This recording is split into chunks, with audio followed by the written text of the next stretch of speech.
You're muted. You're muted. You're muted. You're muted. Ah, damn. My bad. But anyway, like I was saying, Heart of the City, where we go around all New York City area sports, man, and we're gonna cover everything tonight. Lots to get into, man, because we got playoffs, we got basketball to talk about.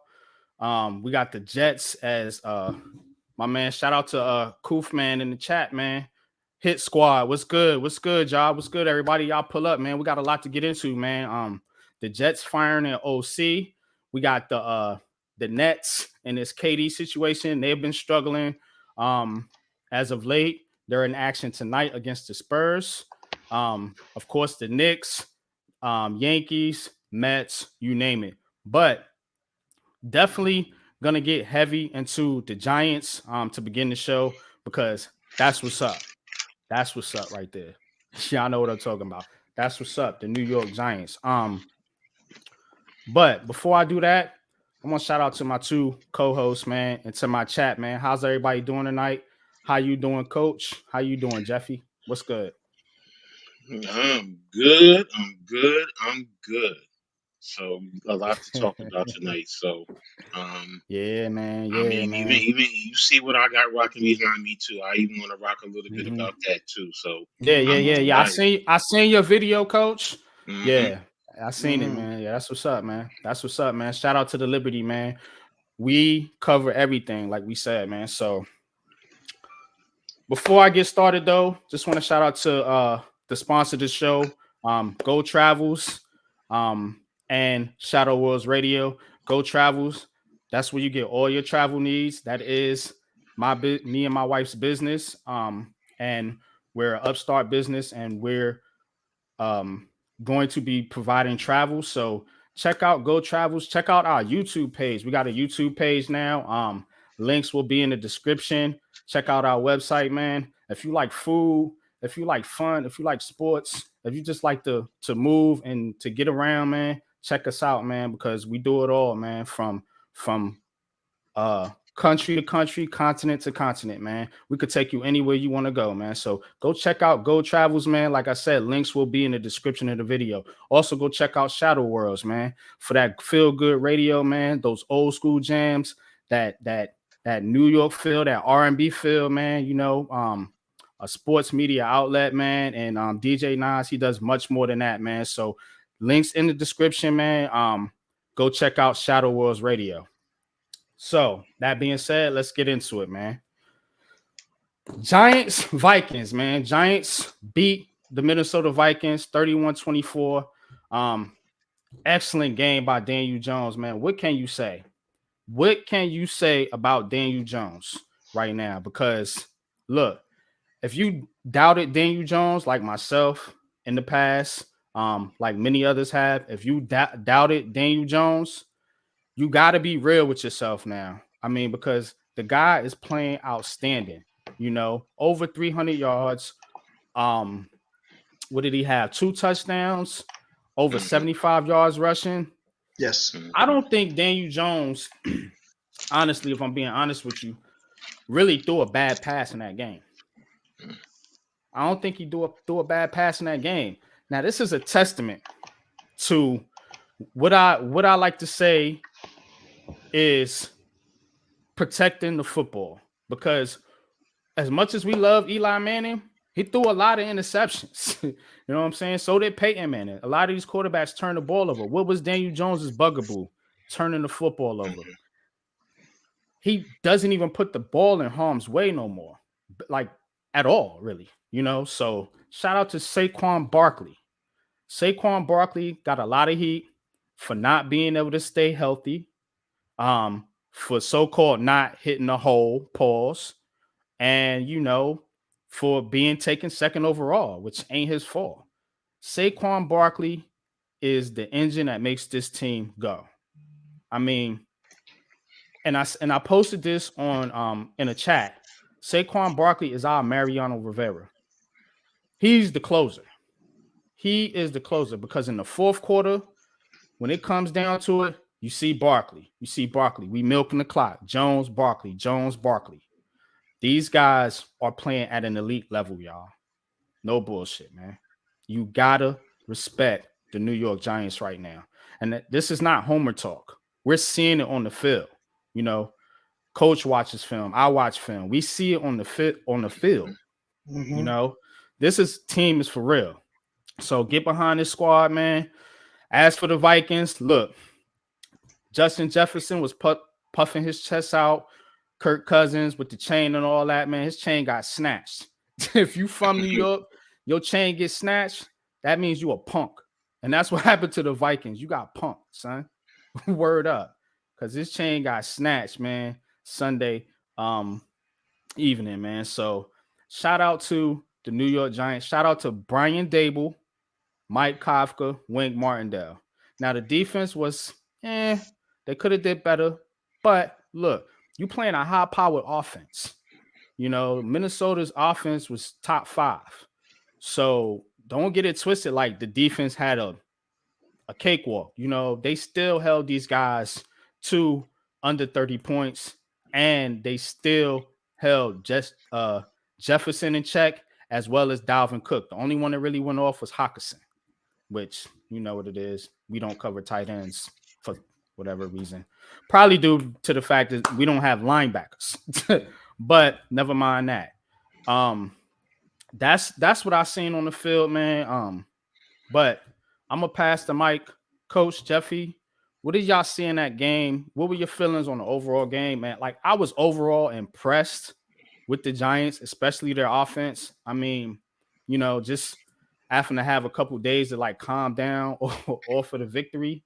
I was really impressed with this team, man. You know what I'm saying? Just looking at it, and they done some good things on film, and you know the Eagles. We're gonna get into them, but go ahead, Coach. Shout out to the chat too. Shout out to Wifey. She says peace, everyone. Shout out to Levance. Much love and respect to everyone. Much love and respect to you, brother. Of course, my bro Hit Squad. We got Koofman. Koofman, what's good, man? Koofman, what's good, man? Subscribe to you, brother, man.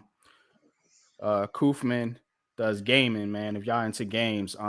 But Mitch Kofsky, Mitch, man, what's good, man? That's funny you said that, Mitch, because I wanted to get an Eagles fan up here.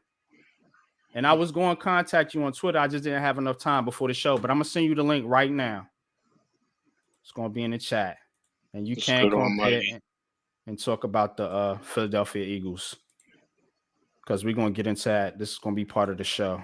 Well, while you're doing that, I'm going to start on, because you asked me what did I see. I'm going to start on the defensive side. All right. It's good, almighty. I know most people, you know, we're somewhat concerned with the defense. All right. And shout out to Next Gen Stats. They posted this on Twitter, which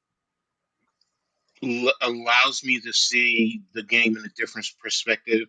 It even allows me to see Wink differently. That tells me Wink actually coached a better game than what we thought. And here's the reason why. It says the Giants defense played split safety coverage on a season high 65% of the pass plays, which helped Adoree Jackson in his shadow coverage against Justin Jefferson. We all know Jefferson had, you know, after the little quick start, he ended up with 47 yards. So he got basically taken out of the game.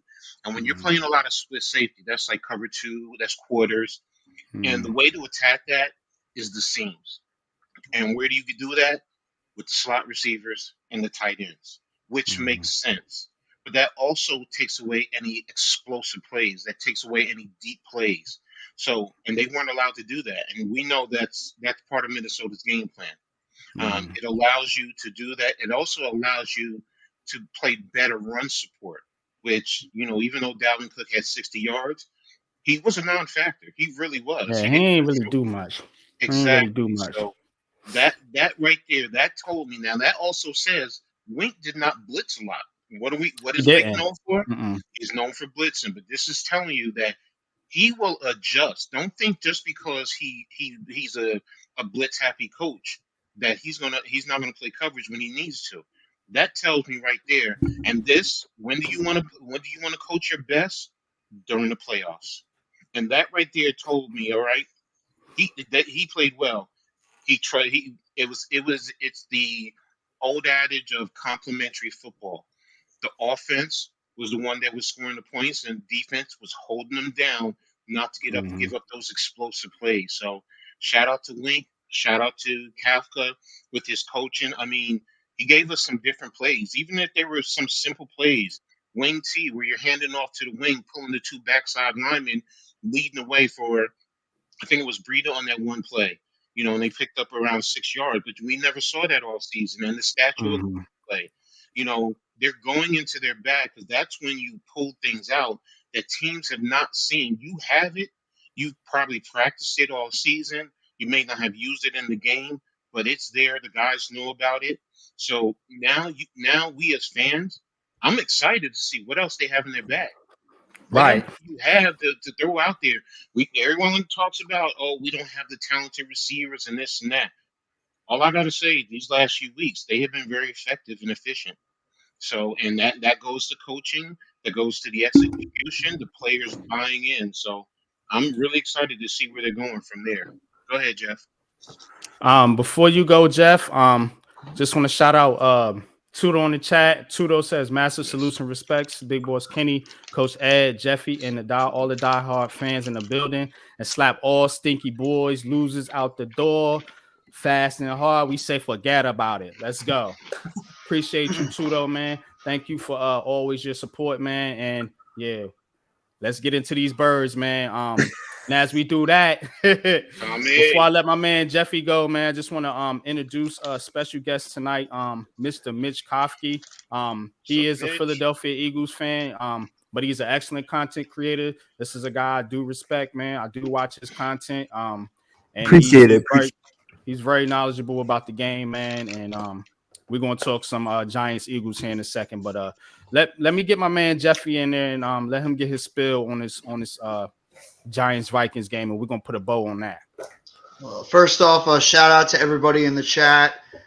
Good to see you again, Mitch. Hope you're having a good day, bro. And first off, how about a shout out to the NFC East? As much as we all dislike each other, we're no longer the NFC weak. We're no longer the We're NFC not. least. They're not. We have three teams that represent the four last spots in the NFC divisional round. That's a shout out to how good this division has been. That three of the four last teams in the NFC are all from the same division. So first off, gotta shout out the NFC East as a whole. We back and we're better than ever. That's right. Let's go.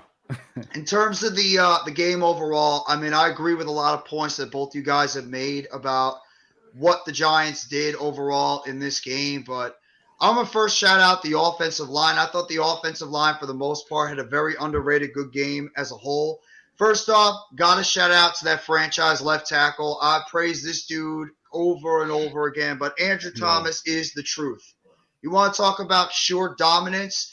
44 pressures, 44 times that he was out there pass blocking, zero pressures at all on that side of the field. That is what you call a franchise left tackle right there that has nobody coming near him. The run blocking, for the most part, just watching some of the film as well, and the holes, that these guys are opening up the middle of the field, whether it was That's my Gates, fault. Bredesen, Feliciano, Glowinski even was opening up some of the holes in the middle of the field for Barkley or Jones. Even the wide receivers where they were blocking on the outside. Shout out Holiday, let's go. KG, Kenny Galladay with that pancake on Duke Shelley on the outside. Isaiah Hodgins had an excellent blocking on the outside. Bellinger continues to be that dual threat tight end, even though he wasn't really effective as much in the passing game, though he did catch a tight end. The offensive line, for the most part, was really good. Evan Neal still is a little bit of a concern because he was getting beat at times in the second half. He was better in the first half. The second half, he was getting beat a lot, and I wonder – there's got to be something with his footwork or his technique because for some reason he's always on the ground trying to block. I don't know how he always falls on the ground every second, but otherwise that, The offensive line, for the most part, was good. Shout out to that other building block in the middle of the defense, Dexter Lawrence. That dude, again, you want to talk about two guys that, in my opinion, have to get signed to long-term contracts and immediately. It's got to be 78.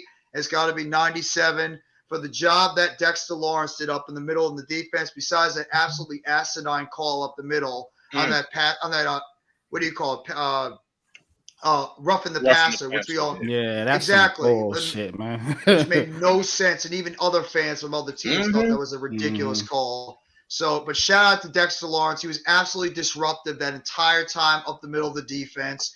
Shout out to the secondary for the most part, because as secondary as a whole, they did a solid job covering, but the thing that impressed me the most is they did an excellent job tackling in the open field. Every single one of those Dory guys. Jackson especially, yeah. Jackson was terrific.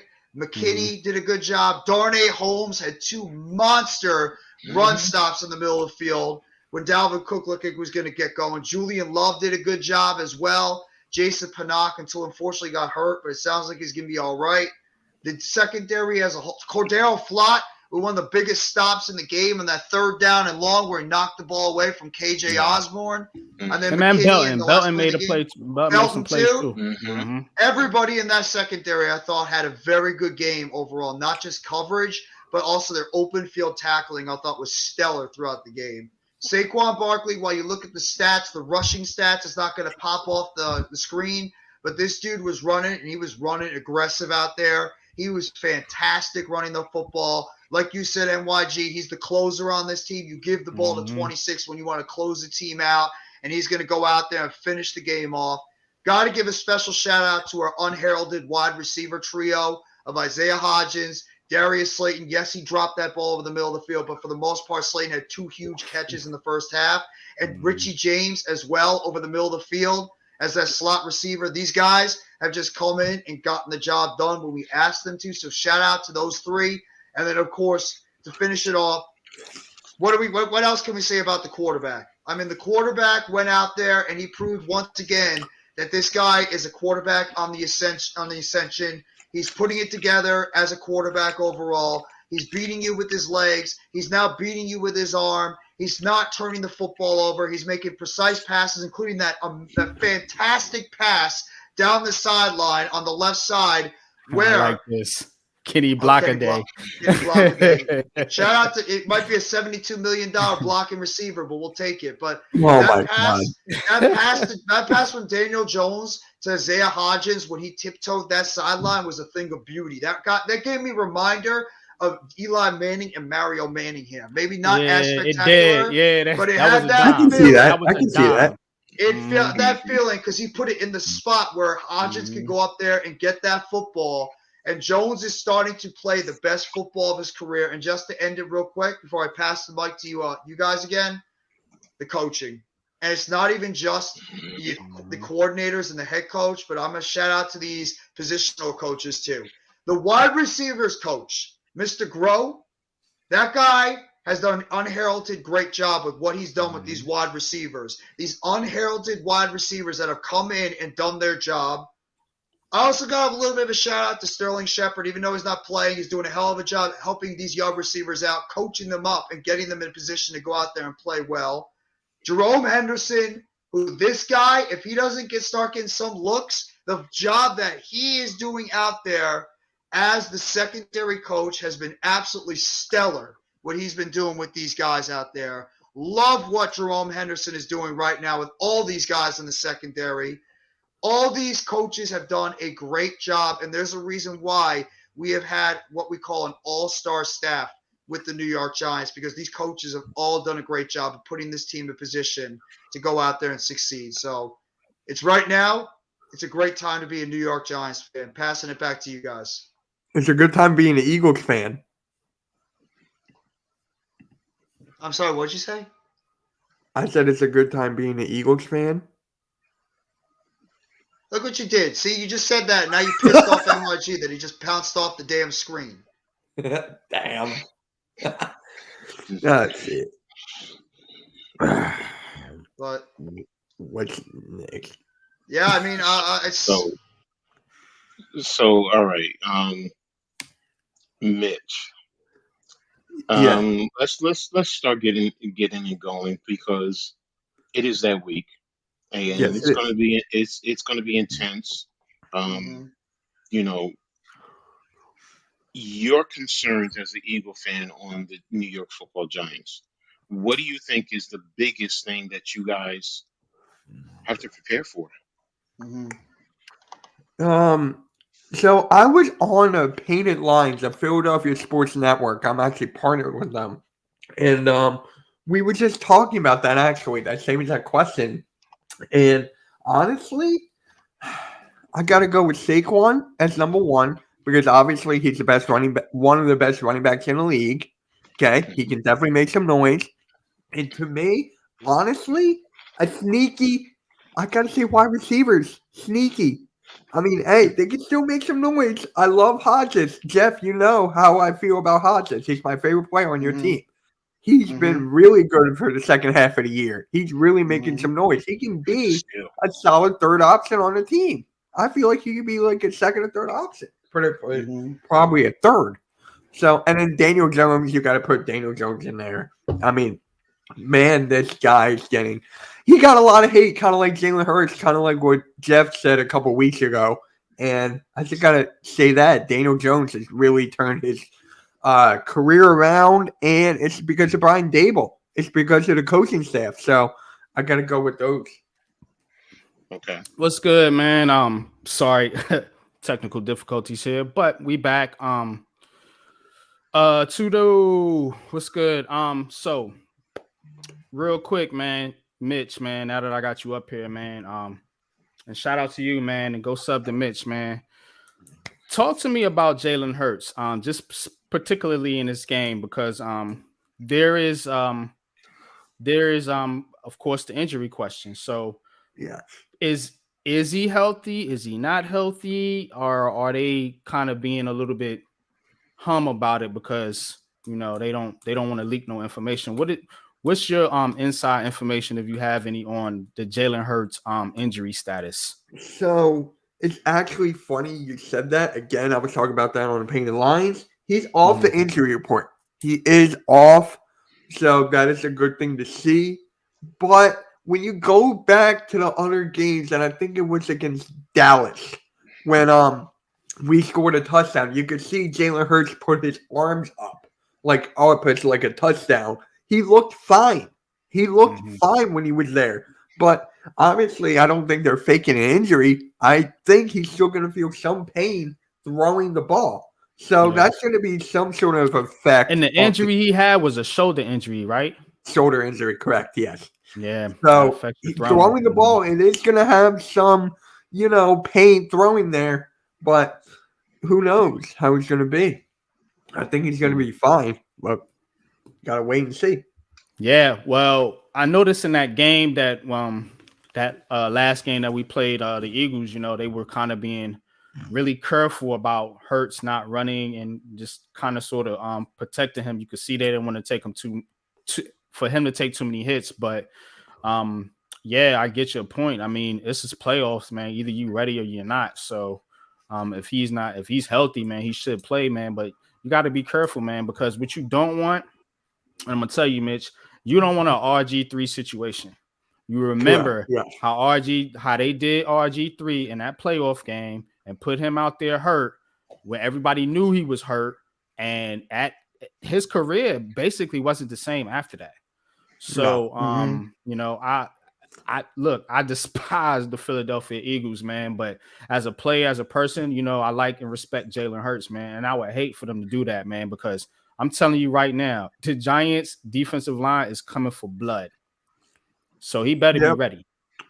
He Going better up be ready. against one of the best offensive line, if not the best offensive line. So that backup alone is going to be huge. Hmm. Hmm. Definitely. With Lane Definitely. Johnson back too. Well, I mean, to that point though, but it's also a fact that the Eagles did not face the full Giants defensive line both games. I Mm-hmm. mean, Hmm. now you have Aziz. I mean, I know he's dealing with his quad, but the last indication I saw is that they're taking it day by day, and usually that means you're going to do everything you can to get him out there, and I expect him out there. and Leo Williams didn't play that last time. And usually, when those two, Leo and Dex, are inside, that, that's why Leo's game is gone has exploded. And you usually have to double team one of those guys inside, and then of course Tibbs. You know, Yeah. we all know what Tibbs is doing, so that also helps the ineffective or inefficient linebacker play. Now, I mean, you know, Davis seems to help a little bit. You know, especially now that we don't have Crowder anymore, he's been released. But the linebacker play, while it's not top level, it's not as bad as it once was. I mean, And guys are Collins getting too. yes, Landon Collins, Collins didn't and play last yeah. time. So I mean, I don't think Xavier and Adore also missed either one or both of them. So Yeah, it and goes.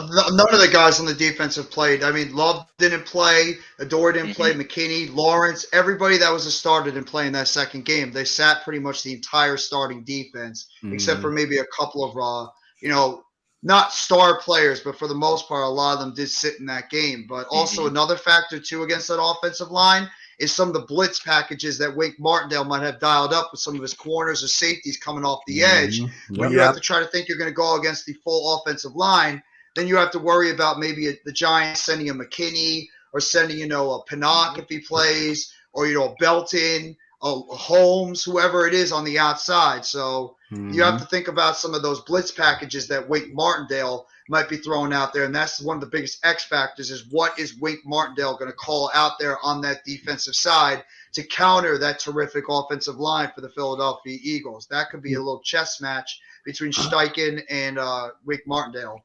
Well, Yeah. that's why I love this past weekend's game, because if Wink playing coverage, the Eagles now your game plan, you have to prepare for that now. You can't Yeah. just sit back and say, well, we're expecting the blitz, whatever percentage. Now you have to say, well, if they're going to play too high, how do we attack it? Now we have to put this into, the game plan Do in you case think that's something that they gonna do, Coach? you have to. You Because you mean the can't let Eagles? AJ Brown and I was just Devontae about to Smith say tell you that. what. No, no, no. That's not what I'm saying. What I'm saying is that's something the Eagles offense now has to prepare for in case. And when you're coaching and when you're practicing, you want to get in a rhythm. You start to know the plays, you know what you're going to do, and they become routine. And for certain coverages or certain schemes, you now have to put something else that's in your playbook into the game plan. So now they have to prepare for something else extra, which Okay. is also taking time, practice, that they could be focusing on other things that they said, they know that they do well on. So, I mean, it's the same thing for us. We know that they probably do this or that. Well, we have to prepare for it. This is extra. So, but all season, like I said, he played too high 65% of the time. That's not Wink Martindale. So Nah. that now And I that was waiting for him to open up the blitz, and he never really he did. didn't. So that's why if they're playing too high against their receivers, now yes, we have to be concerned with their tight end, Dallas Goddard. We saw what Hawkinson Hawkinson did. just did.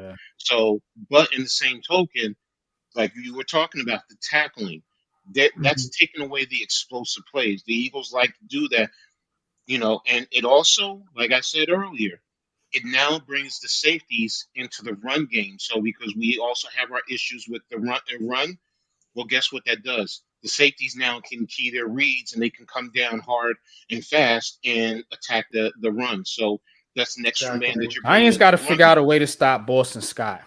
I'm sick of Exactly. this little bastard, man. Exactly.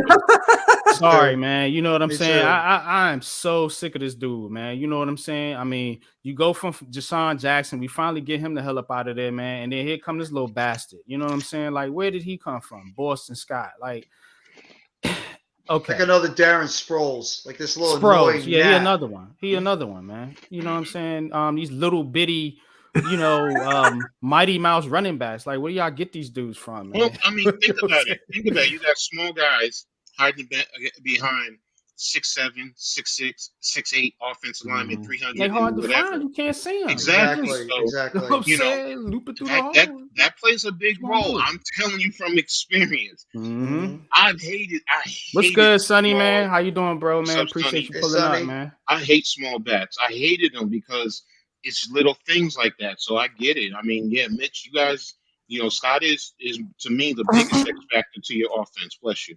Bless He's you. the Mm-hmm. he's the Thank you. biggest he's the biggest X factor because he gets your offense going against us. Mm-hmm.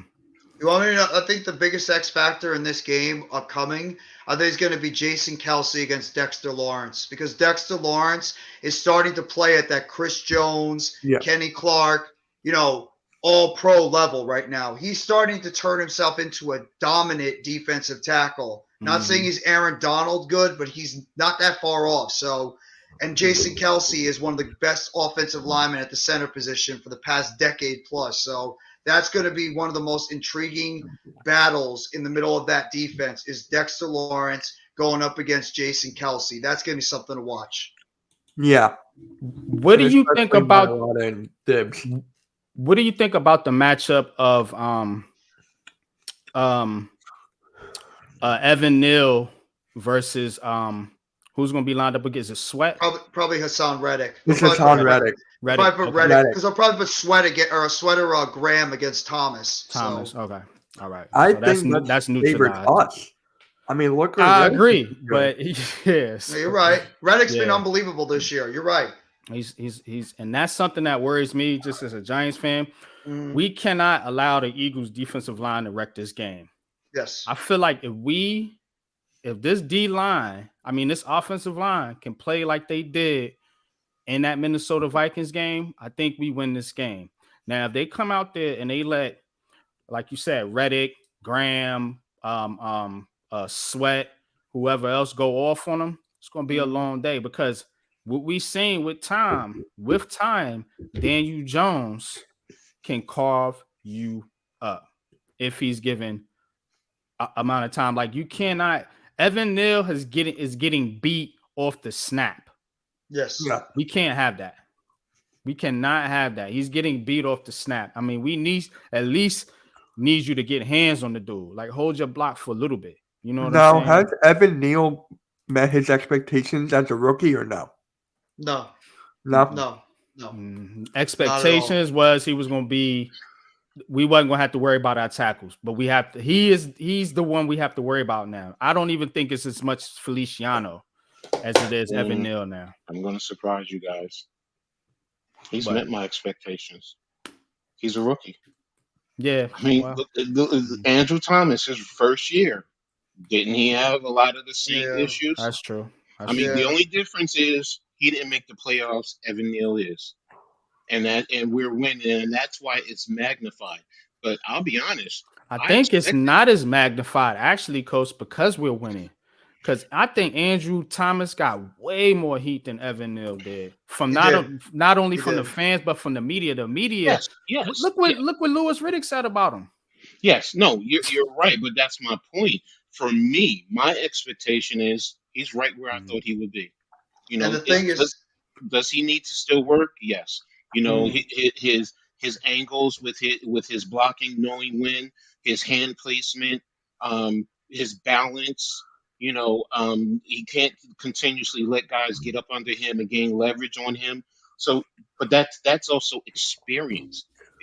No matter what, it's now he's played what 18 games roughly or 16. No, he was out with injury. And he's How getting many experience being in the Exactly. playoffs. You know Yes. what I'm And saying? that's the whole thing. It's Mhm. I mean, he had the injury. That's psychological. No matter what, he wasn't injured at Alabama. So you come to the pros and it's a different ball game. Alabama, you can just use your talent to really destroy guys. You're seeing in the NFL, you're not going to be able to do that. It's about your technique and your fundamentals. So he's right And the where I playoffs thought. is much faster. Yes. Much Exactly. faster. Yeah. So- it's more magnified too. And at the So- same time, I mean, the difference between Thomas and Neal in their rookie years is Thomas started out rough, but he was starting to become the player that we saw towards the end of his year. Well, Evan Neal looks like he's going the opposite. I thought he started out a lot better, and it seems like he's getting a little worse as the season goes on. But he's been battling injury all season. Remember, Exactly. he tweaked his ankle during practice this past week.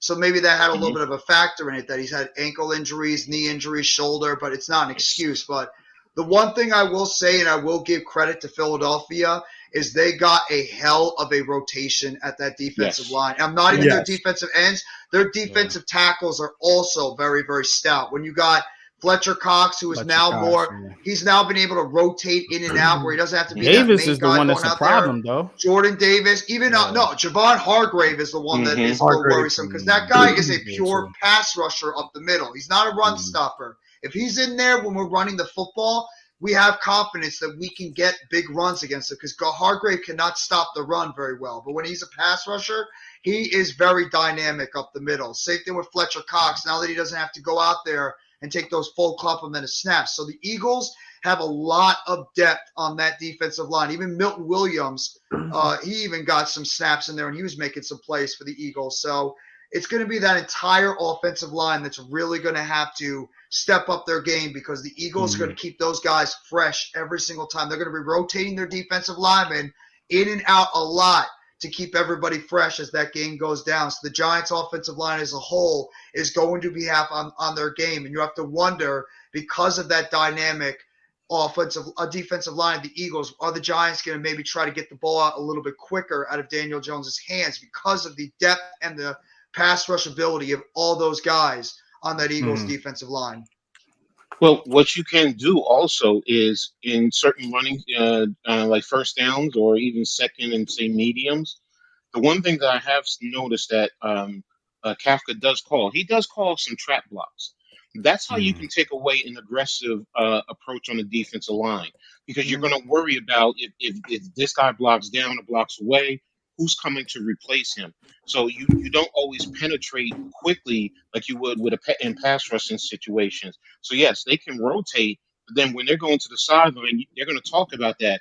You know, they're getting the traps. They're getting the traps. You got to keep your head on a swivel. You got to look for that. So that also helps because then in certain this situations, you can now pass where now it helps your offensive line get their blocks and effectively fit into their blocks. Real quick, y'all. So flipping it on for as going like for as far as Bradbury and Slay going up against our trio of no name receivers that everybody we didn't have no receivers. What do you feel about that matchup, Mitch? This is because this is an Eagle fan, so we get an objective opinion here. What do you feel like that Slay and Bradbury? Do you think they're going to hold the Giants wide receivers in check? Do you think it's a total mismatch, or does the emergence of Hodgins and Richie James and Slayton worry you a little bit as an Eagle fan? Honestly, I gotta keep it a buck, bro. It's like they're sneaky. They're sneaky. They can make as much noise as they want, right? Hodges had a couple 100-yard games. Same with Slayton, except for that bad drop he had last game. That was just bad. Yeah. But there's something not to be messed with, and I think Bradbury and Slay are gonna have to, keep them in check a little bit. Don't shag off a little bit, just make sure that they're there and not going to get by. So for me, honestly, got to keep an eye on them. Can't lay off. You can't. I'm actually looking for that matchup in the middle of the field. Avante Maddox, if he's playing against Richie James. Not. I don't think Maddox. That right there. I think that's where the matchup is going to be for the Giants is the Richie James over the middle of the field against then we'll put Gardner Johnson at the slot. Yeah, who's guarding Bellinger? Maybe Kaiser White. I think it's going to be White. Yeah. Probably Kaiser White, their linebacker in the middle. Or it could be Edwards as well. It could be Edwards or White. That's the thing about the Giants because they're you can't really focus on one guy because you don't know. You gotta watch all of them. You gotta watch all of them. You focus on Hodges, Slayton to beat you deep. You focus on James, Hodges can beat you over the middle. Focus on all them. Bellinger slips down the sideline. I mean, it's beautiful actually. Barkley, got to watch him out the back. Breida. I was getting ready to say that, yeah. man. You took the words out of my mouth. Pause. Matt Breida. Matt Breida. Shout out to Matt Breida, man. Matt Breida is allowing Saquon Barkley to be fresh. Exactly. Yeah. He's allowing Saquon Barkley to be fresh, so he can close out these games, man. So, brings me to my next question: how you feel about your run defense going up against Barkley and this Giants rushing? Remember, the Giants are 4th overall in the NFL and running the football. Now, we've been talking about the passing attack here as of late. You know, they've come on, but remember, the Giants' bread and butter is running the football. So you sag off if you want to, and you want to pay all this attention to these, our little no-name receiver group. Watch for Barkley, and you got to watch for Daniel Jones. How you feel about y'all guarding the run game? The run game is gonna be something to keep an eye out because Saquon, if he gets that whole pause, he can take off and go for like 20 plus. Yeah. Daniel Jones, you guys have designed plays for Vanilla Vic. You have designed plays for him. So it's like QB draw up for like 10 yards. I mean, we gotta clog up the holes. Pause. What's good, Raphael, man? Appreciate you coming in, Raphael. Hey, Raph, what is up? I appreciate your tweet. Bro. Thanks, Raph. Mitch, I got a question for you real quickly. What do you think Jonathan Gannon is going to prioritize stopping first? Is he going to try to go to stop Barkley as his number one guy to take out of that offense, or do you think he's going to try to take care of Jones because of his ability to do some of those read options, those quarterback sneaks, runs to the outside? What do you think Gannon's philosophy is going to be going into this game? I think it's going to be Saquon because honestly, that guy is a top 2 running back. And again, if we can't tackle, the Eagles have trouble tackling as of late. So it's like you got to stop that guy before. When you got Saquon Barkley and guys like Richie James and Matt Breida, you're going to have to tackle. Yeah. It's a very good matchup between offensive line and defensive line on both sides or for both teams. I'm telling you, it's going down to that. Yeah. And I'm not even trying to be that guy, Mitch, but whoever goes up against Andrew Thomas right now, it's going to be a long day for them because Thomas is playing at another level right now at that tackle position. He's not giving up nothing on that left side. Yeah, I know. He's young. He's talented. Remember when you told Jeff, unpopular, how there was a fan that wanted him traded? Oh my God! Yeah. Whoever said that should take the giant card back because that's the one guy on this football team that should be discussed in a trade. That was the best day of my life. Yeah. I'm glad you enjoyed Jeff that. went off. I remember Adam popped on for the stream, and I told him that. You told Adam that, and Adam even went off on that one. It's like the one guy you want to trade is Andrew Thomas when we have struggled. We struggled to find offensive linemen for decades, and you want to trade your franchise left tackle? Are you nuts? How old is he? Like 23, 24? 23 years old. These fans, man. And it's still fans that won't respect Daniel Jones. They won't respect Saquon Barkley, man. It's still fans. No matter what this team does, they still gonna hold on to their bullshit. And that's just a fact, man. Some of these fans just can't let it go, man. Yeah. I was like that with Jalen Hurts this year. I really was. I was hard on him pretty much like half of the season, wasn't I, Jeff?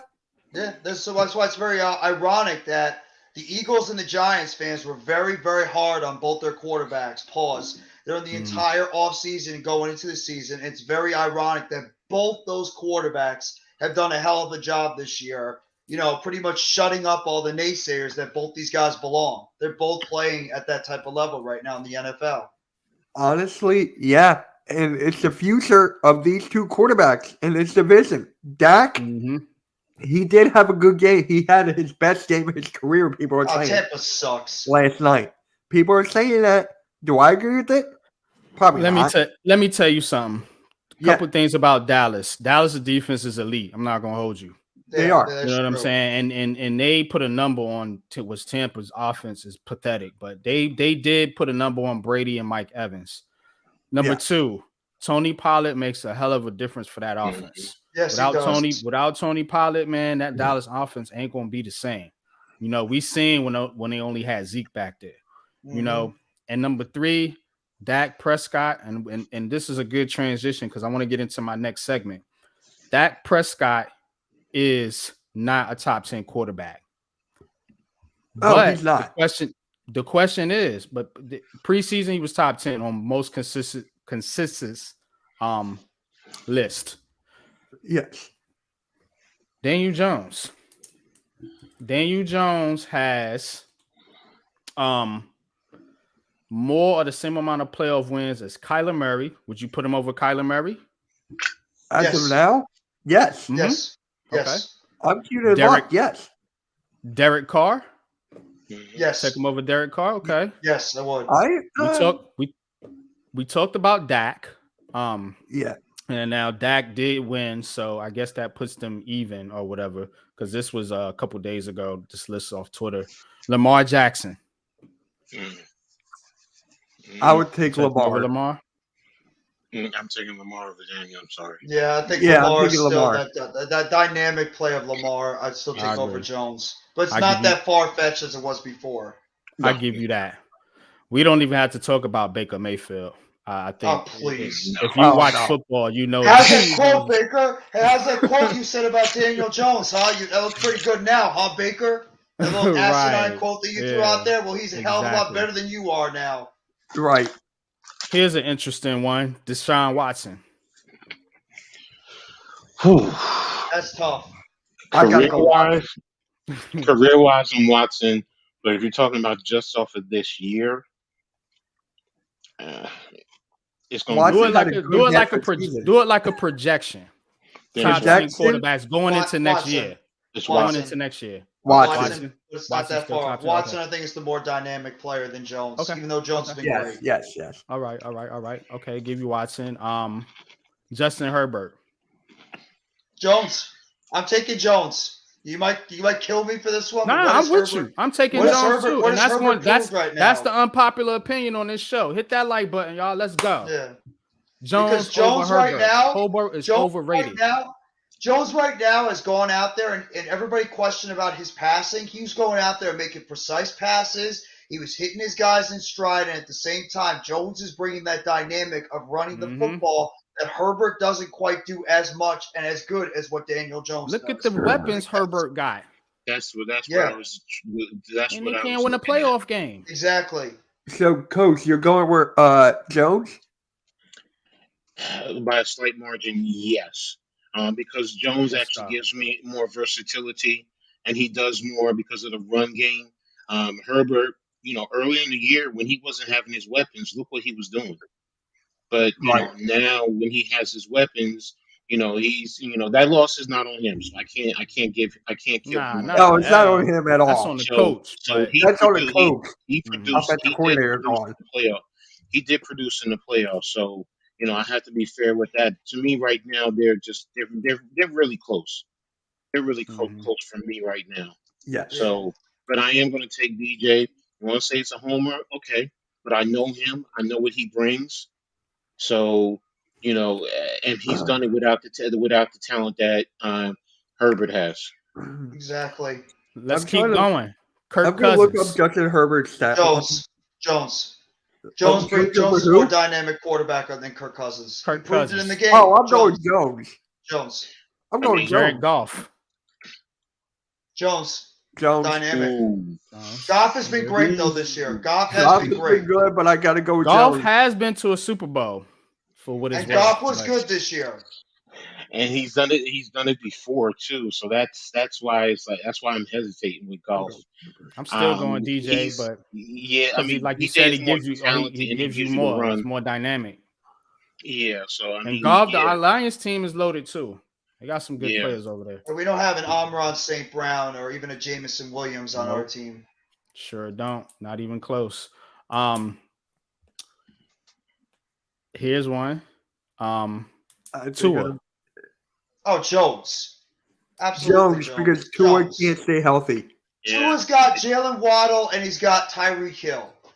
That has a lot But he to do also with why has, Tua played as well as he The did. tight end, Kasek. What's his name? Kasetsky? Oh, Gesicki, Gesicki. yeah. He Gesicki. hasn't really done much this year, but all you got to say with Tua is Jalen Waddle and Tyreek Hill. Anybody with those two wide receivers can be dynamic. Those two Yeah, guys are but did elite he wide miss receivers like half of the season though?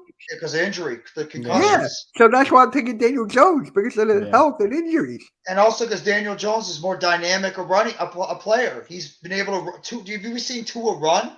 All he does is just drop back one or two like steps, and he just throws it to Waddle and Hill, and they just go. They take care of it after that. The yak yard. So yeah, Now, absolutely. if I'm he taking did Jones. not get injured this year, including the weapons he had, I might have to take Tua. I Yeah. might. It's just the health for me. And honestly, I think he should retire. 3 concussions. You can only have 6, and you're done. I think he has 4 total. Something like that. Damn, 4. is that a rule? You can only have 6 concussions and they kick you out the league? That's what happened with what's his name? Wasn't it Steve Young or right? It was a quarterback. I know had Was it 6. Troy Aikman? Because he had It a lot was of It concussion was issues at Aikman, the end of and his career both of too. them I think had to retire because of Wow. concussions. Yeah, Aikman But had a lot of concussions at the I end of don't his know if it's a career. rule. I don't think it's written in black and white, but I think it's an underlying rule. Mm, kind of So like, I mean, I yeah. never heard of they have to, Mm, but I mean, That's but what I I've mean, been hearing. I thought it was like 6 the max, and then boom, you're done. mm, I don't know. It may be. I just don't know. I've never heard of it. So I mm. mean, So yeah, I gotta go Daniel Jones because of injuries. Okay, so I'm not going to get into the top 5, which I would consider to be not Herbert, Josh Allen, Patrick Mahomes, we said Lamar, Joe Burrow. Burrow, Mhm. and who are we Hurts. missing? is it Brady on No, there? no, No, Brady's done. no, I'm just asking. Is he on that Yeah, list? Brady's done. You could say Aaron Rodgers if you wanted to. But yeah, those are the 5, man. After that, it gets dicey for real. I got It one. really does. I got one. Go Trevor for it. Lawrence. Daniel Jones. Right now, I'm gonna Daniel take Daniel Jones. Jones. Lawrence is terrific too. I mean, he showed He's good, something but at that he's first got half. I Yeah. saw him he's gotta overrated yeah, until last game. he's gotta do a little bit more for me. And I know you could say that about Daniel Jones too, but Mhm. Daniel Jones has been in this league for a minute. So I mean, Trevor Trevor Lawrence, Lawrence, this is this is his his second 3rd year. year. Second? Second Yes, year. it is. I will say this about Trevor Lawrence. He had the same thing that Daniel Jones had. He had guys that are not that good at the wide receiver and tight end position, and he turned those Look at Evan guys into Ingram. terrific players. Evan Zay Ingram? Jones, Christian Christian Kirk. Kirk, Right. Marvin Jones Jr. These Christian are not Kirk. Yo. household Salary names. cap for the They wide all were good. receivers. Yeah. Yeah. So The one thing with him and I'm just basing it off the playoff, which I'm right now.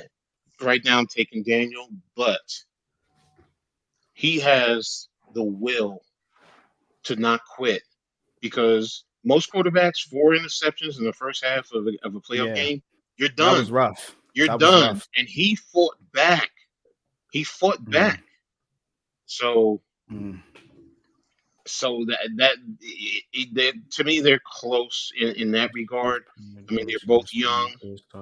Oh wow. Kufman says after 6 concussions, the brain sustains permanent damage and your spinal fluid starts to deplete. Oh, okay. So it Damn. is 6. It has to be.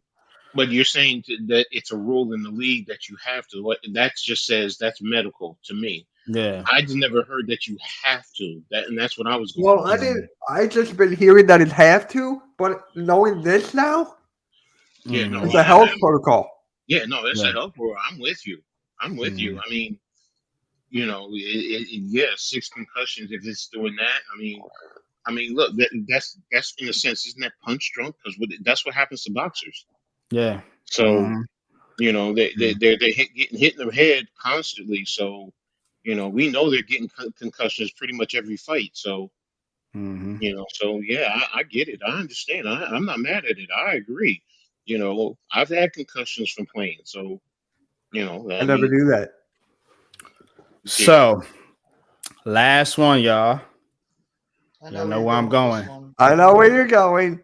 Daniel Jones or Jalen Hurts? Hurts. Hurts. I'm taking Hurts right now. Jeff. Where you going? F it. I'm taking Daniel Jones. I'm taking Daniel Jones. I'm taking I have Daniel to take. Jones. If you're talking about just the talent and what he's doing and his gameplay, and here's the thing, I'm also including Alabama in Oklahoma. I've watched the kid. I've watched the kid closely since his Mm. time there. But he did I lose his job to Tua, didn't he? and I didn't think he deserved it. I And think they wasn't just went Brian with Dable on that team? he was he there with Tua also. I don't know. He was only there, wasn't he there only 1 year? So he was I only think there with Dable. Hurts, or was he there with? I'm not sure because Hertz was there before Tua got there. Hertz was a freshman when he was Yeah, I know. running and rocking with Alabama, and I saw his talent there. I mean, he wasn't the greatest passer, but he was able to run. And we're talking about DJ with his running ability and his passing ability. They're both doing the same thing.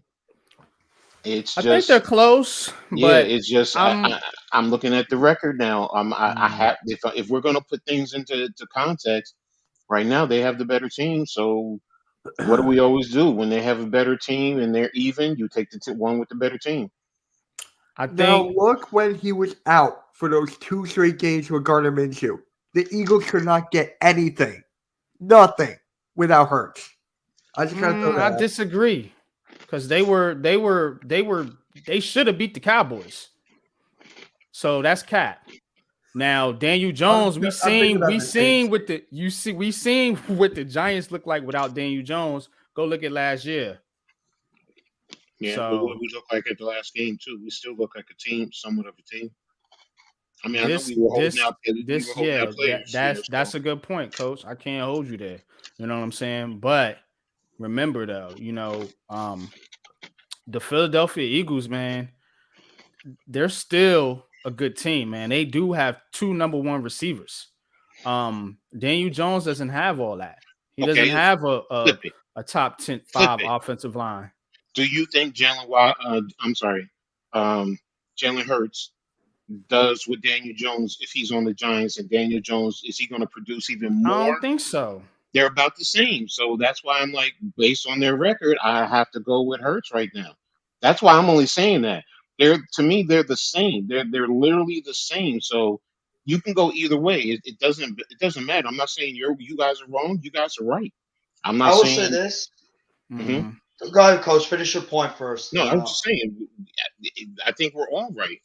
It's Mhm. just what I'm factoring on is the Eagles have the better record. So because if I go ahead, Jeff. if I had to be honest, I think Jalen Hurts is the more dynamic overall quarterback with his just overall skill set in terms of what he can do, even in the running game, as good as Daniel Jones is. If we're talking about just overall skill set as a quarterback, Jalen Hurts is the more dynamic player. But in terms of the more polished overall Mm, quarterback, I fair. got to go with Daniel Jones. I That's think fair. I will say Jalen Hurts has done a remarkable job with his mechanics this year. He's become a much better passer That's fair. than I thought he would be going into the Hmm. season. I have Hmm. to give him credit, and Jalen Hurts has been terrific this year. But I do think, in terms of an overall polished thrower of the play, I got to give it to Dan. I got to give it to Daniel That's Jones. But you fair. can flip a coin. You can honestly Mhm. Yeah. flip a coin between both quarterbacks. I think they both have really taken a major leap this year in Hmm. terms of their play. How many interceptions has Daniel Jones threw? 5. 5. Mhm. Oh, was it 5 for Hurts too? I think it was 5 or 6. Yeah. Hurts didn't throw a lot either. Yeah. Yeah. Daniel Jones was number 1 in percentage though, interception percentage for whatever that's worth. So Yeah. maybe Hurts. I don't know where Hurts was, man. But He I will was, say this. yeah, Go ahead. 1 and 2. I think he's 2 now behind 2. Jones. Yeah. All right. I will say this though. I do think Jalen Hurts is a very good quarterback. It's no shade at Hmm. all at Hurts. Hmm. But for the Giants, basically to have the same team they had last year, and to do what they did this year, and to go through some of the things that we've seen this team go through, and we've seen Daniel Jones go through, and just to fight through all that, I think it's something about his mental toughness that I want that quarterback. No Hmm. shade at Jalen Hurts. no shade, but to play in New York, giving everything all the BS you done took. Don't shake your head, coach. No, I'm not All talking about. I'm talking about oh Levance. I'm messing with Levance. I don't like all Mountain right, Dew. What's all on the right. menu, Levance? What's on I the hate Mountain menu? Dew. I hate Mountain Dew. Yeah, How about a I don't like that Pepsi? shit either. Fuck that. I don't drink soda. Gatorade. I I do. don't I like Gatorade, admit soda. it. baby. I admit it. I got a soda problem. Yeah. 7 Up. That's about it, Coach. But All right, yeah, but I will no. say this. I will say this real quickly. How Mhm. would Daniel Jones look though if he had Devontae Smith, AJ Brown, and He'd be Dallas an Goddard? MVP candidate like Jalen Hurts. Just saying. That's the one thing I Real will shit. say. Yeah, I mean, again, goes He back would be to an they're MVP candidate. yeah, they're about the same. So I do like this. I like this for the future, for what we're going to be battling back and forth. Mm-hmm. So it takes me back to the 80s and the 90s when, it was all four Yeah. teams, to be honest. And in the Mm-hmm. 80s, I'll even go as far as, you know what, when the Cardinals were in our division I and you remember had that. OJ Yeah. Anderson with the Mm-hmm. Cardinals and, they were up and down, but there were moments when in the NFC East, you had good running play, you had good quarterback play. So, Mm-hmm. that's, yeah, it's taking me back to that time frame and I'm loving it. So, Mm-hmm. Shout out to the 8, 9, 10 in the chat, man. Appreciate everybody, man, for rocking out with us, man. You know what I'm saying, man. This is Heart of the City. We go around the city, man. You know what I'm saying? So Oh, by to the way, put a bow. Mitch's Sixers are playing right now on TNT. Yeah, we're against the Clippers. Yeah. Tyrese Maxey's coming off the bench for the second straight game. And the Nets are losing. That's great. Are you serious? I almost dropped an 87. F-bomb. You Yeah, can't beat the losing. Spurs. You can't beat the Spurs. Are you serious? Not without Kevin Durant. But remember this conversation we There's no had, Kyrie either. Coach. Remember this conversation yeah. we had about MVP. Now you seeing with the Brooklyn Nets look without Kevin Durant. No, He's an MVP. yes, yes, yes, I yes. remember this conversation. Mm-hmm. Yes. That's fair. That's fair. You're right. Yeah. You're right. I So, mean, Wait, you guys had they a conversation on who's MVP? Coach said, your boy Embiid was yeah. should be the MVP over Kevin Durant, and I disagree, obviously. And his argument was that the Sixers would do better without the Sixers would do worse without Embiid than the Nets would do without KD, but that's not the case. Well, honestly, we have a positive record without Embiid right now, I think. It's actually because we spread out the ball without Embiid, so it's like a more team aspect. That's fair. With Mhm. Embiid, That's fair. we give him the ball. Yes, he's highest in points per game, 33.4, something like that. Well, let me ask this. Let me ask this in terms of that, and then we'll finish up what we're doing Okay. because this is the one thing that really baffles me when we talk about things like this because it's always most important player, most valuable player. Yes. Y'all tell me what you guys consider is it the same or is it different in terms of the terminology most valuable versus most important? I think it's most valuable. I mean, I think it's valuable. that's what the award is, most valuable No, I player of the understand. league. I understand, but the point I'm saying is the word value in terms of to the team more relevant or is it more important? Because my thing with KD is he's more important to the Nets because it goes into what you're saying, but value is, I look at what he brings to the table and B because he also plays center. I mean, KD cannot go down consistent. He can give you a little coverage, but he can't go down and bang with the big boys. I'm sorry, No, that's not KD. that's where I agree with you. Embiid brings you more value because he can do that. He can still cover on the wings. I'm not saying he can go one on one with a point guard, but he can still give Right. you. He can still give you enough to force the point guard to give up the rock if need be. So that's what I mean by when I But when I KD look doesn't at play the value. center position. So No, would you I ask? Would you That's would you not consider Steph Curry to be valuable because he plays point guard and he doesn't go down and bang with these other but see, guys? that's no, That's that's what I'm saying. No, that's what I'm saying. Like the question is in terms of the terminology. What's Mhm. more prevalent, the value or importance to a team?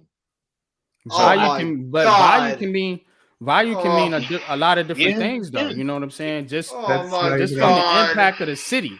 You know what I'm saying? Oh boy. Can be valuable. They're Definitely. Um, losing by 9 points to the goddamn San they're Antonio gonna lose. Spurs. I They're think we gonna All right, lost I'm lose, gonna man. the say this. Spurs. They This is can't starting to score. get me nervous. This is starting to scare me because this reminds me so much of what happened last year with this Last year, the basketball team. collapse. When Hmm. KD was out, this team went from a top team in the East and dropped all the way into the playing game. And it Mm. looks like it's happening again, even with all the depth on this roster, because Kyrie's out too. I don't know if you knew that. Kyrie's out of the game because Yeah, he's got that the quad or calf strain or quad, whatever it something like is. that. Yeah. Yeah. This is So ridiculous. Simmons isn't playing either, is he? Is he playing No, tonight? he's playing, he's but playing. obviously not playing effective. Not playing well, yeah, but he's out Just there, I All guess. trash. right, So, Vance. All so, right, Poof man. so I'm with y'all. Trash. I'm yeah. with y'all, Vance. I'm with y'all, Poof man. Yeah, Yeah. baby. Jeff, there's your That's answer. amazing. There's dinner. There's Yeah. dinner. So, Coach, let me ask Here you I this am. Sloppy today. Joe's for There you supper go. tonight. Yo, yummy shredded mozzarella Mm. cheese. All right, my boy. I What kind of see. meat are you Good using, Levance? mozzarella. Like So, ground beef? Coach, let me ask you this: Yes, Is sir. Joel Embiid more valuable than Man, Nikola fried chicken Jokic? with rice and green beans. Yeah, I'm feeling that too, man. Do you Jokic. Word up. Jokic. I'm saying Jokic. I'm Jokic, I saying have to. Embiid because, like Coach said, with the defense, both Mm. sides. I gotta But go with it. Jokic, You saying the but best Embiid, big man? but No, I'm Jokic just saying also who's more his valuable. passing. Look at his passing. Jokic Yeah. also does so much more to also help a lot of guys on this team. I'm not saying Embiid doesn't, but it's you know what it is with me. I have to be honest. I admit I am too old school. This spread offense, this spread the court. I don't like it While as I much while I I missed understand it it, back in I 2000s. I just say it takes the big man completely out of the game. Cause in the It, 90s, the big man was considered the premium position. Remember all those Yeah. top yes, top number one picks people spent on guys like Sam Bowie and Greg Oden yes. chasing that next great big man. So the game obvious today has shifted, but the big man is still prevalent. It's just a different type of big man. It's more of a stretch four, Oh, It's No, like stretch a five stretch four, exactly, stretch type five. of Yeah. type exactly. of But guy. Yeah, they it shoot also threes now and they can take you off the dribble.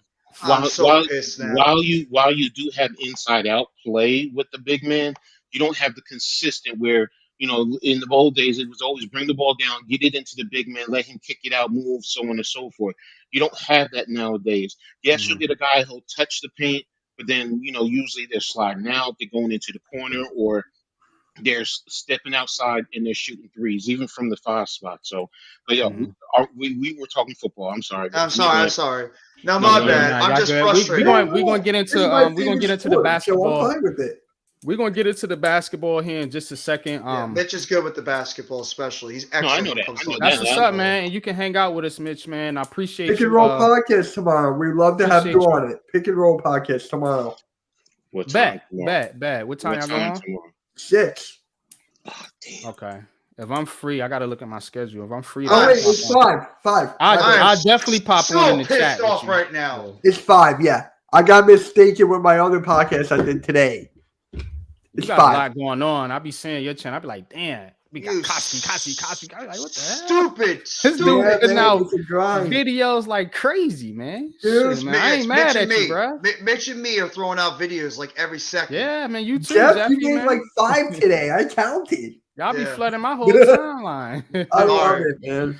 I All right, love What's it. but good, Jers, man? What's good, King Jers, man? What's up, Appreciate you Jersey? pulling up, man. What up, For real, Jers? man.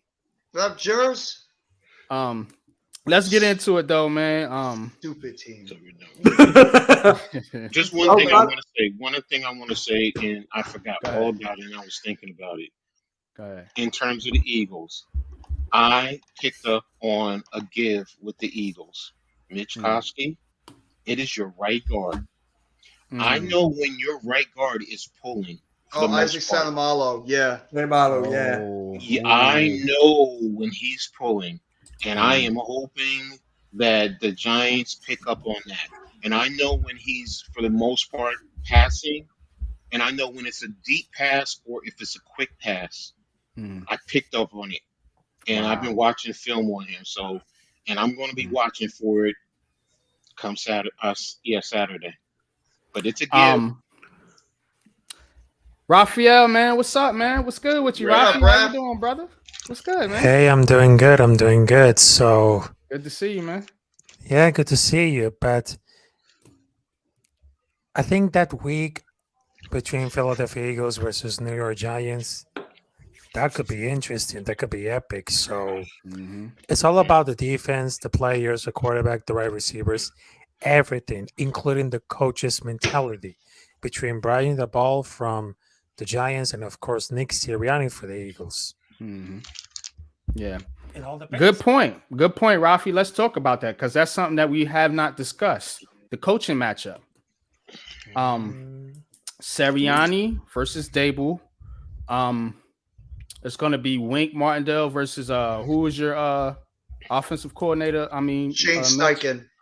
And then Seems the like it, defensive yeah. coordinator is I know Rich Gannon. Gannon versus Kafka. Kafka. Kafka, So yes.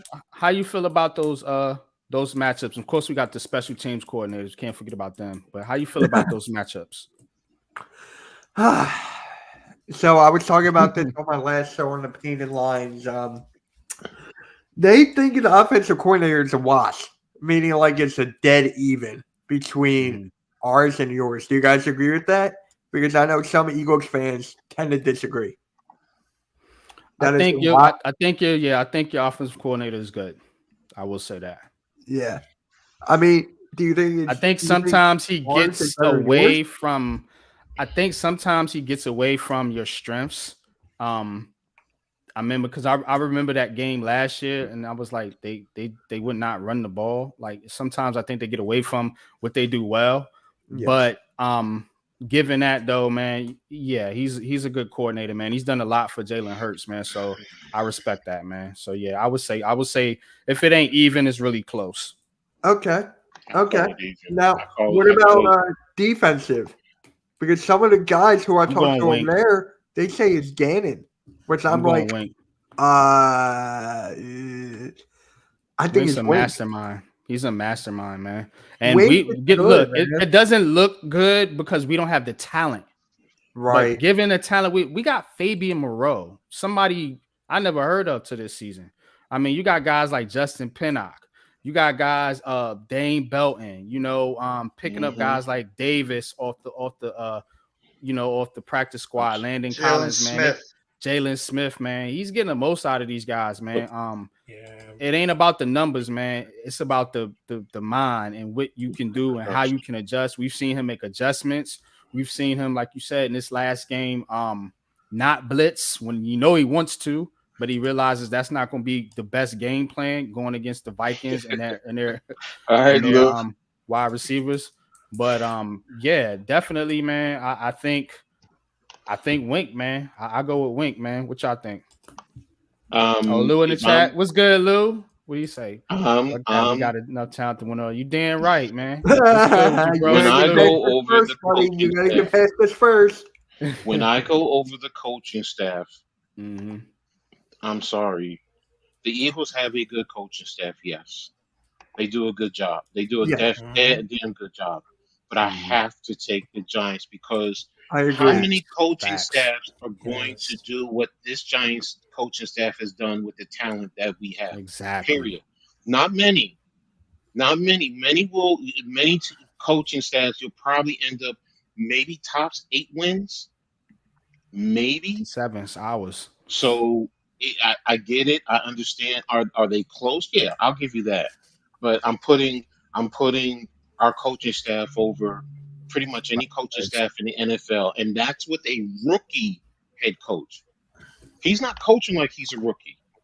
He does not coach like he's a rookie. He coaches Nah. like he is a veteran NFL head football coach.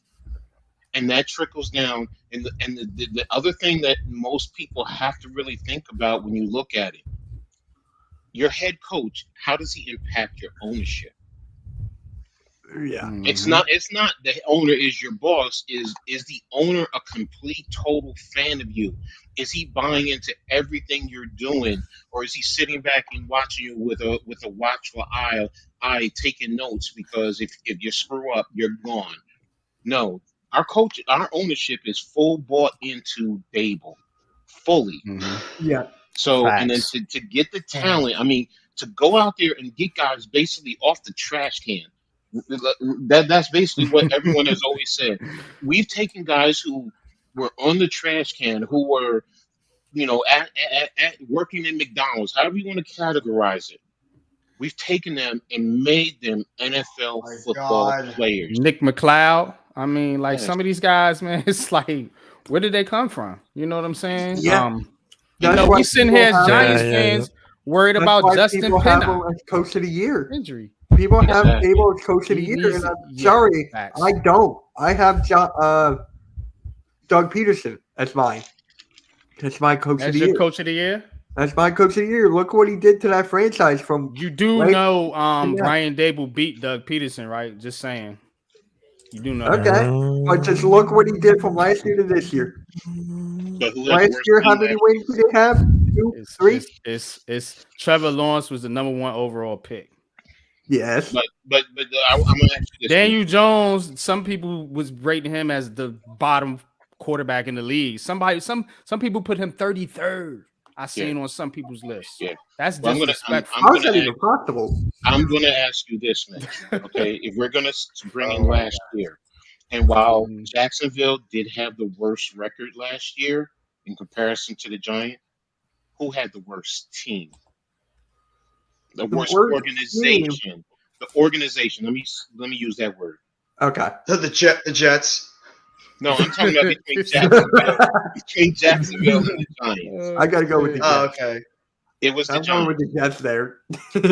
Yeah, no, we know that. And the hit squad said it. He's like, did Jacksonville spend a ton of money in free agency? Yeah, And they did. We didn't. Good point. We're scratching wherever we can to find a player, and that's and then the coaches are taking them and getting their talent. I get what you're saying. I understand. I'm not saying you don't have justification in Peterson being coach of the year. I get it. I understand. It's hard to argue that per se, but in the same token, I'm going to stand up for Dable on this one. I'm going to sing it Well, let's loud see and what clear.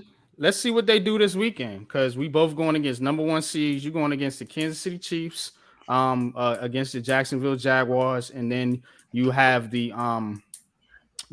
Giants, of course, going against the Eagles, who are number 1 seed. Yeah. But Peterson's also a And they're both veteran. playing on the same day. What are the odds? And Ben Peterson is also a veteran head coach. That's why it's like, to me, it's Dable is a rookie. So Yeah. True that. But if you look to what coaching they had last year in Urban Meyer, and then you turn it Joe around. Joe Joe Judge.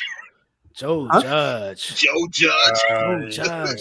Look what Jason Joe Garrett. Judge. Jason Garrett. Jason Jason Garrett. Yeah, but was those coaches doing Even what Patrick Urban Graham. Meyer was Rafi, doing? you a Raiders fan. How you feeling about Patrick Graham right now? Not everything good.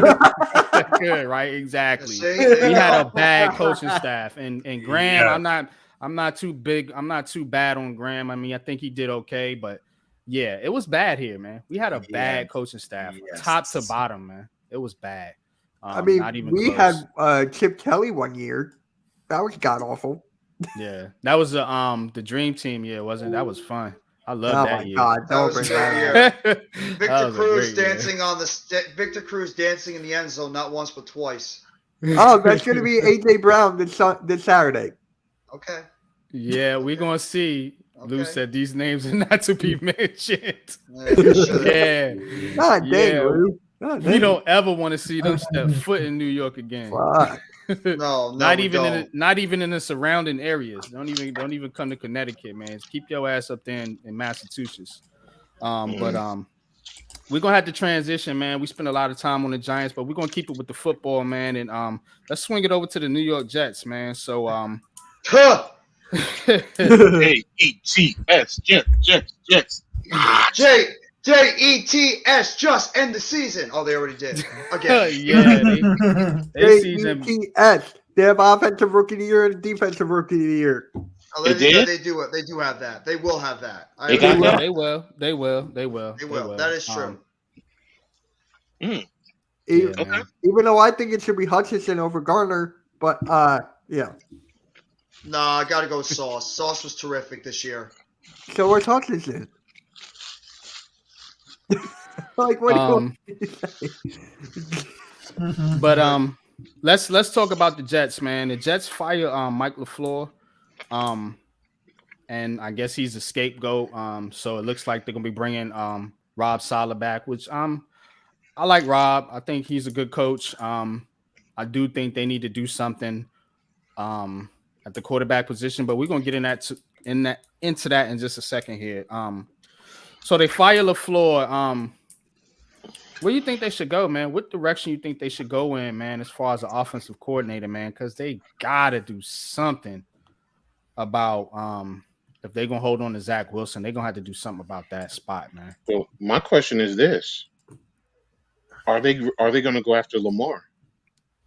Because if you're going Yeah. after Lamar, then you would need a coach who's going to be able to develop that type of a system and effectively use him. Because not every coordinator can.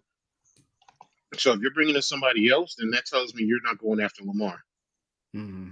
So that's the first thing. Me personally, who should they go after? That's because they do have talent. They do have Appreciate you talent. coming in, Nimmer. What's up, See the- Nimmer? Oh see the wow! They do have talent on that offensive side of the ball, except for the offensive line. But they're going to be getting key pieces, and I believe they're going to draft the offensive tackle. Mm.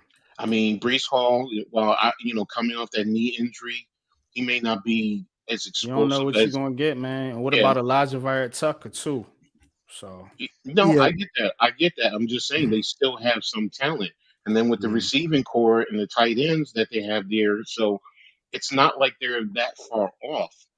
So the question is, who's going to come in and who's going to be able to develop? If you're staying with Wilson, who's going to really develop him? Who's going to take him and get inside his head and develop the level of intelligence, and work on his fundamentals to help him grow as a quarterback. Because yeah, he does have the talent around him that's what I was gonna to ask grow. you. Let me ask you this real quick, not to cut you off. Hmm. Do you think Zach Wilson, because here we are, year two, we didn't done this before with the Jets. Do you think he's closer, or do you think he can turn it around? Like He's the Daniel coach. Jones, He's the coach. give you see what I'm saying? Do you think give it with a coach that he can turn it around, or do you think he's pretty much shell shocked? Okay, with the right coach, and you develop the right philosophy, and you really work on that run game, and let him rely on that run game, because Mhm. a quarterback's best friend, they don't want to admit it. They don't want to admit it, but the best friend is play action. And when you Yeah. have a good running game going, it helps all quarterbacks. It helps them all. I mean, even a Mhm. marginally average quarterback, if you have a good or a strong run game, defenses have to honor that. That makes your Mhm. passing a little bit easier. So I'm not saying the kid doesn't have arm talent. He does. He has good mobility. He just does some crazy dumb things. And it goes back to who's going to be, like you were asking, who's going to be the OC. So, and that's why I said, well, first and foremost, with the rumors, are they going after Lamar? Because if they're going after Lamar, then you're really gonna have to get a different OC. You So can't. let's get in. Let's Yeah, get go ahead. into it then. Let's get into it. So the rumors are, and here's what I've heard, that the Baltimore Ravens are going to tag Lamar Jackson, and they're going to Hmm. look to trade him to another team. Yeah. They Hmm. do not want to pay him, for whatever reason. So what do you think? Do you think the Jets, first of all, it's going to cost 2 first-round picks and more to get Lamar Jackson? Is it worth it? If you're a Jets, or if any Jets fans is in the In chat, the please chat. comment. Do you think that is worth 2 first-round picks for the Jets, given their situation? We all know they got Yes. talent. We all know they got a Yes. top 5 defense. Yes. Given their talent, do Yes. you Oh think it's my worth God! Yes. You lost trade? to a 13-31 basketball team. Are you kidding me? You lost to a 13-31 basketball team. Are you kidding me? And Ben Simmons had a triple-double tonight, and you wasted it.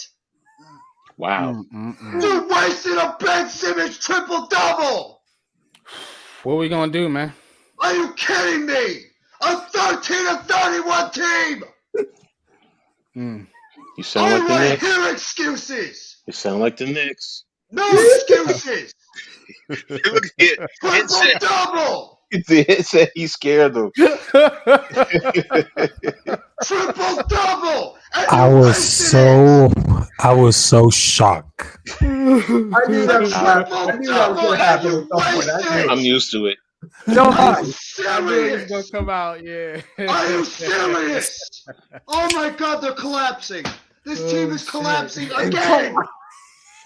Again. It was so Oh Taj. shit. You Oh gotta my be God. kidding What's me. good, Taj? What's good? Wait, unpopular. I got a question for you. Can I clip that and use it on my show tomorrow? Clip it. Go ahead, Yeah, clip you can it. clip it. Yeah, I'm not gonna Oh. be mad. I'm not gonna copyright you. Yeah, go ahead. Claxton had a double-double. Joe Harris, get Just that. kidding. Joe Harris, get the hell off the court. You suck. All right. All I right. can only imagine what his squad was going through. He would probably had Hold this. on a minute. He was probably driving. You know, everybody's calm. Like, yeah, He's yeah. probably You like, know. what the fuck? Like, 13-31, and you lose to them. oh shit. So this actually goes into my question I was about to ask you guys. I'm sorry, guys. No. This Nah, actually man. brought I me needed Get that, it out, man. Jeff. I Get needed it out, that bro. shit, man. I you needed Get it that. brought me man. up to a good point actually, Ooh. Jeff. This is the reason why the Knicks run the city. I gotta Nah, say- bullshit. Nah. That's cat. That's cat. Wait a minute. I'm That's gonna say this. bullshit. We both lost to San Antonio. We both did. So Yeah, I Right. can't even come on. talk. Exactly. When I can't. you Stop think of it. New York, No, I get you. I You get thinking you. the Knicks. We've 8-0, had that man. debate. and I We've hate had the that debate. Knicks. And I We had hate that debate. We had this debate. Yeah. I know, Sorry, I I, want didn't- I am so pissed right now with this basketball team. Oh, he said he's Oh, cooking and we on his speaker. So Oh, You about to make this God. man burn his chicken. Sorry. Oh, man. It's fine. I didn't even know I got on the speaker. Oh, I can't help it. I'm like this the same way. I am the same way with the Nets like I am with the Giants. When they do Yeah, something wow. stupid like this is unexcusable. So am I don't I. care. I don't We care all if Kevin are. Durant and Kyrie Irving are not playing. Yeah. They are 13-31, and you have a team that's still I think good. we lost to the And Spurs, Ben too. Simmons actually did something tonight. He had a triple-double. Claxton had a double-double, and you still lose Wait, convincingly. he had a this team. McDonald's double-double? That's 3 in a row. I gotta see the final Breezy, score. where are you, Bob? Where are you, Breezy? All right, let's 106 get, to All right. 98. That was the final score. Let's get- 106 to 98. let's get back to the Jets, real quick, Um, man. We're gonna yeah, we're gonna we- revisit this here in just a little bit. Y'all hang tight, man. This is fun. as yeah, far it's a joy. as far It's a as joy. what they're doing, as far like I said with the OC, it Yeah. really is. It boils down to first and foremost, like we were talking about the rumors. Is Lamar worth the 2 first-round draft picks? I'm giving them the 2 first-round draft picks and Wilson. I can't lie to you. I am. You can do certain things. Yes, you can be concerned about the injuries, but it's football.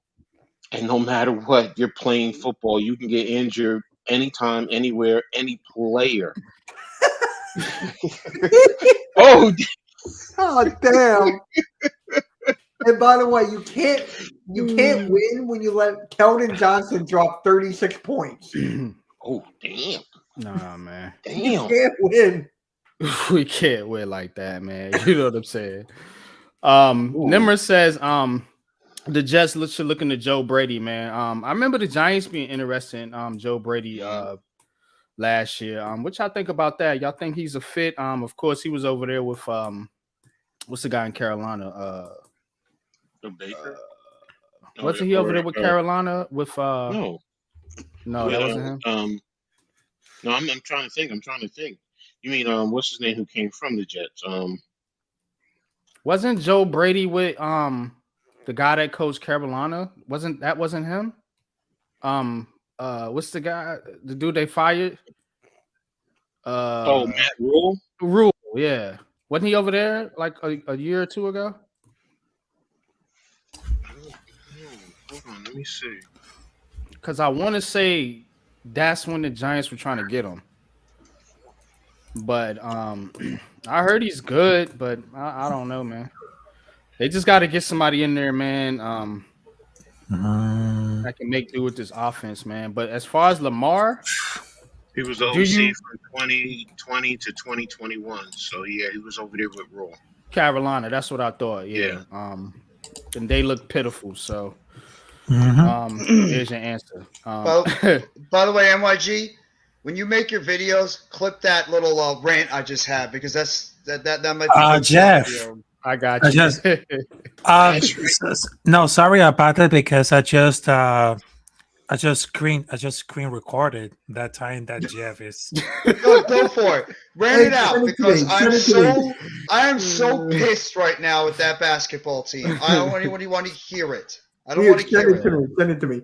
Go ahead. I think you're Clip going viral. It- I think you're going it's viral, Jeff. his squad made a great point. He was at LSU when Burrow was With there. Burrow, yeah. Yeah, With So he Burrow. was. He he was. knows Mhm. how to use talent. He does Mhm. know how to use talent. I don't know if Mm-hmm. he And can fix Zach Wilson though. I don't know. No. I don't think so. hold on a minute, homie. I'm They out were on also Zach, man. I'm wait a out minute. on that I guy. get that. I'm not speaking up for Zach, but when Mhm. Burrow was at LSU, people had issues with him until they won their championship. Mhm. Remember, he was also at Ohio State, and he transferred out because he wasn't going to get playing time. He couldn't win the Mhm. play. He couldn't win it in Ohio. So Brady did help grow Joe Burrow. So to Mhm. say now, yes, it's college, but the point I'm making is he does know how to help elevate a quarterback. Yeah. So now again, The Wilson question is he better than Matt LaFleur, Mike LaFleur, whoever the guy was here? Because that's who they got rid of. I think they scapegoated him though, man. I think it's on that quarterback, man. No, I agree with you. I think it's the quarterback. If it's me, I'm going to be brutally honest.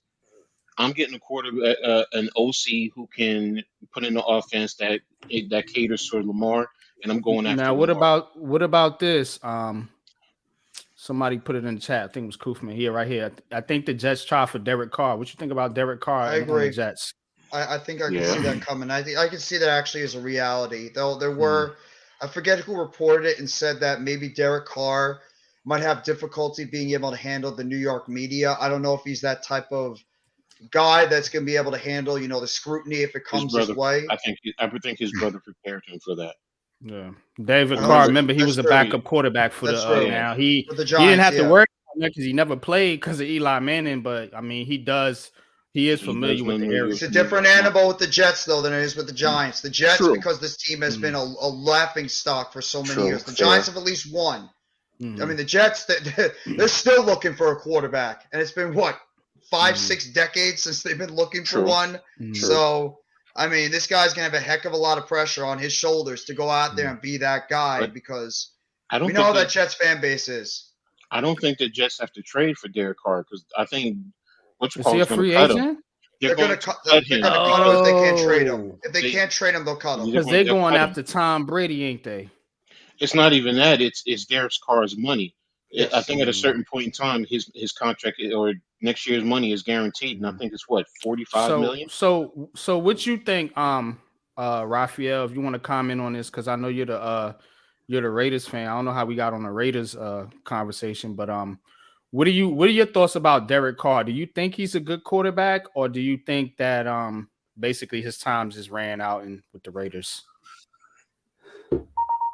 I'm sorry, that was me. You there, Right. Rafi? He might have stepped away for a minute. We'll get back to him, but Okay. I think yeah, I think Derek Carr would be a good fit. I would try to go for Lamar. It's just a different dynamic, but he might not be a bad consolation prize. They just need somebody competent because they have the team. They got the team and compete with Miami, Buffalo, and New England in that division. They got the team that can do that if they just get a competent quarterback, man. So the Jets, this is a critical offseason for the Jets, man. I'm glad the Giants ain't in this position because I got tired of this shit, man. But yeah, this is critical offseason for the Jets, man. They got to get this. Whoever they're gonna bring in for this offensive coordinator, man, they got to make the best of this team, man, because they got a good squad, man. They just missing a couple pieces, man, here and there, man. So Nimra has a question. I'm gonna let you answer this one, Coach, man, because I don't really get into the cap and all that. He says, Hmm. how much did you give Daniel Jones? So we talking about the Okay. signing, obviously the money that they're going to try to make work out for the contract. Okay. It's going to sound tricky. Um, in total, it would be 4 years, 145 mil. Okay, but I'm gonna Mhm. break it down this way. Okay, the first 3 years, I want the average to be about 35 mil. All right, however you Mhm. want to break it down. If you want to make it less the first year and work its way up, the average still should be about 35 mil. The fourth year is going to be about 45 mil, but that fourth year is a team friendly deal. So the team can pick it up to pay him because of the market, because of how the market is going. Now, Mhm. I said, so basically, I'm doing 3 years at 105, and I'm guaranteeing probably anywhere from 80 to 90 mil of that. So Okay. that's how I would look at it. But the average is 35, which would put him right in that middle, maybe top 15 in the league, close to the 10, top 10 in terms of money from the quarterbacks in the league because you have to pay that, and Mhm. and I, I'd want to do that as fast as possible, especially with Lamar, because if you franchise him, I somebody said that a franchise is like 45 million for the quarterbacks for next year. 45? I don't think it's When that much. I didn't think it was. I thought it was in the 30, but Yeah, I think it's in the 30s, like 33 or 34, I think is the franchise tag. I QB, want to say. QB But I'm not real 2023. good with the cap and stuff like that anyway. So Here it is. No, it is. It's going to be 45.248 mil. oh yeah, can't get that. That's I'm sorry, that's man. Damn. so if you're going to franchise him, number one, if you're franchising him, that's going to It's move the like your whole market up. damn cap. That, The guy ain't got well, but 50 million. I mean, I know No, they I'm can not make talking about the more. Giants. I'm not talking about the Giants. No, not the Giants. I'm saying, oh, with Daniel Jones, what I'm saying is he's going to push the market up higher. So the Mhm. Mhm. average, that's what I'm talking about. Mhm. I'm not saying paying Daniel Jones 45. I'm Right, but that's saying, the tag. But a lot of people saying tag him, and I'm like, I don't want to oh, tag Daniel him. Jones. No, I'm saying if If you got to Lamar, pay him no, that, here's what I'm saying. If Lamar gets tagged at that, he pushes the market up. So I'm saying I see. sign Daniel Jones as fast as possible. Before that Because if happens, they tag we, Lamar, then they going it's the gonna next one going. I see what you're saying. it's All going to say if I'm Daniel right. Jones, I'm sitting here saying, "Oh Mm, wow, let me wait for Lamar because he's going to push it up." So now I can sit here and say, "Well, if I'm going to be in the middle packs, then that's going to get me maybe an extra $5 million." mm, So I'm looking at it in that regard. So yes, if Baltimore tags him, then that's going to push the market up. Now, Baltimore signs him or trades him, and somebody signs him to 50 mil. That's also going to push the market up. So you got to sign Daniel Jones. That's why I say about 35 mil for the there you first go, three Almighty. years. Want to come up? That's where I would want to get him roughly in that range, and then on that fourth year, if it's a team friendly, then you can extend it because he's still young. You can even extend it for another 2 or 3 years if he's playing well, depending on what the market is, what the salary cap is. Don't forget the TV money. I mean, they're signing these TV contracts. The money's going to Mm, be rolling in, so it allows you to play with it with the contract. So mm. I think Saquon will get the tag. it's That's my cheaper. prediction, It's and cheaper. it makes more Mhm. sense. But I think ultimately they're gonna work something out with Saquon. They're not gonna let him play on the tag. Um, the thing about these contracts, and I don't get into the contract a lot. I leave that up to coach. But the thing about these contracts is it's about how you structure them. Because Hmm. everybody want to look at how much this guy's making, how much that guy's making. Well, he might be making a whole bunch of money this year, but next year he might not be making shit. So Exactly. it's all about how it balances out, man. So, if you get a guy that's going in or coming in that's on the back in his career, you don't want to be paying that guy a lot of money. So Hmm. you want to front load it. If you get a guy that might be ascending, then maybe you want to Back. backload it. You see what Exactly. I'm saying? So And that's yeah. that's what you want to do with him. Also with the guaranteed money, because how do you break that down? Because usually they break it down over the life of the contract. So if you're guaranteeing say 80 mil, then over 4 years, that's 20 mil over a 4-year period. So hmm Yeah. What's good with you, Almighty Finesse, man? What's good, man? Welcome to the show, man. How you what's doing up? tonight? Gotta Oh my, unmute your mic, brother. You there? so, What's good, man? How you doing, man? What's on your mind, man? Talk to us. so you talk all that smack in the chat. Then when you're up here, you got nothing. Come on, Almighty. What's up, You've young been Man. buck? you've been calling Cool Cat by his first legal name all day and yesterday. Now you got nothing to say. Yeah, kick him out. He got nothing to say. You want to talk, bro? Well, I don't want to have you just I would muted say things, but I'm on not going to my say them.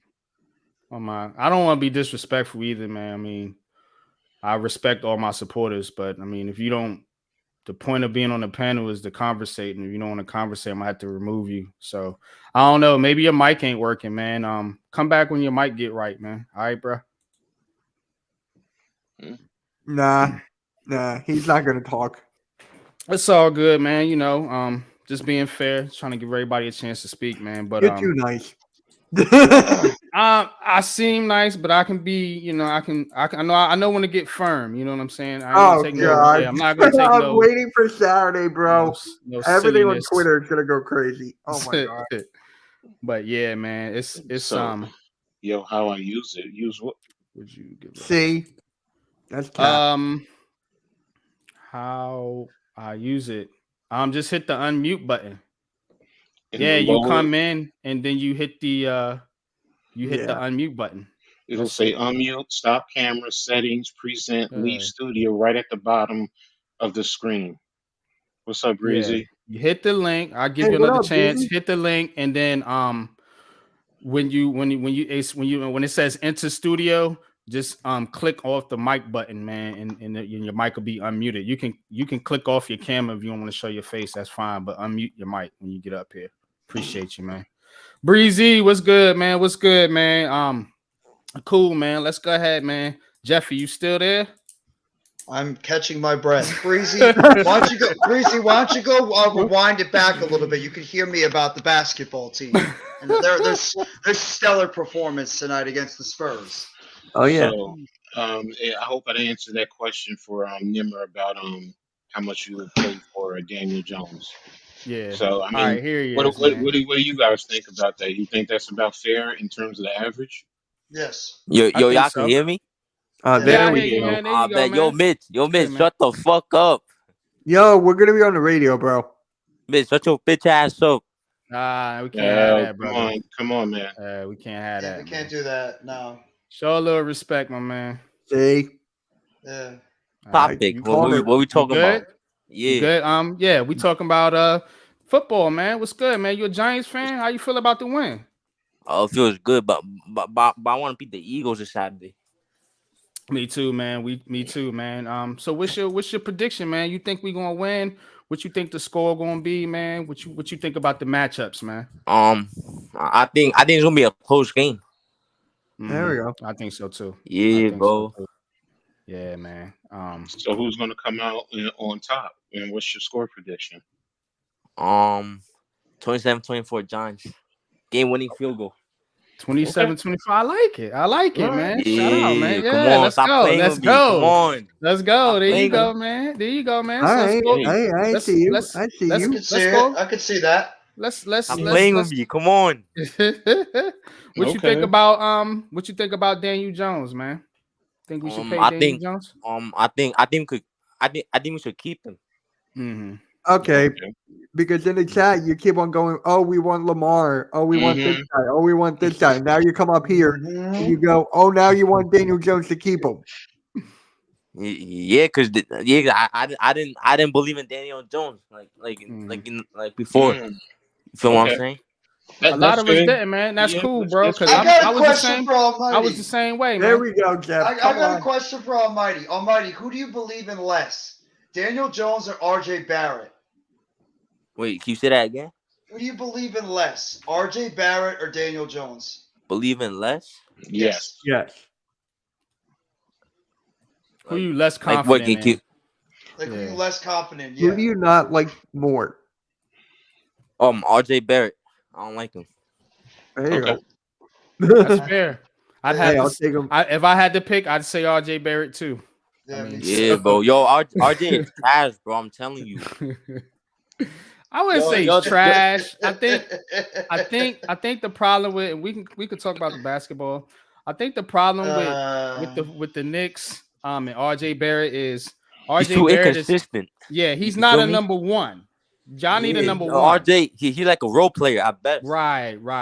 Y'all need a Yeah. true number one guy, man. And they pay RJ Barrett like a number one guy, but he ain't a number one guy. That's the Yeah. problem. You know what I'm saying? That's the You problem, pay man. you pay three guys like number one guys on the Knicks. You Randall pay Yo, the three too. Nets are guys trash. as number one And talent. Bronson. And Yeah. Brunson. So Yeah, they were trash tonight. I'm gonna say this. Yeah, I'm not talking about the Nets. I'm not gonna do that. No, he We were brought up just the talking Nets. No, about. he That's brought why. it up. Oh, I thought you said the Yeah. Knicks. I'm sorry. No, Nah. he Yeah, said, he's y'all, the Hey, nah. Nets are buddy, They what trash. they look happened He's not to? Oh, I'm not lying. doing He's they right. look The bad No, Nets without Kevin trash. Durant. no, Kevin Durant. They but look but bad without Kevin the Durant. the, the thing is the thing about the Knicks. I mean, I was talking before the show with NYG and Jeff about it. The New York Post put up an article today, which I did not know. I did not realize the issue with the Knicks is their play at home. They're Yeah. 11 and 12 at home. If you're a good You team, just you noticed have to that? win your. Look, I don't see the games, bro. I can't get the games, so it's hard for me to follow along consistently. I might pop in, look at the score, and then get out, and that's about it. And I'm not really focused in on it, so I'm not fully invested because they're my team. But Comcast doesn't allow them here where I live, so that's Yeah. what's frustrating for The me, and Oh, Blackhawks. that's really what it boils down to. If I'm seeing them, I would have picked up on that easy. But yeah, being 11 and Hodgins 12 is at home, signed, Nimmer. He's yeah, signed. He's not it's going a anywhere. he's at Go ahead. 807,000 next year. I Yeah. think Yeah. that's what he has. So He's not going anywhere next year. he's not going anywhere. So, but for the Knicks, if they're 11 and 12 at home, if you just to make that just split that, take off 6 wins, they're in second place in the East. Just by that alone, that tells it. And I know I've been hard on them, and I've been hard on Tibbs, and I do think I'm justified in a lot of it. Maybe I'm to the extreme, but if you're going to be a good team, you have to win at home because come playoff time, if you have the home court advantage. If you can't win on your home court, then what does that say? You're not going to win in the playoffs. Nah, I So, think nah, I think we can. I think we can. well, right now in 23 games, like what is it? 23 games, 11 and 12. Yeah, 23 games. They're not doing it. They're under 500. No, no, but every time I think the road team they always sit on us in the garden. Mm-hmm. But you have to, as a home team, you have to give the fans something to cheer about. The Yeah, The fans give you Knicks. the I don't energy. feel like yeah. the Knicks been good in the Garden since the '90s, man. But we were good 2 years ago. We were 24-12 at the Yeah, Garden 2 years 2 years ago. ago, Oh, and that was the first year of yeah, Tibbs. Yeah. That was to Okay. Yeah. Yeah. that, That's, that Yeah. was Yeah. the that was that was the COVID year. Yeah. yeah. yeah. Yeah. I got So you. I mean, and Yeah, that's the thing. If you're gonna play like this, if you're just gonna be 500 at home for the whole season, you're not going to go far in the playoffs. I'm sorry. You know, you're and if you don't, you're probably going to end up in the play-in, if that, and you're going to Wait, be what you out. mean playing? We in the 60. No, But it I'm means at the looking end at of the season. by He the end means of the the end of season, the if you're season. Oh playing yeah. 500 basketball at home, you're going to end up in the play-in, unless you just dominate it on the road. I Unless you mean, just we dominate 14 on the 8. road. We 14-8 at the road. Yeah, you're 14-8, but we're Yeah. 11-12. What do? You try to get the home court advantage in the All right, playoffs. I gotta head out. Thank you for having me. Yeah, All right, man. leave. Yeah, leave. Hey, It's hey, your nah, bedtime. It's your chill. bedtime. Hey, Be nice, Almighty. It's your Chill, man. bedtime. Leave. Respect, man. Respect, man. We all respectful here, man. You know Fuck what the I'm saying? Eagles. Mitch is my guest, man. no, So you cut him, gotta cut him, you gotta cut him, respect him. cut him. He ain't listening, man. Cut him, You gotta cut him. respect him, man. All right, we'll put you I in the tried to tell you in gulag the as beginning. my man Lou say we have to put you in the gulag. So Oh, dang. All right. until you get right, man. But I'm Catch you trying to get a all brother later. a chance to speak, man. But Take definitely, it man, easy. appreciate you coming in, Mitch, man, for sure, man. Much respect to you, man. But I gotta say it, man. Say Go Giants! We kicking that Yes, ass, sir. man. all Yes, right. sir. Fly, All right, Eagle man. fly, and let's go, Brooklyn Nets. Yeah, Shut all right, All up. man. right, bitch. We'll talk later, man. Don't I had you to see it. dare. Don't you dare. Get even started with that.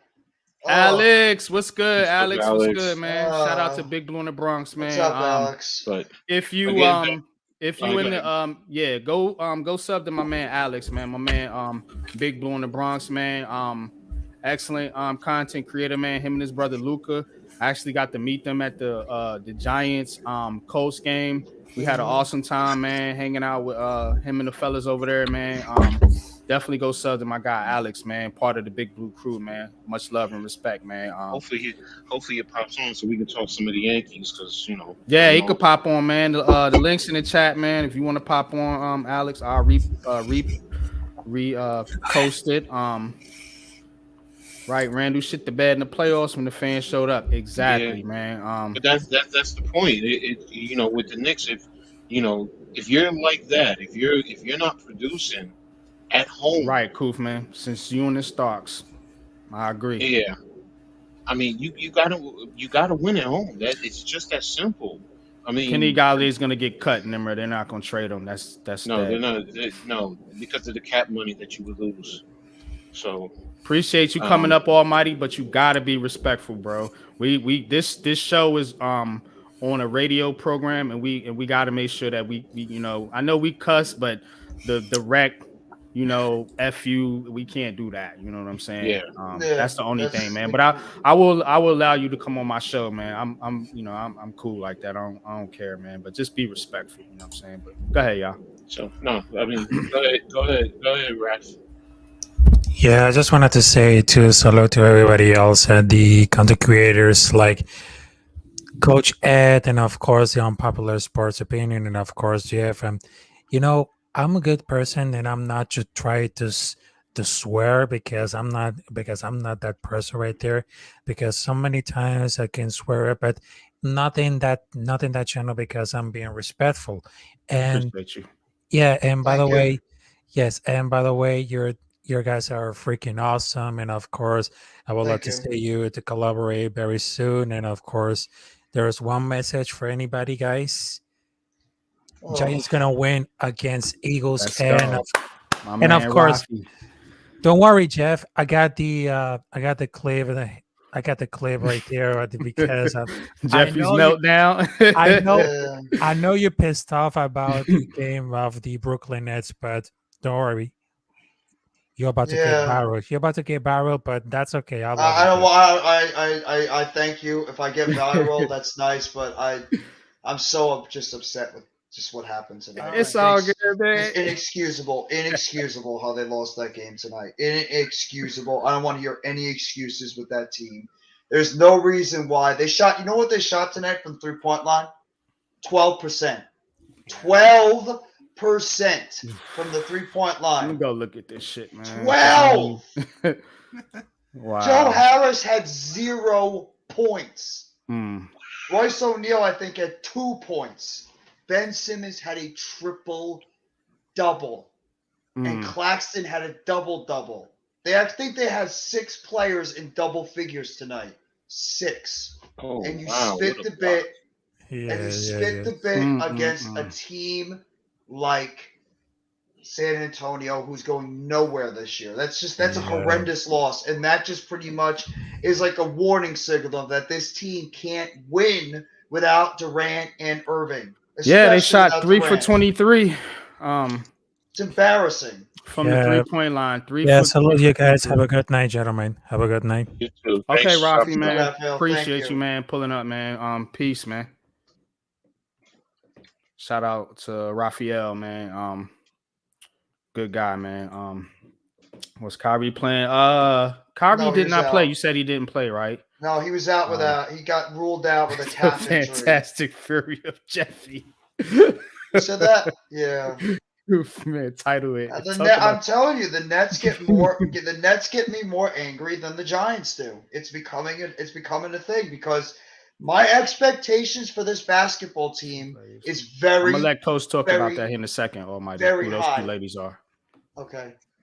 But my expectations for this Nets team is very high because Me too. when you have Durant and Irving and the team they assembled, the Giants' expectations obviously have gone up over the season, but they're not at the expectations of where the Nets are. The Nets have to be a championship contender right now because of the team they assembled. And when you're losing games like tonight, and maybe it's becoming something that maybe it's just like karma. Everybody wants to hear me go nuts about this basketball team because every time we're on Tuesday, the Nets do something stupid to lose a bad game. Yeah, they're like 0-4 on Heart of the City. I don't think they won a game since we started the podcast. Yeah, I can't on take Tuesday, it. when we go on, 9 times out of 10 they're gonna lose. And you're gonna hear Jeffy go the fuck off. But I mean, the fact of the matter is, and I mean, Breezy, I'm sure Breezy's going to have more insight on it when he does his post game. But I mean, this is just inexcusable. I'm going to try to hop over to on Breezy's show later. This is inexcusable. This team had an absolutely pathetic performance. An absolutely pathetic performance tonight. I don't care who is not playing in this game tonight. I don't care if, Michael Jordan is not playing in this game tonight. You have a team, even with backups, that is a better squad than the San Antonio Spurs. They are 13-31 for a reason. They're a team in the middle of a rebuild right now. They're a team right now just trying to find their direction going forward. And it's inexcusable how this team just did not go out there and show any type of life overall. I mean, it's pathetic. Yuta Watanabe had no points. Markieff Morris had 4 points. Well, they got out rebounded. That's one thing I noticed because we've talked about this before. The rebounding, Oh, they need to get rebounding. The rebounding is got to get better, man, and it's not. No, they need to get the turnovers is bad. The turnovers is another thing. Yeah, that looks like what did them in because everything else is pretty much close or in the Nets' favor. But I have to go back and watch the tape, of course. But just me too. My initial glance on that is that probably what did them in, man. That 3-point shooting and rebounding, man. So they need to do something. They need to do Duncan something. don't even play no more. Yeah, that's right. Yeah, exactly. That's no excuse. If Duncan, Tony Parker, and Manu Ginobili ain't there, you shouldn't be losing to the Spurs. This is pathetic. It's pathetic. And and I mean, maybe I went a little over the top, but I mean, it's warranted when this team can't go out there and beat a pathetic team like the Spurs. No offense to them. And I mean, it's right now showing that this team can't win without Kevin Durant. They cannot. Appreciate you, Mitch. Thank you, Mitch. This team can't win without Kevin Durant. Even when Kyrie Irving was out there against the Thunder, he can't close. Kyrie Irving is not a closer like Kevin Durant is. Durant is guy that goes out there. I haven't seen it. If he was a closer, why was he not closing out against the Thunder? I mean, he can close, though. Kyrie can close a game, but he can't do it by himself. He's always been that guy that needs he's a 2. He's the best number 2 in basketball. See what I'm saying? He's a 2, but he's like a top-notch 2. You see what I'm saying? But he can close games, but not by himself. and pretty much he's by himself right now because you don't have no scorers now. I will say we do have a scorer.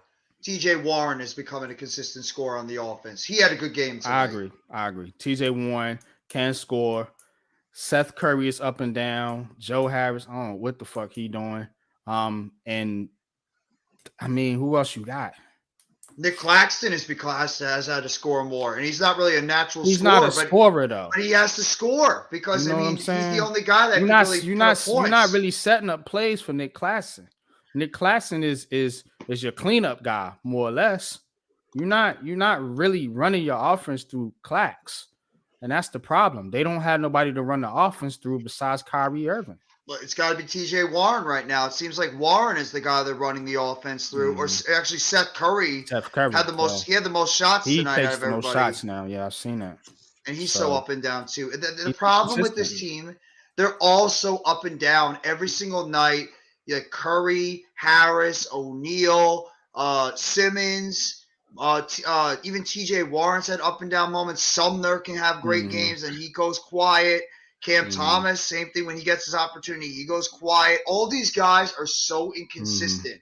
They can go out there and put up 18 to 20, 25 points on one night, and then they could go out there and pretty much score 2 points and do nothing. And the That's the next problem night, with this team yeah. is there's no consistency, and that's the thing that got me worried when Durant went out. And I was saying, okay, this team still has more depth than they had last year, but the problem is Mhm. who is going to be Keldon those Johnson is a guys? baller. Who are those guys that can Who go out there right now who is Keldon consistently? Johnson?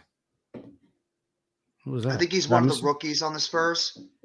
Oh, okay. I He's one never like heard the of young players on this team. Yeah, he scored him. 36 tonight, but Mhm. I mean the problem is, right now Cam NYT. Thomas, yeah. What's up? Where Breezy at? What's Cam Thomas? Well, he's because they don't He's play supposed him. to They don't be this. play. He's supposed to be the guy that is supposed to be the backup, basically scorer. He's supposed to help shoulder the load when Kyrie He and had 15 Katie miss tonight. time. You know what I'm saying? So I seen he had a decent game on paper. I have to go watch the film though, and I told Breezy we're gonna do a film breakdown on Cam Thomas. I really want to see what this guy is about. You know what I'm saying? Because if he's that dude, then we definitely need to get him in the game more. You know Yeah, what I I'm don't know saying? why he's not playing more. He needs to get in the game more. I understand we have been winning. Who would you guys draft in 2023? I'm not going to talk about the draft right now, Nimmer. Out of respect for the Giants playoff run. As of right now, you could probably guess what we're lacking in. But we got plenty of time to talk about the draft. Um, as the offseason comes along. Wide receiver, yeah, that'd be one. But hey, Hodgins is a keeper. You might want to re-sign Richie James back. I don't know. I think he's going to command a good little contract, so they might want to I stay think they're away going to from let him that. go. I think they're because they have Wandale Robinson. I think they're going to And try. I Wandale think they're going to let Robinson, him that's go. another one. So I mean, you But got when is two guys. Wandale coming back? He might be back in the middle of the season. Yeah, so you still might need. You're gonna need a slide out. Yeah, you're gonna need a guy. You're gonna need a guy. So Coach. that's another one. Um, Talk about the two young ladies on your Hmm. screen real quick. Coach actually did a video. Almighty, if you want to go sub up to Coach's channel and go check out his video on the trade of the what's the lady's name, Jones, to the Liberty. So John Quell Jones, yes. John Quell Jones. So go check that out for more information. But go ahead and talk about the two Well, young ladies on the screen real quick, Coach. that you have Sabrina Ionescu, who's right here, and then John Coyle Jones right here. Ionescu is she was drafted 3 years ago as the number one overall draft pick for the Liberty out of Oregon University. She's a very gifted if a player. She can play both off and lead guard. She can assist. She can rebound. She can score. And when she was at Oregon, she was a triple double machine. Kobe Bryant was very into her. He was helping mentor her game. She was very close to Kobe. Jonquel Jones, who the Liberty just traded for in a three-team trade with the Connecticut Sun, which is where Jonquel just played, and the Dallas Wings. Jonquel Jones is also the 2021 WNBA MVP, and she's a four-time All-Star, 6'6" center, very efficient and effective scorer, plays very good defense. The Liberty had to give up um, their the center that we had, but we also still have Steph, so they have to, who's like she's a 6'2" wing forward guard in the WNBA, and Natasha Howard, who's a 4'5", but Natasha is 6'2". But she's an excellent defender. So they don't lose in terms of defense; they gain in terms of offense because Jonquel is just that good in the low post. So it's a very good move. They did have to give up their sixth-round draft pick, but they also picked up Kayla Thornton from the wing from the Dallas Wings in the trade. Thornton is a career 7.9 point average player. She's a 6'1" forward, small forward, power forward, but she does definitely has a good game. So it again, like I said, for the Liberty, it's a very good move. It opens up salary cap space because what they're also going to do is have the spot, the money, because they're still going to go after Breanna Stewart. Breanna Stewart is actually from New York, the New York area, upstate New York. She played at UConn. She was a consensus All American all 4 years that she was there. I think she was an overall #1 draft pick. She's a four-time All Star, two-time WM. She's a two-time WNBA All champion with the Storm. She's 6'4", but she can play any position. She can actually play from the 1 to the 5, and I mean she can play it at an elite level. So if they can sign her, they're making a run for the championship.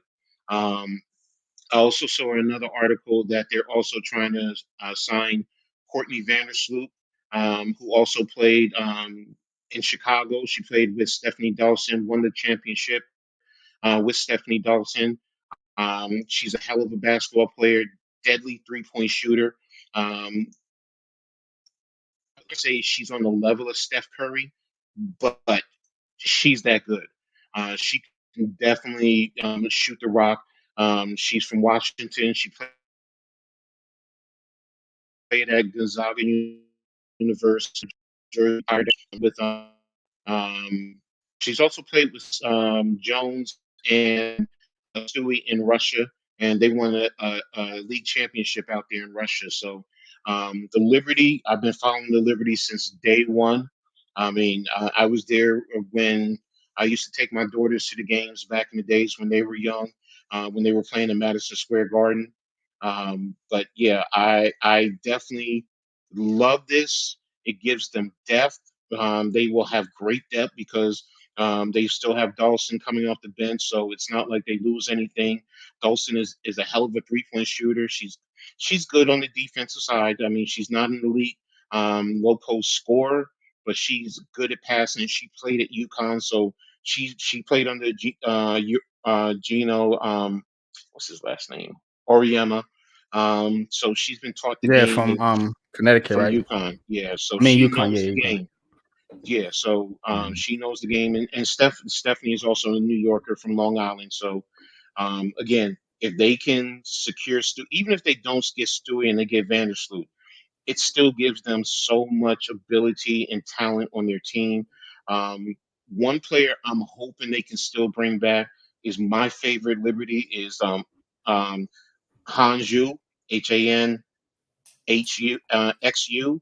She's from China. Now, if you look at her, you're going to say she's skinny, but she's 6'10" and she can shoot the three Goodness. pointer.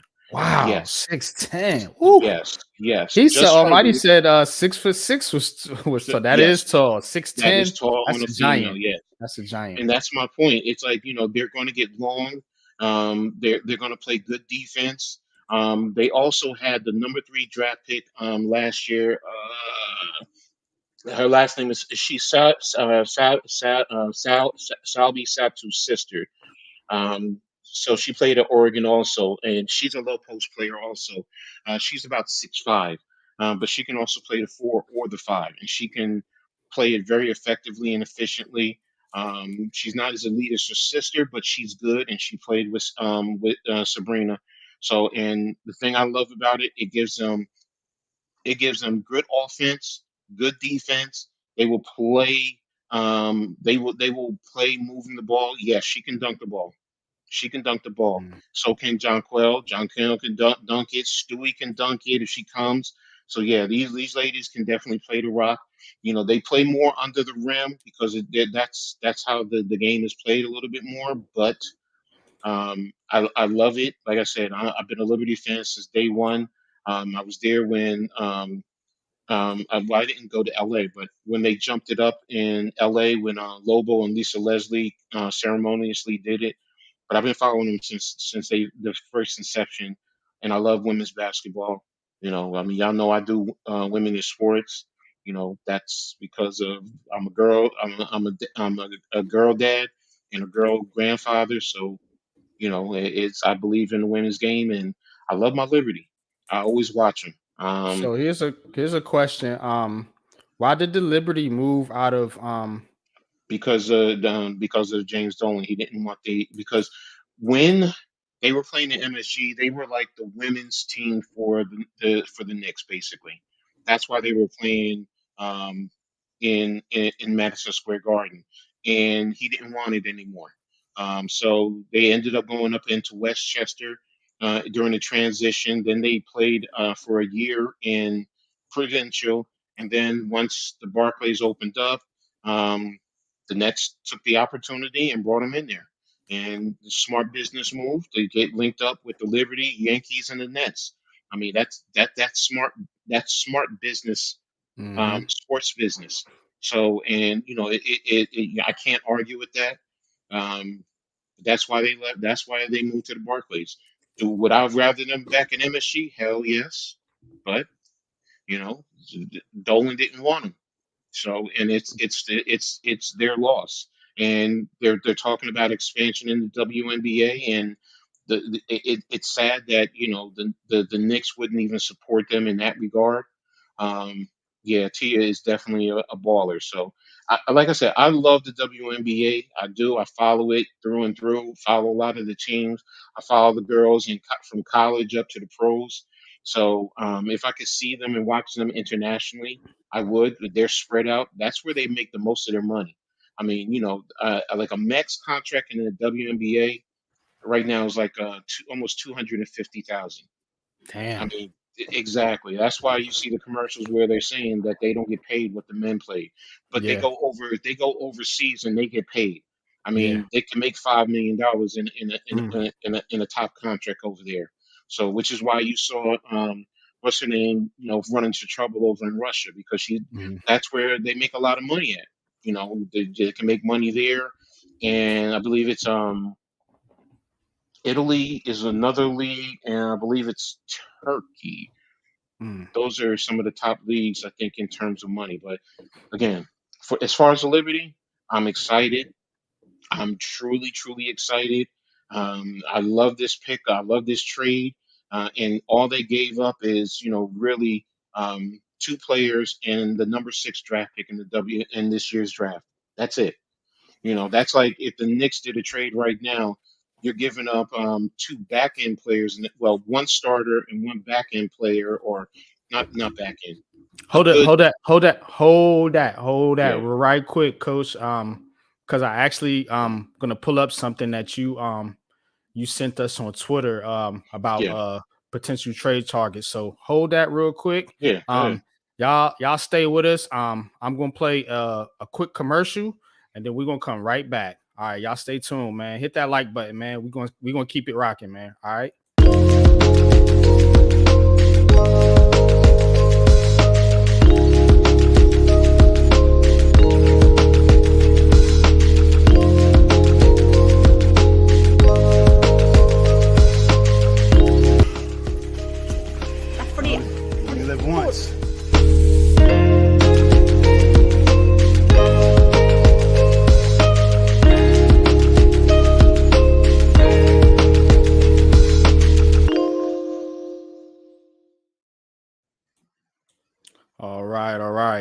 Mm-hmm.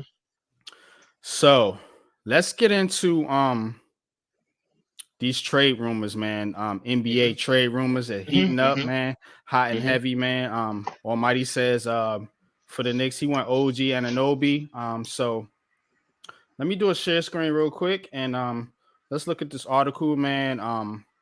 Courtesy that coach shared to me, and then but it's courtesy of Bleacher Report. Trade Joe Harris for a brown paper bag. At this point, get rid of them. Get rid of a lot of these guys. Oh my god, yo, Jeff is on fire tonight. I love it. Yeah, I feel so great. All right, can y'all see that? Mm-hmm. All right, so Yes. this is for the Nets. I'm not going through all the teams. Mm-hmm. I can put the link in the chat if you guys want. But so updated targets. Don't know how to say that name, but Kelly Olynyk and Jay Crowder, I know them. Outside of Nick Claxton, Kelly Olynyk. Kelly Olynyk, yeah, and Jacob, what's his name right here? Oh, Jakob Pertl. Okay. Brooklyn doesn't have a reliable big man to turn to, which could be a problem should they run into bigger teams like Milwaukee or Cleveland in the playoffs. Polday is a good interior scorer, defender, willing to move, willing ball movement, who would blend well with Kevin Durant, Kyrie Irving, and others.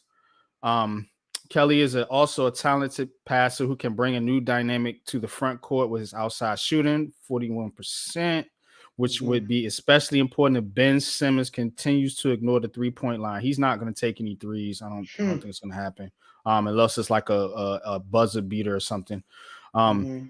Crowder gives Brooklyn a playoff-tested wing who can play and defend either forward position that should be well rested while being away from the Phoenix Suns all season.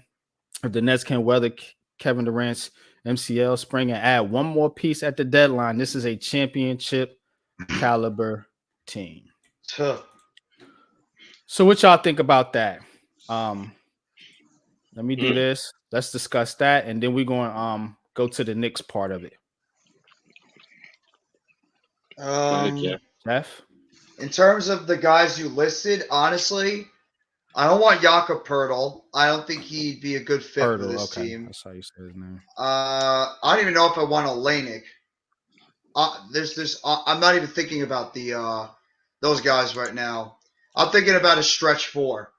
A four that can go to the basket and put the ball in, be an offensive weapon at the 4 position, and also be a guy that can give us a little bit of defense. Honestly, I'm thinking big. I'm thinking either John Collins or Kyle Kuzma.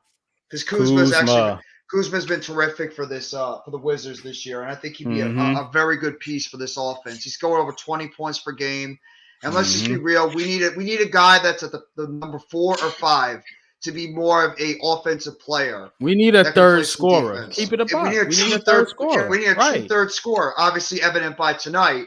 We need a guy out there to be a consistent scorer at the 4. Then Claxton could be able to handle his role as that defensive stopper as at the the 5. Cleanup guy, yeah. Because Simmons ain't it. Simmons, he had a triple-double tonight, but Simmons is not a scorer. He's not a scorer. He's more of an all-around player. That's what he needs to focus on, is being a facilitator and a defensive player, not a scorer. Polto is nice. I don't like Pirtle. I'm not a huge fan of Pirtle. I mean, I think he's a good player, but I don't know if I'd want to give up anything significant for Jakob give up Pirtle. a lot. I think we give up Joe Harris. Joe Harris and probably one of our young guys, Harris. either Day'Ron Sharpe or Cam Thomas. I'm sorry, but I mean, you had to give up something. I get it. It's not going to be Harris. I'm telling you, they're not going to want Harris's contract. It's not going to be Harris. It's going to be somebody else. Then it's going to have to be Cam Thomas. It's going to be Curry. It could be even like Royce O'Neal they could ask for. They could even ask for T.J. Warren or Edmund Sumner or one of these other guys. It's not going to be Harris because you got to think about the contract. Are they going to be willing to take on Joe Harris's contract when he's coming off? Nobody wants Joe Harris's contract. Yeah, we're stuck with him. He's not going anywhere because they already had a chance to trade for Joe Harris for John Collins and they vetoed it. So I would trade Cam Thomas for Kuzma. I know Big Fan Breezy disagrees, but I'm sorry, man. They're not using Cam Thomas. No. If and I know he's a young player and he needs time to develop, but we are a championship ready team. You need guys that can contribute right now. Now, can Cam Thomas contribute? Of course. But like we said, like Jeffy said, he's inconsistent. Um, you need a big time scorer, not a big time scorer, but you need somebody that can shoulder the load when and if Kyrie Irving and Kevin Durant are unavailable or injured. So that's what you need. You need a guy that can help weather the storm. Because right now we're hurting, we're reeling because we don't have nobody that can score. We went from one of the top scoring teams to not even being able to do shit. So Yeah. we gotta, you know what I'm saying? We gotta get consistent scoring. Kyle Kuzma would provide that. I feel like so. Hey, It's just look, TJ Warren, and that's it. TJ Warren has been the most consistent. I will say we do have a scorer. TJ Warren can put the ball in the basket. He's been a yeah, consistent scorer, but we need a true but he threat. comes off the bench. I mean, like He's a you bench can't guy. He's have a six right. man. You can't have TJ Warren in the starting lineup. Then you get nothing from your bench. Exactly. He needs to be our six man. So that's where we at right now. So I'm with Jeff on this one. I think if you're going to give up an asset like Cam Thomas or even Dayron Sharp, go get a guy. Go get Get rid of why Kuzma. why are you Right. keeping Go Sharp? get You're not using him. Sharp's been in the G League most of the season. You're not using him at right. all. This team has Mhm. to win now. Kevin Durant is not going to be good for a while, and he's been injured now for the past 3 years. Kyrie Irving has not been reliable in terms of health Right. either. You need to win now. What is the use of keeping Thomas and Sharp if you're not going to play them? And by the time they get consistent playing time, Durant and Irving might be done as top players. So you need to strike while the iron is hot. This team doesn't have a long window. The window is closing in a couple of years with this team. You need to get it done now. I'll give you Cam Reddish for Cam Thomas. No, no, I don't think I want no, to do that. no. And I like Um, Reddish, but no. yeah. Do y'all have draft picks? No, we do not. No, we trade him Um, all away for we got James Harden. one. No, we got one. We got one in this upcoming draft. Well, One one, first yeah. rounder. After that, it's a wrap to like 2030 or some crazy shit like that. Yeah, Um, thanks. I'm with I'm with you, Jeff. We got to go get a score. Now let's flip it on the Knicks real quick. See what we got here. Bum, bum. I think the Knicks need a shooter. Yeah, I agree. So let's see what they say. All right. Can y'all see that? Yes. Oh Is that boy. is that New York, Bradley Beal? New York Knicks. So Hmm. updated targets: Bradley Bill, Zach Levine, and OG Hmm. Anunoby. Oh, Ananobi would be terrific. I think Ananobi Hmm. be a good While pickup. other I like teams him. may only want to add some minor upgrades here, the Knicks shouldn't be afraid to go star chasing. Few teams have the kind of draft capital the Knicks possess, and even the strong play of Julius Randle and Jalen Brunson has New York just seventh in the East. Adding a premier scorer like Bill or Levine is at least worth checking the price for the Knicks taking this offense to an elite level. If the asking price is too high, and Anobi may actually be the better fit overall. Plugging the defensive juggernaut into a lineup that features Brunson, RJ Barrett, Randall, and Mitchell Robinson would give this core plenty of size, scoring, and now an elite defender on the perimeter. Don't be Mm-hmm. shy, New York. Make some calls.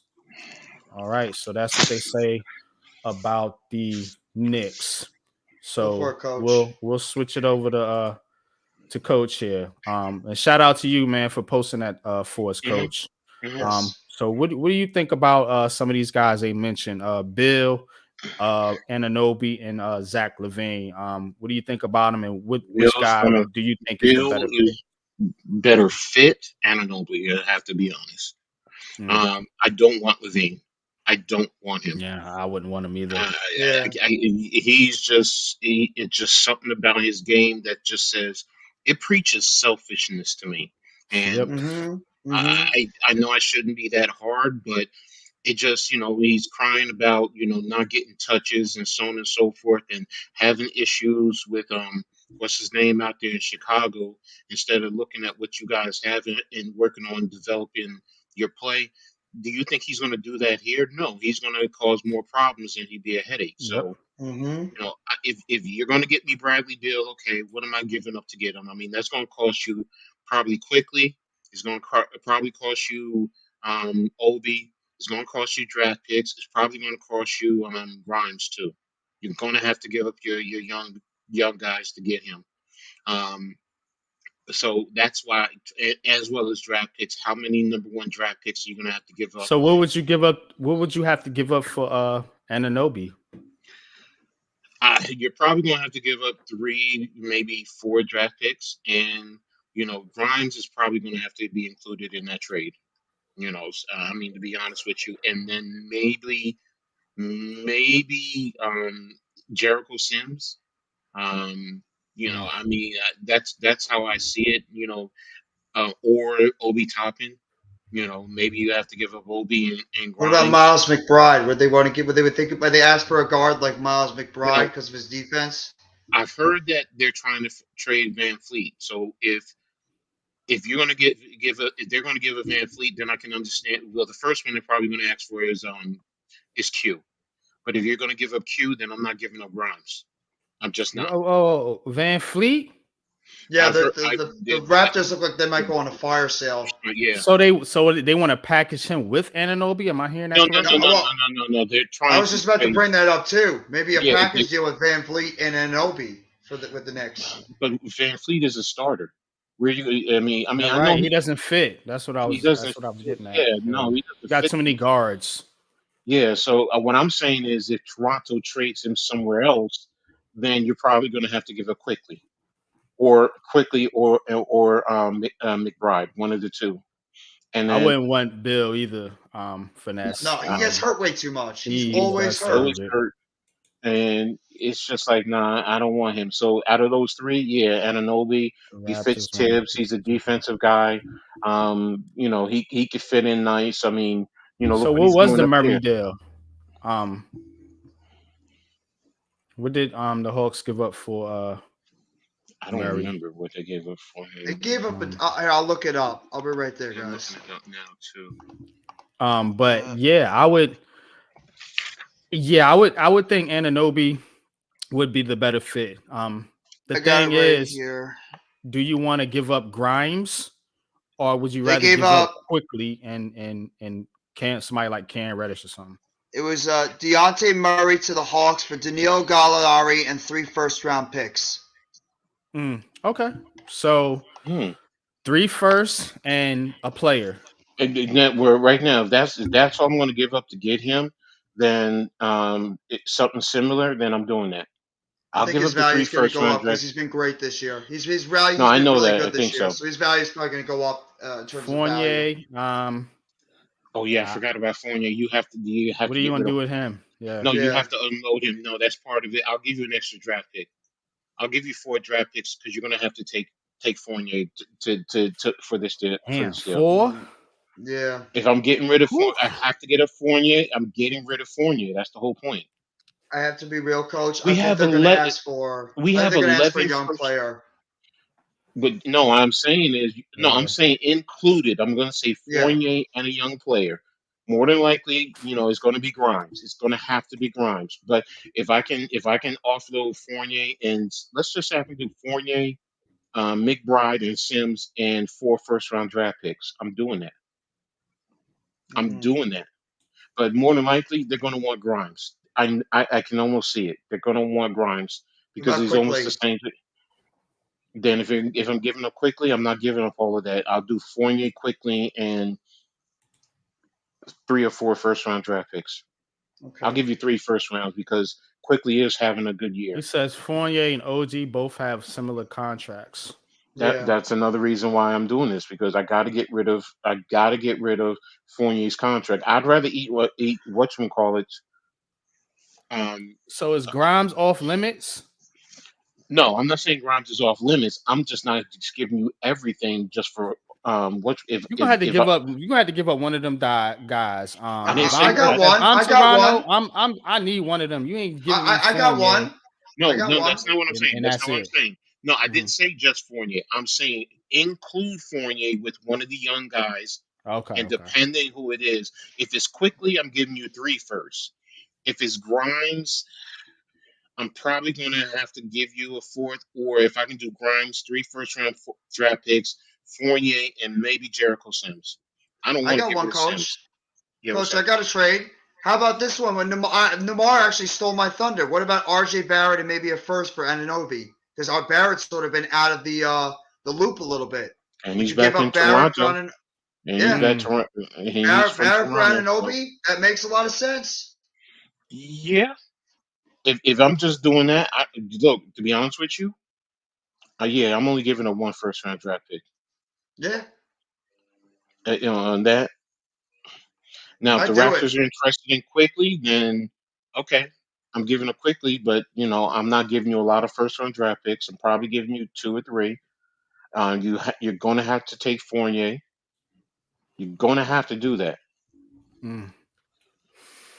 See, I, Yeah. I, I think Um. they're going. I think they will go on quickly, especially if they get rid of Van Fleet. That's why I'm saying this. Or I mean, I'll even give you quickly and what's his name, Fournier and um Reddish. I got a trade for you. And let me know what Nah, you it's think too much. about I'm this one, giving up too Coach. much. I'm giving up too much. Coach, what do you think 'Cause about this trade? Yeah, Barrett, Quickly, and Fournier to the Raptors for Van Vliet and Ananobi. I don't want Van Fleet. Because they might package him because of the money. What you You're gonna taking do with on him more though? money. It's an You're Cause he, taking on expiring contract. whose? Van Vliet, I believe, is an expiring contract. Oh, uh, So he'd be off the team after this year. Obi is getting traded. Also, why y'all want to trade Obi? Well, I it don't makes want to sense. trade Obi. If you're keeping Randall, what do you do with Obi? Makes sense. I get it. I understand that. But if I'm trading Obi, You can't develop him. I mean, like, does he have to play now? Because personally I mean, speaking, how long are you gonna keep? Okay, Randall is 4 more Randall. years right now. God damn! What That's Yeah, kind my of point. contract did they sign him to? a big They one. It was 4 years, Goodness gracious, this 119, I think. franchise is retarded. I'm No, sorry. they Excuse my. extended. They didn't sign. They Wow, No. Listen, they extended him. No, to be honest that's with even you, worse. no. Listen, Extended when him, they signed him, they actually they he could have gotten way more than that on the open market. then let him get it. Damn, man, you locked into I, this I'm not. dude I'm for not. I'm not disagreeing with you wow. there. I'm just saying when they signed him, I understood why because you were getting a below market Wow. rate. He's not a You really star were. though. He's not a super. I mean, he had one They good locked in three All-Star guys. year. They locked in Barrett, Brunson, Boy, and Randall. Yes, they I are agree. assed out, man. I They yeah, agree. they need to do something. Why do you think I've been so hard on them? Because I've said from the get go, we should have been playing the young guys a long time ago. We should not have re-signed Brunson. We should not have re-signed Randall. He would have been gone by now. He'd be Yeah, gone because yeah. his contract would have been up Yeah, you last got year. Brunson. I agree, Almighty Van Vliet. That So, that you can't play both of them. They too small. well, yes, you can Pause. because you do that. You do that right now with Brunson and quickly. Yeah, but you're not starting quickly. Van Fleet would come You're off the gonna have to bench. start. Well, Van yeah, Fleet, then that's something different. Then that's a different ball game. Van Then Fleet that's has to come off the bench because if you he's have coming off the Grimes. bench. Yeah, if he's coming off the bench, then I mean, is he all right with that? I'm sure he probably won't go Yeah, somewhere I and don't start. think so. I don't think Right, he would be fine exactly. with it. But the I don't point think it's is, gonna work. no, I don't think so either. That's why to me that You type of still a got Derrick package, Rose. They got a lot of baggage, man. Derrick they're Rose, I trying to, think, is going to get traded. He's going to get they're traded. looking for the right spot. They want to send him to the. Yeah, They don't want to just trade him. They want to make sure Trade he him to goes a somewhere. contender. Yeah, yeah. Yeah, he deserves it. He he deserves it. deserves that. Yes. He does. Watch, he'll go to Boston of all teams. Shit, come to No, Brooklyn. no. I'll take Van him. Fleet, Van Fleet and Brunson would only play. They wouldn't play consistently. They wouldn't start because you still have Grimes. So if you get OG, you still have Grimes to start in the backcourt. You still have him. Van Fleet has to come off the bench. He's in a sense taking Quickly's place. That's really what you're doing. So that's the only thing, and you're getting rid of you would actually get rid of what's his name contract. That's the biggest thing. You're paying this dude $72 million to come off the bench to do what? Scratch his ass? No. Exactly. Basically. Yeah, and then the defense that you would get better defense because he's OG is better than Barrett. I'm sorry, he's better than Barrett as a defender. So, you still have Mitchell Robinson. So, and on occasion, Julius can play some decent defense on occasion.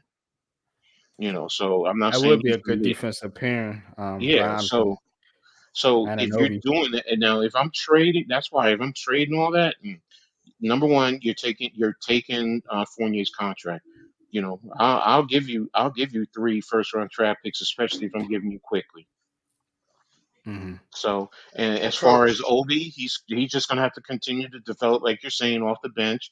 If he develops and he accepts it and he knows, well, I'm still gonna be here, and then whatchamacallit, he may after 2 years they may end up trading him and Obi's getting into his prime. So it's not a big detriment for him to come off the bench right now. It's just that we as fans, I'd rather see Obi over Julius Randle. now, coach, I have a question for you. I think we Hmm. talked about this on last week's show. Obviously, the trade deadline's coming in like a couple of weeks, but Hmm. in terms of the guys right now, the young guys on this team, what guys would you feel a little bit more comfortable with letting go for a trade for like an Anunoby if between Grimes, McBride, Barrett, Quickly, Toppin, those 5 guys mainly because I think they're the most desirable young players on the team. Even Barrett If I'd I'm throw in there because he still is younger. if I'm trading Barrett and quickly, okay, there you go. I'm comfortable because of what I'm getting back. Okay.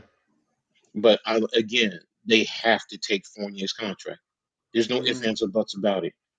But if I'm keeping Barrett, then oh no, if you're trading Barrett, then you can't trade Well, I'm just talking about like Paul's untouchable, like contract. the guys you think the team should keep the most, like out of For those young Obi, players. but you said untouchable. There's none of them Obi Well, untouchable I because mean like literally untouchable. I mean like the ones that you think this team should be the most hesitant to trade away because they think that there could be a to part get in the him, future. Grimes is the one that I'm Okay, hesitant to trade away right now. okay. Grimes is an elite 3-point shooter. He's a true 3 and D. I Grimes is mean, good. yes, and Grimes and is he, good. he he does have good ball handling skills. He was a point guard before he got to Kansas. Yeah. So if I'm rating him, I'm keeping him. I really want to keep quickly, and I want to keep see topping it. See that's the whole thing. So you let Barrett is the McBride first one. shake? Of course, I let McBride shape if I'm keeping quickly. Who's off limits? Let's put In it the like young that, group, because it Yeah, seems yeah. like Knicks fans want to get rid of no. anybody, But any see, name that see, pops up. no. Who is your See, that's keepers? that's the thing. It's the wording and who is it for. If you're asking me, out of all those 5 guys, who's off limit for OG? None of them. It's just that Okay. what is the package going to be? That's the whole point. So But then if you you're would trade anybody for him then. for out of those young guys, one I'm or talking two, about on the Knicks because I've heard every name mentioned in this trade on the New York Knicks. All of them. again, it depends. If I'm getting OG, it depends on what the package is. If it's just Barrett for him 1-on-1, done deal. If you're just talking about 1-on-1, if you're talking Mhm, about a package, you have to do a package. mhm. Okay. RJ Barrett, and I just thought about it, his contract. So his contract is going to be equal to OG. So that I What can't get happened rid to of that other kid y'all got Jericho a couple Sims. years ago? Wait a minute, what other guy? Oh, you're talking about Cam Reddish or Jericho Nah, Sims? it was y'all had a draft pick. I know he's not on the team. I forgot who he got traded to though. You talking about the kid from France? No, that was Nilakina. They had another draft pick, man, and he ain't do shit, man. He ain't on the team no more though. What's his name, man? When was he drafted? Do you Was he remember? from Kentucky?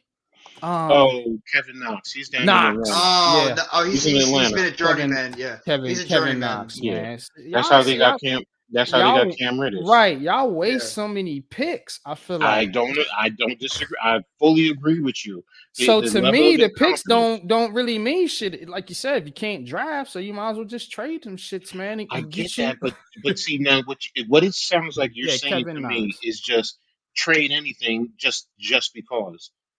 I'm not saying that. I still have to be smart and prudent. Right. And that's my whole point. That's why to get OG, what am I giving up? If it's RJ, then I know that means I can't get rid of Fournier. If you're telling me I'm going to do Grimes and maybe quickly, I'm going to throw in Fournier and you're going to get 3 draft picks, then I'll do that. So that's why I'm saying it's like just to trade them. That's why when you say who's off limits, none of them are off limits. It's what is the package that I'm Mm, trading for him. If I'm doing RJ 1-on-1, yeah, I'll do that. I'll do that. And so y'all can Knox is kill with the me. Pistons. Yeah, Oh, okay. him, the Lakina, you had Yeah, uh, what's his name, Kristoff. Porzingis. Yeah, Yeah, so it's Tim like, Hardaway man, Jr. I yeah, mean, it I, just I goes get on it. and on, man. And Man. some of these guys, they go someplace else and they have better careers. Hmm. I Yeah. mean, so it's you want to kill the Knicks for the past 20 plus years? Yes, please do. I'm right with you in terms of killing them. Some of the stupidest things that we've done. Y'all have heard me all year. Hmm. I've killed them, but right now, I mean, I haven't watched a lot, so I'm still learning a little bit more as as I'm seeing. But if I'm trading right now based on this scenario for OG, yeah, that's who I would want. I mean, I'm even willing to go RG and Grimes. I mean, not Grimes. McBride. I'll give you that. Trade for OG and go get another star. This Yeah, this I team is mean, in a weird place right now. The But Knicks. They're in a okay, very wait a weird minute, wait a and minute. place. they're sixth in the East. I Wait a mean, minute, wait a minute. and If you go get another star, then that means you're definitely getting rid of who then? Because that means you're going to get a star. That means you're getting rid of Julius then? And what star are you going to get? Just to say go get a star? Who? That means they're We, gutting all their young players like the Nets did and like the Lakers yeah, did. They and pretty I, much I don't gut want their to whole do young all that. roster. I don't. I'd rather do the draft picks because that's why I say you got 11 first round draft picks. Do that. Why? but you got to get rid of some of these guys. You can't. I'm not saying Yeah. that, but what I'm Mhm. saying is why are we killing them for the Donovan Mitchell? Because we all said, me included, I don't know if I'm going to give up 8 first round draft picks. How Right you now, gonna I get got Edmund. Devin Booker? He's Phoenix ain't hurt, getting rid of him. and he's hurt. Oh, if Phoenix is willing to trade him while he's hurt, yeah, you can get him. But what are you I giving agree. now? Now, I agree, now, Almighty. You can't hold on to the picks because they can't draft yes, anyway. that's what I just said. If That's why they I'm could, like, yeah. if you can trade your draft picks, now I'm not saying all your draft picks and all your young players. That's idiotic. Yeah, don't do what I'm we not doing did. that. Don't do what we No, did No, no, no. twice. Now, if you're saying Devin Booker, then I'm giving you Grimes. Yeah, I'll do that. I don't think Brown is coming here. I don't think he would want to come No, here. Boston would never trade Jalen Brown. No, he No, said he's a they're no. number. free agent. He said, Jalen oh, Brown's a after free next agent. season. He said after next season. Oh, After. after. Okay. No, So I they got think two he's gonna more be in years. Boston. I think he's gonna Yeah, I do stay in too. Boston. Him and So Tatum he, got something special over there. but But I mean, the out of Knicks that are in just a article, weird. go ahead, Jeff. The Knicks are in such a weird spot right now because they have so many draft picks. They have lot of young Hmm. players they could trade away. It's just, is the GM, is the organization really going to have the guts enough to go out there and trade away some of these draft picks and some of these young players to bring themselves in an established star because they might think that they could be competitive in what is really a pretty wide open Eastern Conference compared to what it was before. Hmm. So, I mean, Hmm. besides Boston, every other team has had their ups and downs so far this season. Boston's really been Boston's the had most their ups consistent and team. downs too. They've been They the most have. consistent. Yeah, but the Raptors are open to maybe trading Siakam. That is true. Ooh, Raptors might damn. go through a fire sale. They have a lot of their big What would it players that are take going to to be get free him? agents. It's going to take more than Anunoby. Siakam's their guy. Hmm. But what would it take? Probably Barrett, quickly, maybe even Grimes.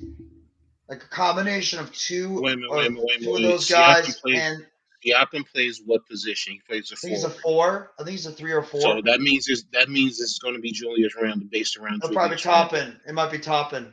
No, it's going to be based around Julius Randle. They're playing the same position.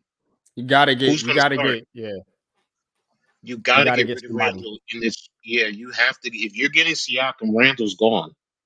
Can't have him. Randle's gone. You can't have him on that. I agree with Coach. Yeah. Can Siakam play the 3? No, he can, but you don't want him at the 3. No, I mean, he can play the 3, but I wouldn't pair him with Randall. That's a no. bad fit. So, Been a good fit. that would remind me a little bit of Charles Smith and Siakam Charles would be Oakley good back for in the day. us. We could use Siakam. He'd be great for the Nets. For the Knicks, And that's what I no. was getting at, Jeff. That's why I kept asking you, what would it take to get him? For the Nets, I mean that's You Because tricky I'm because we not don't have hip on draft these picks. trades right now. I'm not really, because I haven't, I've been going back and forth with the football, so I'm not really dived into the trade Do the runs. Nets have enough to get a guy like Siakam? No, that's the problem. I don't think we do because we have a lot of veteran players and we don't have a lot of good like young players on this team. It'd Is probably he better than be- Claxton? Yes. Would Yes. you give up Claxton? Is Siakam a 5? No, Siakam's a 4. Claxton's more of a 5. I think out of all the players on the Nets right now, Claxton might be the closest to untouchable. Is he completely untouchable? No. But I think the Nets would really have to be blown away to get rid of Claxton. I think they really want to have Claxton here Yeah, for the it's long no term. real. It's really we don't really have anybody unless you're gonna get rid of Cam well, Thomas? They not gonna take Ben Simmons. So, You'd shit. be Yeah. surprised. Teams might take Ben Simmons. I definitely dangle him. Pause. if I could. There's If I been could. rumors of the Nets maybe could dangle a Ben Simmons because especially the way he Yeah. played tonight. I try to get him. I mean, and I, I've been supportive of Ben Simmons, man. But damn, we need scorers, man. I mean, I know he gives you other things, but it's not what we need right now. We need somebody that can. They don't have the draft capital. That's Yeah, the that's the problem. thing that hurt us. That's the problem. That is the problem. Damn. We'd have to like gut this roster. Maybe what would it be like? Cam Thomas, Ben Simmons. He just said Thomas, Sharp, Claxton, and like 3 or 4 draft picks. No, We don't have the draft picks. No, the don't Nets have would the draft picks. Nets would never trade away both their centers. Then Yeah, I Siakam's didn't on think a so 5. either. They're not a he's on a Yeah. 5. So there you'd kill you'd even gut your center position even more. You put it like this: you did something like that, you're literally telling KD he's guarding Giannis, and then any other top center he's going to be going up against Embiid in the East before he Mhm. gets out west to possibly go up against somebody like Jokic or whoever. No, I I'm can't see telling the you right Nets now. doing that. No. No, I'm telling you right now, Mm. Claxton is on. If the team calls up and they want Claxton, the Nets might hang up the phone immediately. Claxton, especially the year he's having, he's going nowhere. That's a guy they're building. They're gonna, potentially build the team around in the future when eventually KD and Kyrie, start tailing off. It's going to be Claxton's team because of the way he's played. So Claxton's not going anywhere. Clax is good, and I wouldn't trade him either. I was just, floating floating the rumor out there. You know what I'm saying? That hey, look, man, if you want a true big 3, because Ben Simmons he's not it right now, man, and they just need to get a little bit more out of him, and they're not going to get it, man, because of his scoring deficiency. So you need a guy to score something. Come give us 15 a game, and he's not going to do that. So that's the problem. Warren? I think about it. He's scoring good. It's tough think about because they're not going to want. Nobody's going to want Joe Harris unless you're going to eat a lot of his contract. Unless the Nets are willing to eat a lot of his contract, if you include Joe Harris, you're going to have to take a big contract back. So you're not going to be able to trade Harris. And him and Seth Curry is the problem because you don't need both. Yeah, and they both can't play defense. Right. So you need to get rid of one of those two guys. Curry probably has more value. Exactly. So I get rid of Curry. What about Royce O'Neal? I want to keep him. I do too. I don't want to trade Royce. I want to keep Royce O'Neal. He's one of those type players you need in the playoffs. I want, I do want to upgrade this roster though. And I've been saying that, and it's evident now with KD being out. Now they're saying they're going to upgrade the roster. The Nets badly need front court help. This team Yeah, is we got to do desperate for front something. court help. You know, now I'm with you. I don't want to let Claxton go. Obviously, Katie and Kyrie aren't going anywhere. So that leaves the other guys. I'd float Simmons out there. I'd float Warren out there, and I'd float Steph Curry. Mm-hmm. Those are the guys that I would put on the block. You know, I'll give you an example, guys. Last year during the trade deadline, the Boston Celtics were going nowhere. They were pretty much out of the play-in game at one point. They were not good in the first half of the season. Then they made a trade for Derek White and Al Horford. Brought those guys into that lineup. Brown, Tatum, and those guys all got healthy. Horford was incredible at the 4, and Derek White became a big piece off that bench. And that trade transformed that team to where they are now, and they made it to the Eastern Conference Finals. And what did they do? They didn't settle. They went out there and got another good player in Malcolm Brogdon. That team got even better in the offseason. The Nets, I think, are not going to settle for, a decent player. I really believe the Nets are going to go for a big, a really good number 4. I really believe they're going to go for a John Collins or a Kyle Kuzma. I think they're going big hunting.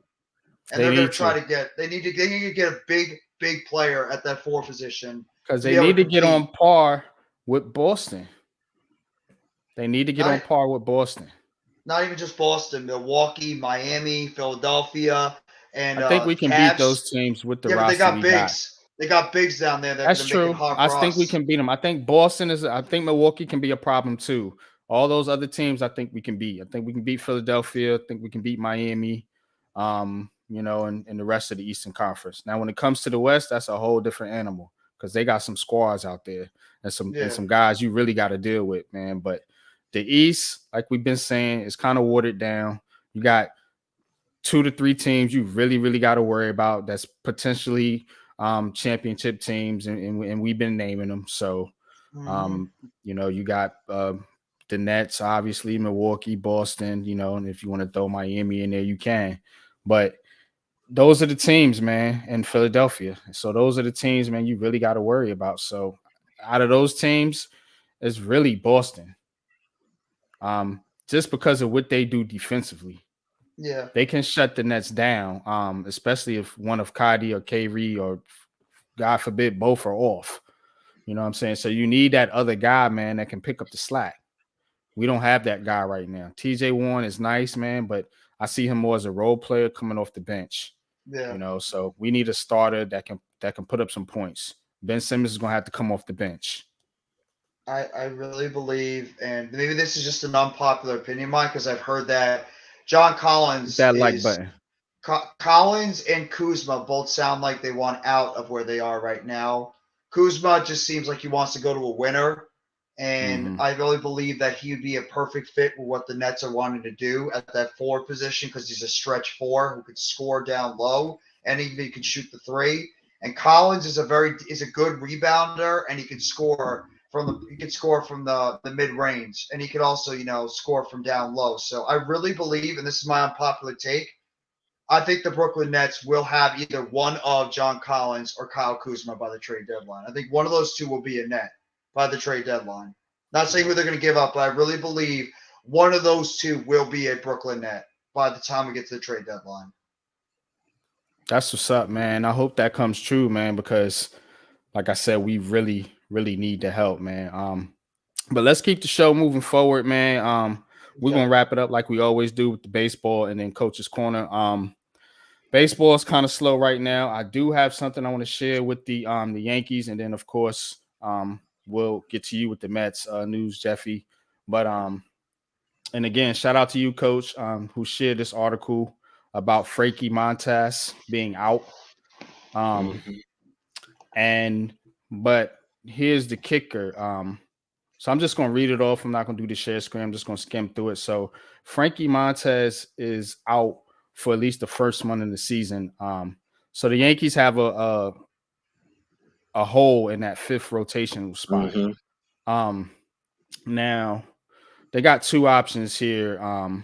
You got Domingo Herman, who most Yankee fans should be familiar with. And then you got this guy Clark Smith. And so I'm gonna just go with his overall numbers. So Smith was mostly a starter in his stint at Triple A and left with a 3.27 ERA in 33 innings, alongside with a brilliant 2.1 FIP and a rock solid 9 to 46 walk to strikeout ratio. In the majors, he was mostly a reliever, starting just 3 of 29 games, often used for multiple innings, though he had a good 3.21 ERA and 57.2 innings with a 23.56 56 walk to strikeout ratio. So Smith is a option here for the Yankees. If they don't want to go with Domingo Herman, the article here from SB Nation, um, Andreas Chavez is the author. Seems to think that this may be the better option. This guy has more upside, and as you can see, he has some swing and miss stuff as they like to say in baseball. It says he has a good consistent four seamer. If he can gain more consistency with his four seamer and his sinker, he's got a pretty good slider right now. So in baseball, you want guys that can strike guys out. You don't want guys that put the baseball in play a lot, because things can happen. Even if you get those old school ground ball pitches, those old sinker ball pitches, man, they get a lot of ground balls, man. Well, you can have errors on those plays. Now, old school baseball, that'd be ideal, but this new age game that they playing now, they want guys that throw hard and that can strike you out. Jeffy knows what I'm talking about. So you too, coach. But that's where we at with the Yankees right now. No real big news, but I thought that was interesting, man. And again, shout out to you, coach. But what you got on the Mets, Jeff? What's your thoughts on that first, and then you can get into the Mets. Well, I mean, I actually didn't even know about Frankie Montas being out for at least the first month of the season. I mean, could you go with maybe a Domingo Herman as your fifth starter for now? If he maybe he can go out there and he can wrestle away that fifth starter role. I mean, he's not going to put a whole lot of pressure on him. So I mean, you He's can't gonna really have competition though with this Smith's kid, man. So. Right? That Smith's kid can go over there in spring training, which crazy to think spring training is only a few weeks away. Yeah. That kid can go out there and really show out during spring training. That could be a kid that could potentially steal away that fifth spot, but I wouldn't be surprised if they maybe go with the veteran Herman, since he's been there and done that, and he wouldn't have a whole lot of pressure being towards the top of the rotation, because you already got, assuming they're all healthy, 4 other pretty solid starters in that rotation. So I mean, you could say Smith, you could say Herman, but I mean, we'll have to wait and see. Maybe somebody we're not even talking about could emerge. That's one of those other prospects in that Yankees minor league system that could become a player. They could, potentially steal that number 5 spot. But in terms of the Mets, well, Billy Epler, the GM of the Mets, had a video conference today, and he mostly talked about the fact that, obviously, he didn't really say much about the whole Carlos Correa situation. I mean, been there, done that. We know what happened. The Mets, like the Giants, had the same doctor looking at his ankle, and pretty much they both were coming to the same assumption. They're very worried about that ankle potentially flaring up. Not maybe this upcoming season and next season, but as he gets into his early 30s, that he could be developing some type of arthritis in that ankle, because he did have a plate put into that ankle when he got hurt in 2014. So you have to wonder how long that ankle might hold up. So really not a whole lot in terms of Correa. In terms of the Mets in the free agent market, they're still not done yet. They still have some money they're playing with in terms of, the outfield market. And in terms of the reliever market, they apparently have interest in former Padres outfielder Jerks and Profar, who remember as a top prospect years ago for the Texas Rangers. So they have interest in him possibly being as a fourth outfielder, as well as Adam Duvall, longtime Cincinnati Red prospect and player, and then went over to the Atlanta Braves and provided a starting outfielder, power hitter out there. He's not really a very good contact hitter, strikes out a whole lot, but he'd be a good fourth outfielder, guy you want to bring in as a power guy to pretty much play behind Mark Canha, Starling Marte, and of course Brandon Nimmo. So I mean, those are a couple of players the Mets might be interested, as well as a David Peralta, and of course Trey Mancini, who was traded to the Astros last year from the Baltimore Orioles and won a World Series with the team. He's an outfielder, DH, and first baseman, so he could be like that do-it-all type player, more of a defensive guy, a contact hitter, not really a power hitter or anything. So be on the lookout for that. And the Mets have an interest in Mancini, who ironically did play under former Baltimore Orioles and now current New York Mets manager Buck Showalter. So keep an eye out for that, as well as a possible reliever the Mets might be interested in. Very familiar with you guys, Zach Britton, who obviously is coming off Tommy John surgery in 2021. Only pitched a couple of games with the Yankees last year. I believe he only pitched 4 or 5 games with the Yankees, and he had like a 12 ERA. Barely played. Yeah, so they're thinking maybe they could get him after a year when he's coming back from Tommy John surgery, see if he can maybe get some of his stuff back. Not saying he's going to be the same pitcher. I believe he's in his Tommy John 30s. Is like that's like an ACL. That's like take you like over. It take you the first year, and then the second year you can really get back or close to back to where you were. That first year is kind of still like a healing year. We've seen that obviously with Saquon Barkley in his first year off the ACL. So with Tommy John, I feel like it's kind of similar. Yeah. I mean, it's possible. I mean, I don't know. I don't really know if I love it. The Mets have actually made some decent additions to the bullpen, but also very intriguing from Epler is that there might be a potential contract extensions on the horizon for Pete Alonso and Jeff McNeil, which are absolutely well deserved. Y'all brought Alonso back on the 1 year. We brought him back on a 1 year. It was actually the largest arbitration deal ever given to a first baseman. 1 year, $14.5 million, which is absolutely well deserved. Alonso has been one of the best first basemen in Major League Baseball. He's been he's arguably been top 2 or 3 in terms of hitting first baseman in the major league since he came up in 2019. And also his defense has steadily improved over that. I would not be surprised if the team is going to negotiate a long-term deal with the Polar Bear. He's also become a clubhouse leader with that team.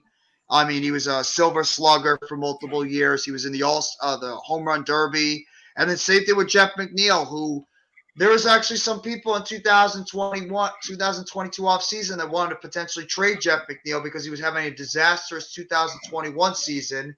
But he bounced back in 2022 when he was the league leader in terms of his overall batting average. He was a hit machine. The guy would always be on base, but he's obviously a home run hitter, but he's a hitting machine. He's very good in terms of his defense. He's also become a very good leader on this team. So what you think about real quick? Almighty put some good stuff in here. Ohtani. Think about Ohtani. I don't know if the Angels are going to be trading away Ohtani, but I'm glad he brought. I've heard rumors though. I have heard rumors that they. I believe the Mets are going to be getting. I believe the Mets are going to go hard after Ohtani in the offseason and Machado. I heard that both Machado has an opt out after this year, so I think the thing with the fact the Mets did not sign Correa is going to give that team extra money to play with in next offseason for a potential Ohtani. They need to sign Pete Alonso. They need Pete Alonso. Pete Alonso is not going anywhere. Because if they lose Pete Alonso, their hitting is going to be atrocious. I'm telling you right now, and whatever fantasy any other team has of potentially getting Pete Alonso, Steve Cohen is not going to let that guy go. They're going to give Pete Alonso whatever the hell he wants. And it might be something similar to what a Matt Olson got and Freddie Freeman. Matt Olson got a 8-year, $168 million deal from the Braves. And then Freddie Freeman signed a 6-year, $162 million contract, both of them last offseason. I would not be shocked if the Mets give something similar to Pete Alonso in terms of that. He is 28 years old, so he's right in the prime of his career. And I don't expect him to really start tailing off. I mean, he could always go to DH eventually if his defense starts tailing off at first base. So I expect something similar to what Matt Olson got from the Atlanta Braves, somewhere in the range of an 8-year, maybe like 160 to a $200 million contract. He's not going anywhere. The Mets are not letting the polar bear go. McNeil is intriguing because the Mets do have some very good young prospects in the minor leagues and the infield. So I could potentially see, because Lindor's locked up at that shortstop position, but I could potentially see if McNeil tails off a little bit. And I mean, he's a good contact hitter, but they do have a Ronnie Mauricio. They do have an Alex Pat, Ramirez. what's good, Pat? What's good, bro? Appreciate you. What's going on, Pat? Appreciate What's going on, Pat?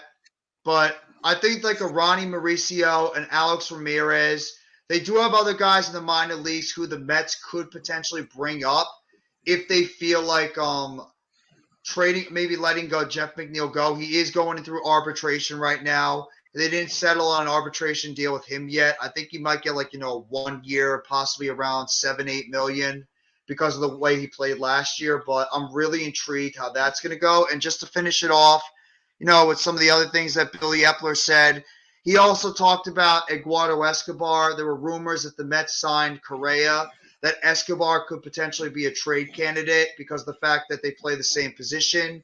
But a lot of people are assuming that Brett Beatty, the number 2 prospect in the Mets system, would be taking over at that third base position. But pretty much Epler said don't rule out Escobar potentially being the starting third baseman for the New York Mets. So that's really all I can give you right now in terms of the New York Mets and what they're looking at in this past week and a half or so.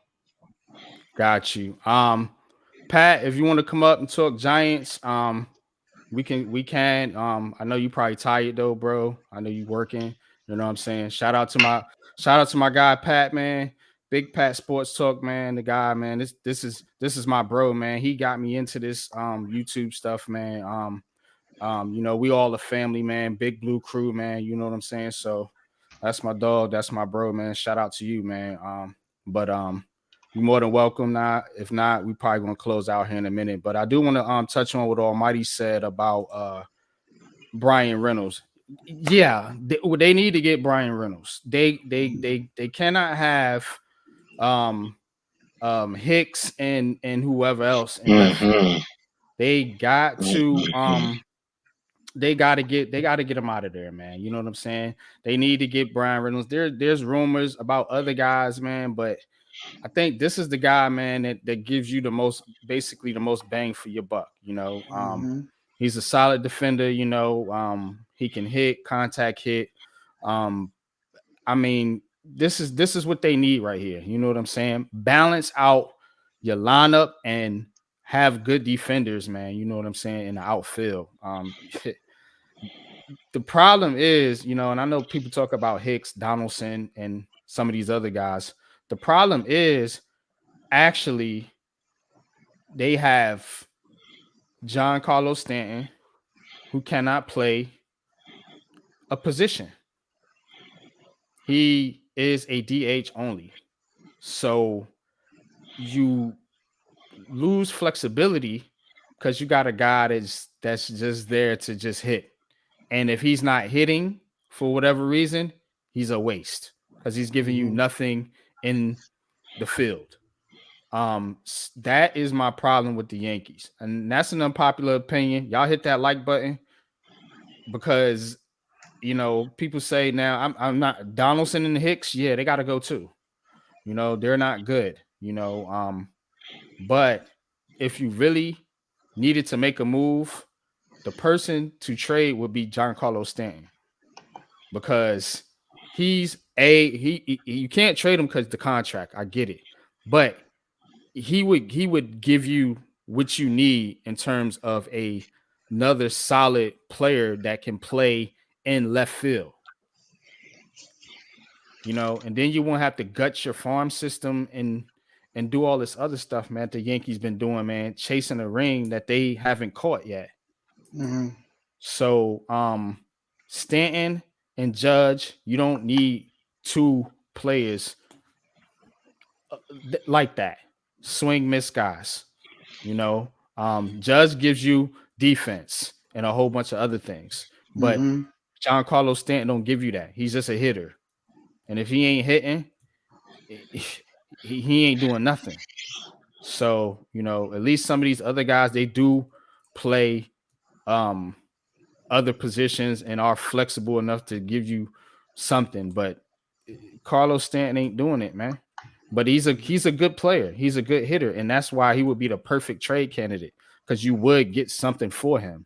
But unfortunately, the giant contract is not going. It's not going to happen. Mm-hmm.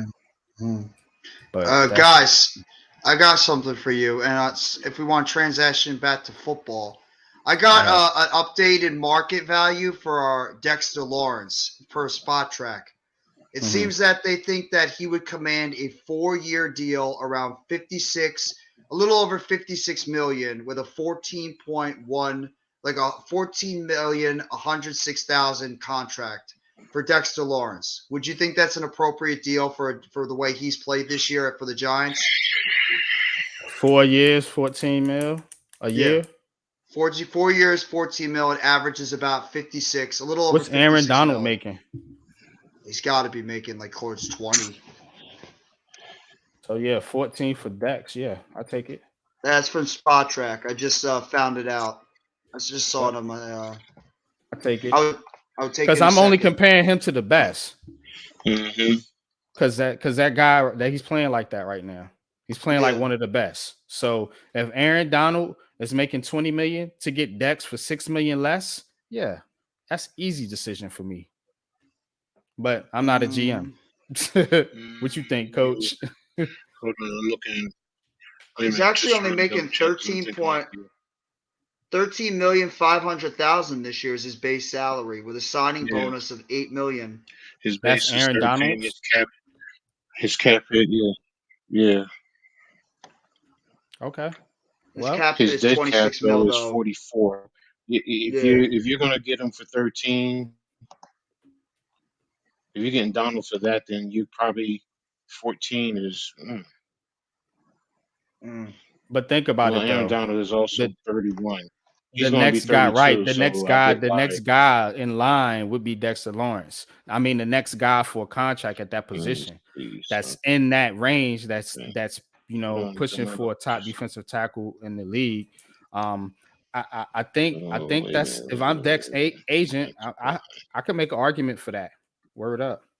I'm looking at now the offensive tackles because I'm looking right at for Because Andrew minute. when did Thomas right when now and when too. did when did Aaron Donald sign his deal? I think it was It had to been a few years ago. 2021. Yeah, 21. It Yeah. was either 20 or So 21. Yeah, that deal's outdated. Yeah. 14 million. The market's going up. I know Hmm. that. And Yeah. I I'm I looking at top offensive Contract, tackles too for Andrew contract Thomas. by position. Right now, Bakhtiari is the highest paid left See, tackle. He's making 23 mil a year. He's the top one. Then it's Tunsil at 22 defensive. million, and Stanley's at 19.75 million. Thomas is probably gonna get 25 then. He can have it. Not even he can have I'm it. telling you, these guys are gonna get Aaron if Donald they're is gonna the break top the right bank. now. Go ahead, coach. Go ahead, coach. And they just talked about 13.5. No, oh, hold on. Can you hear me? Oh, okay, yeah. I Yes. got it open. Yes. All right, yeah. Donald, we just talked about Donald. Next is DeForest Bruckner. Now, Donald's contract was 3 years, 95 million in total, and he signed that. He's a free agent in 2025, so he just signed this. This is a recent extension for Donald. Okay. Okay. So if he's getting 13.5, that means Dexter's resetting the market. If you're going to Yeah. sign him at 14, Yeah. I think but he resets the market too. As he should. I mean, he is playing. He's playing at that elite level, so it's hard not Yeah, to. Yeah. I mean, he's an next all is pro. DeForest Buckner.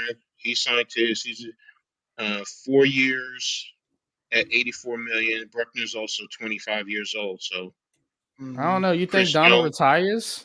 I I don't think think he he might too. retires. I actually think he. Well, McVay Think actually so? just announced he's coming back, so maybe McVay's Donald. coming back. Yeah, Maybe he does come back, but I could see yeah, Donald but retiring. it just depends on how he feels, man. Honestly, Yeah. we can sit here. I mean, I don't know. I look at him and he looks like he's ready to hang it up. That's me. Yeah. That's what I read when I he look got at his Aaron ring, man, Donald. and he's got his ring. He's made his money. And he's a I first would. I ballot mean, Hall of Famer. He's right. got nothing else to prove. And he doesn't want to keep beating up his body. Yeah. Mm-hmm. I mean, he's 32 years old, so Yeah.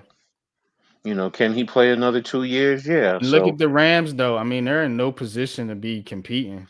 that's the other issue too. So Yeah, they have no are they going to be future. competing? If Yeah. they were competing for a championship, I would say yeah, he's back. But Yeah. Right. mm, Yep. Good And with the point. so Giants too, the Giants are going to have two players that are going to set the market at their position. It's going to be Thomas if, and it's going to be Lawrence. Both of them are going to set their uh, I markets agree. going forward. if you're Thomas, I if think, you're is going to get a lot. if you're signing Dex for that money, then you're gonna have to do something with Leo though. I He's think Leo's going to 31. be. I think Leo's going to be gone Leo in a year or two. Leo Williams will, I believe, after the 2023 season, he won't no longer be a Giant. Yeah. That's kind of figured out. Donald is 31, 31 and 200, and they just said 31 and 246 days. I think it said. Mm, So they factor all that in, man. yeah. I don't. I think Dex. Here's the deal. I mean, you're gonna have to pay these guys, man, but you're paying. I mean, you're paying the guys that are performing for you. I've been saying this all season. Yeah. You know what I'm saying? You're paying the guys that are performing for you, man. And these guys got you in the playoffs. They won you a playoff game. They got your fan base hyped and rejuvenated. You know what I'm saying? They got the national media now having to pay attention to you and somewhat try to fake like they respecting you, which we know they don't. You know what I'm saying? But that's the whole problem. You know what I'm saying? Is that people don't want to pay some of these guys, but in the eyes of a general manager, um, and just looking at a person as a man, like, look, man, I bust my ass for you. I'm Daniel Jones. I bust my ass for you. I got drug in the mud. You know what I'm saying? I got slapped with a bunch of um weird offensive coordinators and coaches and stuff like that. You know what I'm saying? I didn't have the best of rosters, probably one of the worst, to Mhm. work with. So I want my money, with all due respect. Hmm. I want my money. You know what I'm saying? That's just man to man talk, negotiation, whatever. That's humans to humans. Look, and if you the GM, like, look, I respect you, Daniel. You are a part of the future. We're gonna pay you, but uh, it has to be at a reasonable number. Then you go from there. You know what I'm saying? So ultimately, I think these guys, they're gonna pay the top guys on their team, as most franchises do. Some of these other guys, I don't know about, man. You know, um, McKinney, Love, Ojulari, um, um, some of these receivers, whether it be James or Slayton, so a lot of these guys are not going to be here. But I think Joe Shane and Brian Dable, they're going to build a core roster here, and you have to have veterans and guys that have been here and that know what the New York Giants are about and that know the New York Giants way and they are part of a playoff team now. Imagine if you let all these guys walk, Hmm. or Done it even let. already. You see what I'm saying? You're gonna be starting right back over from scratch pretty much because you're gonna have to rebuild your program Hmm. with new guys. You know what I'm saying? These guys coming in, they're gonna be looking up to Saquon Barkley. They're gonna be looking up to Daniel Jones on defense. They're gonna be looking at Kayvon Thibodeau and Dexter Lawrence. These are the futures of the team. This is the future of the New York Giants, man. And you got to take care of your family. You got to take care of your guys. The guys that put you here, that came that brought you to the dance. You know, the guys that been through the mud, that been through the hard times, and now are going through the good times. You know, you reward those guys, man, for sticking it out with you. Saquon Barkley, as a superstar like that, he could have easily pouted when the Giants was losing. He could have easily shot back at the media. Daniel Jones could have did the same thing. Those guys didn't do that. You pay those guys. Same thing with Dexter Lawrence. Same thing, you know, even with a guy like Julian Love, if you can work it out. You know, you give those guys the contracts and you pay these guys and you keep these guys because they are the core pieces of your team, and you build around them with draft picks. Thank you. Draft picks. Thank you. I'm glad you finally said that, because I have been yelling this all the way from from New York City. This is what this team has been missing for years. Slayton won't be cheap, Almighty. The problem is, I would bring Slayton back, but I think he's as good as gone. The problem is, and there's the problem. All these guys are playing well, and they're outpricing themselves with the Giants because all these guys are playing really well. To me, obviously Daniel Jones is back. No, obviously Daniel Jones is going to be the top priority because of the quarterback. But to me, the top priority is Andrew Thomas. Andrew Thomas, to me, is a guy you have to get locked up very soon, because it's very, very hard to find a premium left tackle. And when you have a guy that's playing as dominant as left tackle. The only reason I disagree, Jeff, is because you don't have to worry about Andrew Thomas till next year, and you get a 5th-year option on him. Dexter What if Lawrence, you can get a better deal now compared to what you might have to pay him next year? I agree, but you got to work out the money with the guys that are free agents now. You can't go to contract negotiations with Andrew Thomas and then, you get that contract done and then backtrack and try to sign Saquon Barkley and Daniel Jones. That's not going to work. You got to get those guys taken care of first, and then you have to take care of Dexter Lawrence because he's on the 5th-year option and he is going in. You don't want him going into a contract year. You know what I'm saying? Basically, where he could make even more money potentially. That's the same thing with Andrew Thomas. He's going to make a whole lot of money. But you have a whole nother year to even go there. You have Andrew Thomas is a year away from being in the position Dex is in now. So he can actually play out all of next year, and then you can work out that contract extension before the 5th-year option. This is the thing, though. Go ahead, Coach. I was just going to say this, okay? All these guys know the game. And if you bypass them to go after Andrew Thomas, all they're going to say is, you don't prioritize me. I'm going out there and get the money somewhere else. Exactly. And it doesn't matter if you come back, say, I'm going to come back to you. You take care of Andrew Thomas. You think he's more important than me right now. So go ahead and do that. You can do Andrew Thomas in season. That's an in-season deal. Yeah. They see this. They know this. It's also about relationships. You do that, you're burning your bridges. Yep. They understand it. They understand. Look, it's a pecking order. They're not going to talk about how much money, but they're going to say it's respect. You don't respect me enough to take care of my business first before you go after someone else. And he's due down the road, 2 years down the road, basically. Because that's how they're going to look at it. He's 2 years. It's not even next year. He's 2 years because you can pick up his 5th-year option. But if you're doing him on the 3rd year and I'm going to be a free agent right now, all right, you don't respect me. I'm out. Peace. As a fan, we would say, oh, well, we want to do this, and because of the market and the money, they don't care about that. They don't care about that. They're in it for themselves. They're about the team. They're about the family, yes. But the second you break that trust, I'm about my business. I'm going to go handle my business. Peace. Here's the thing, though. The thing is, what does Joe Shane, Brandon Brown value the most in terms of long-term projection? What do they think is invaluable that they figure, you know what, we have to get this player locked up, even if it's like a year or two early, because we feel like that this guy's value is just too much. Well, maybe you might be right. That is true. But you can think about this. Okay, you sign Andrew Thomas, man. Now, just hypothetically, and I know this can happen to anybody, but think about this. You prioritize Andrew Thomas. Maybe you lose one of your other players like Julian Love or somebody like that. Maybe you find a way to keep Barkley and Jones, whatever. Hmm. And then you get to next season, and then Andrew Thomas gets hurt. You didn't prioritize a guy that you could have let play out and seen if he got hurt or maybe he regresses. You have this is the game that general managers play because they want to make sure that you are legit. You know what I'm saying? We all know Andrew Thomas is legit, but it's not a pressing need right now. They can let him play on his contract, you know, and because Andrew Thomas is not in the position to say, look, I demand a contract right now.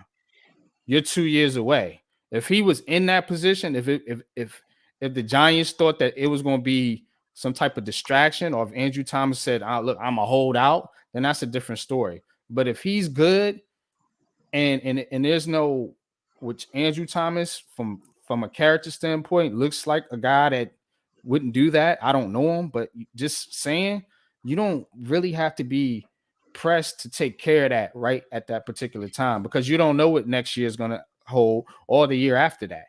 You know, he could have 2 bad years in a row, and you decide you not want to sign him, and you go draft a guy. You don't know, or maybe you move Evan Neal to right tackle. Maybe he He's blossoms. on a rookie contract. You take full advantage of Right. rookie contracts And don't that ain't in that's what they today's all market. work for? Yeah, Yeah. They yeah, always want to say, get the that's quarterback on the rookie deal, get the yeah. wide receiver on the rookie deal, da da da da. Well, we got the left tackle on the rookie deal, probably one of Now, the most important positions of all. I will You say want to this, take Jeff. advantage of that. Good point, coach. Go ahead. I will say this, Jeff. If you say Good they want point. to extend his contract, that's a different story. But if Well, you're that's where I was. basically That's where I was going for it. I was saying. I'm saying extend his contract. that's You know. different. So then you're not changing his cap numbers now. You're just extending that, and it's still the same thing. You could say I can do that next year. So if you're extending him, because in essence you're not touching his money this year or next year. You're just extending it. So why I'd not still wait to do go it. next year? I'd still do it in season. I'd No, go in the no, that's season. fine. That's fine. Yeah, That's I wouldn't fine. do That's it in the fine. off season. I would go through training camp. I would go in the season, and then you know how they had those negotiations around the bye week this year. Hmm. I get something done with Andrew Thomas around that point and lock him up, and that's Okay. fair. I You was know what just I'm throwing it saying? out. I was just throwing Yeah, it that's out fair. there. Yeah, I me was just too. throwing But it Okay. out there. you gotta take care of the free agents first. That's just you know what I'm saying. That's just is what it is. You know what I'm saying. Like Coach said, man, a guy gonna be like, man, that's because I'd look at it like that. I'd be Well, like, there's yo, going to be damn. hurt feelings either way. I mean, you can't sign everybody, so some people's feelings are Mm, going to get hurt. It's yeah, just a you part of the can't. business. No, You you can't. can't And they're gonna sign want to bring everybody. in. They're gonna want to bring in different guys too. You know, Yeah. maybe they don't feel some of these guys, even though they're playing well, is really a fit for what they want to do. Maybe they feel they can upgrade from Julian Oh, I think Love. that's a Maybe they guaranteed. feel like they can upgrade from, obviously Darius Slayton and Richie James. You know, maybe they feel Mm-hmm. like they can upgrade at the edge spot.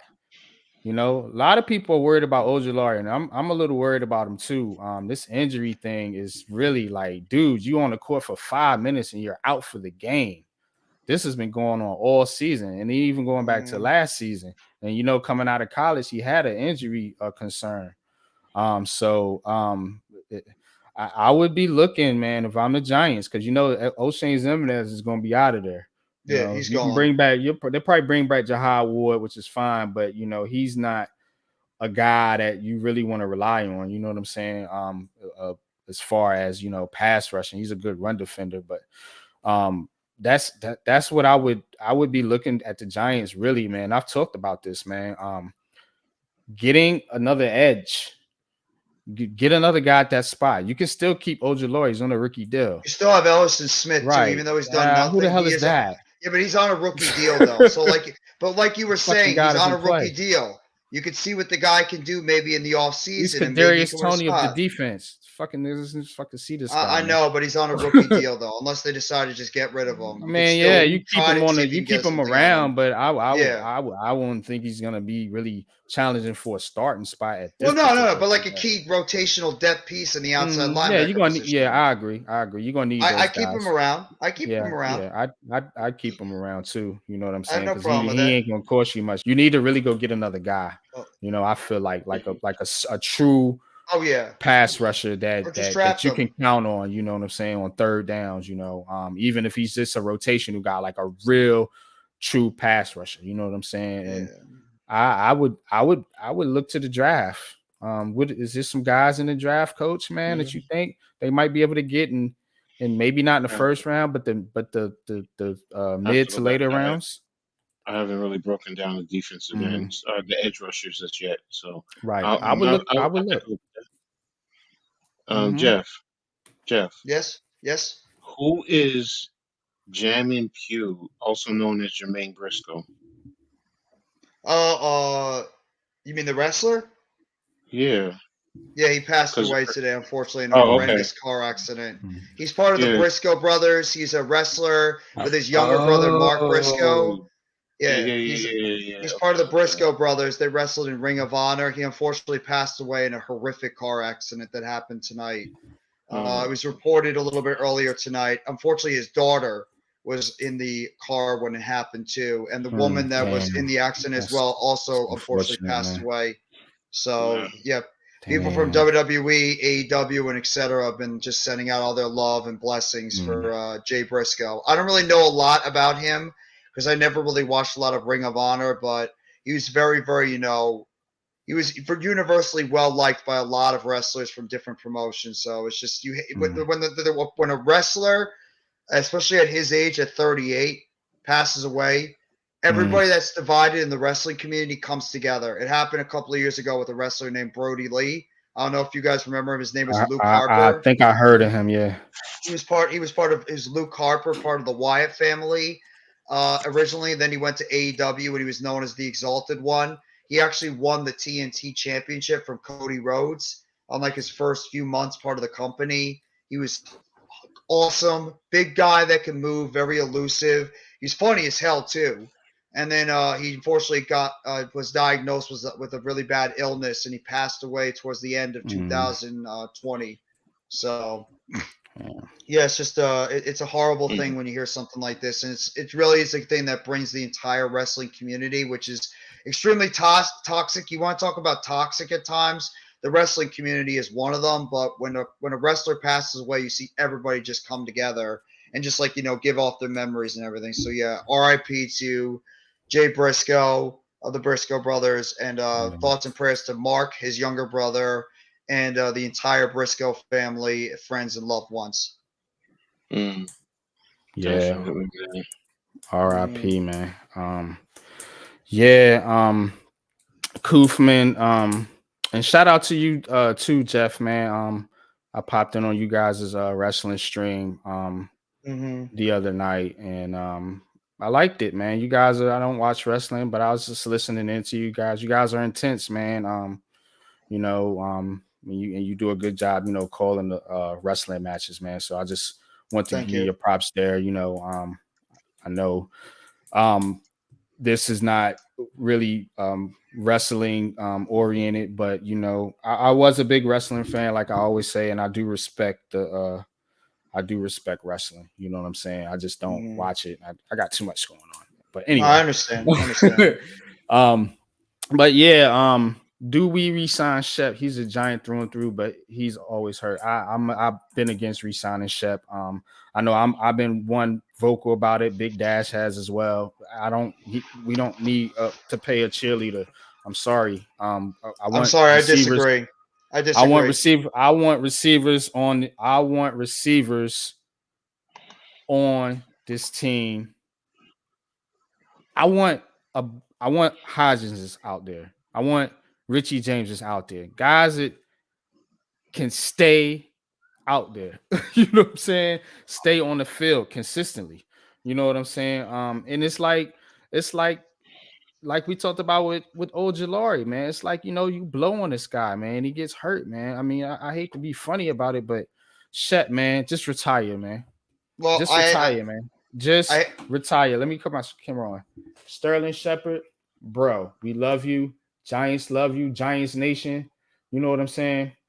Please, please do not put the Giants in a situation where they have to give you a contract for you to go out there and not play. And for your own health, for your children, bro, for your children, please, please walk away from the game of football.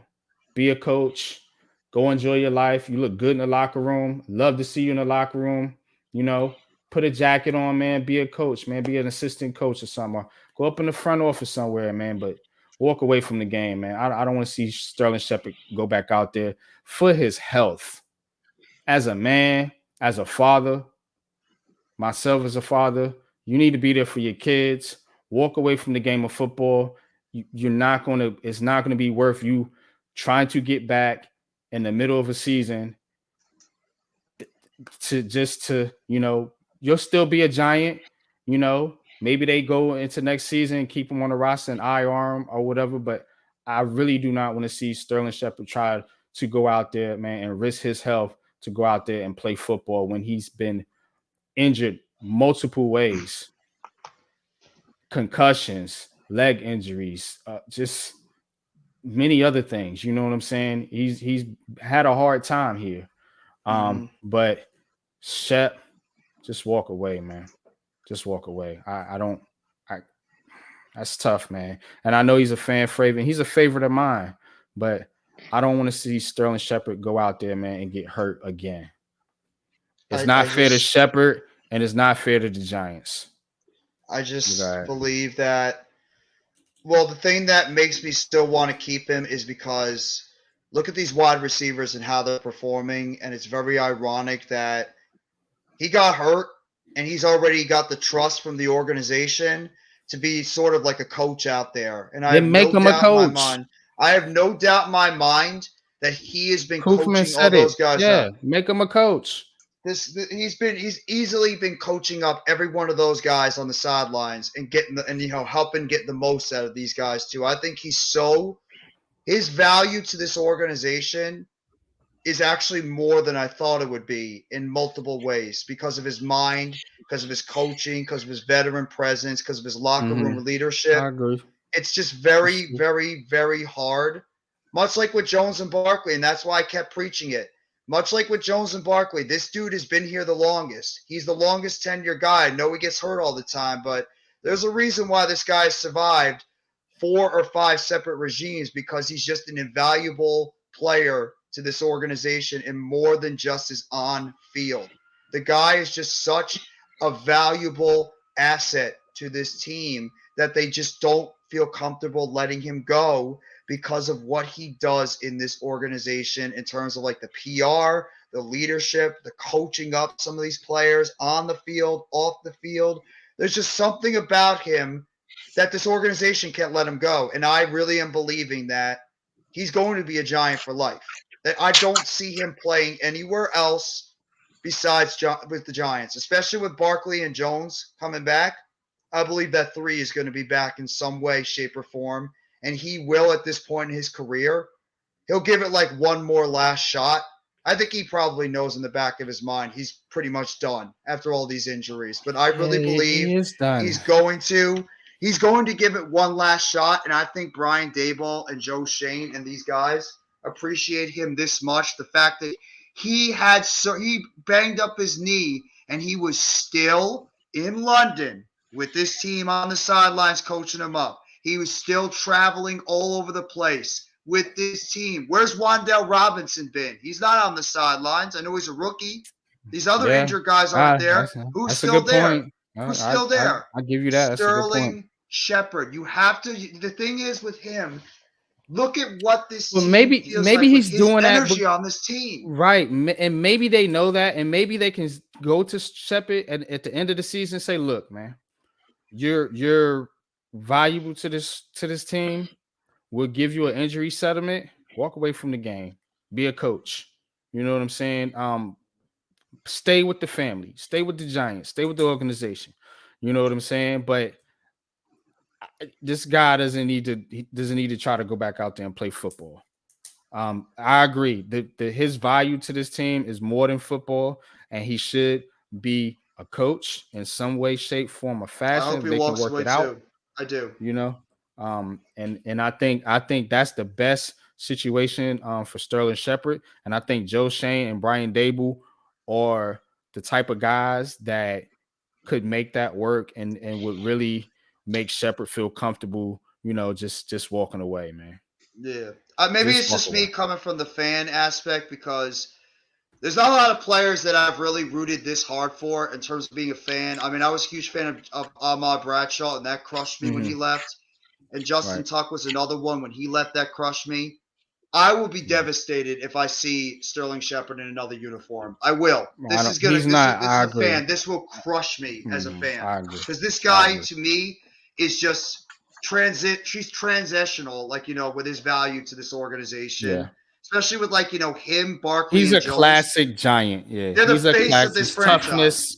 Yeah. His leadership, his toughness. The swag. Yeah. When He's you a think classic about the giant. Yeah. guys, when they get fired up, it fires up this organization. There's two guys. When they get fired up and they get going, it's Barkley and Shepard. When you see those guys getting lit up on the Mm-hmm. sidelines, getting fired up, you get pumped up as a fan and you get pumped up as a player. When you see those two guys going Mm-hmm. nuts. So I mean, that's like it's so weird because I agree with you 100%. I don't want to see him on the field. I really don't. But it's just something about his value to this team that I think would be detrimental because he's such a major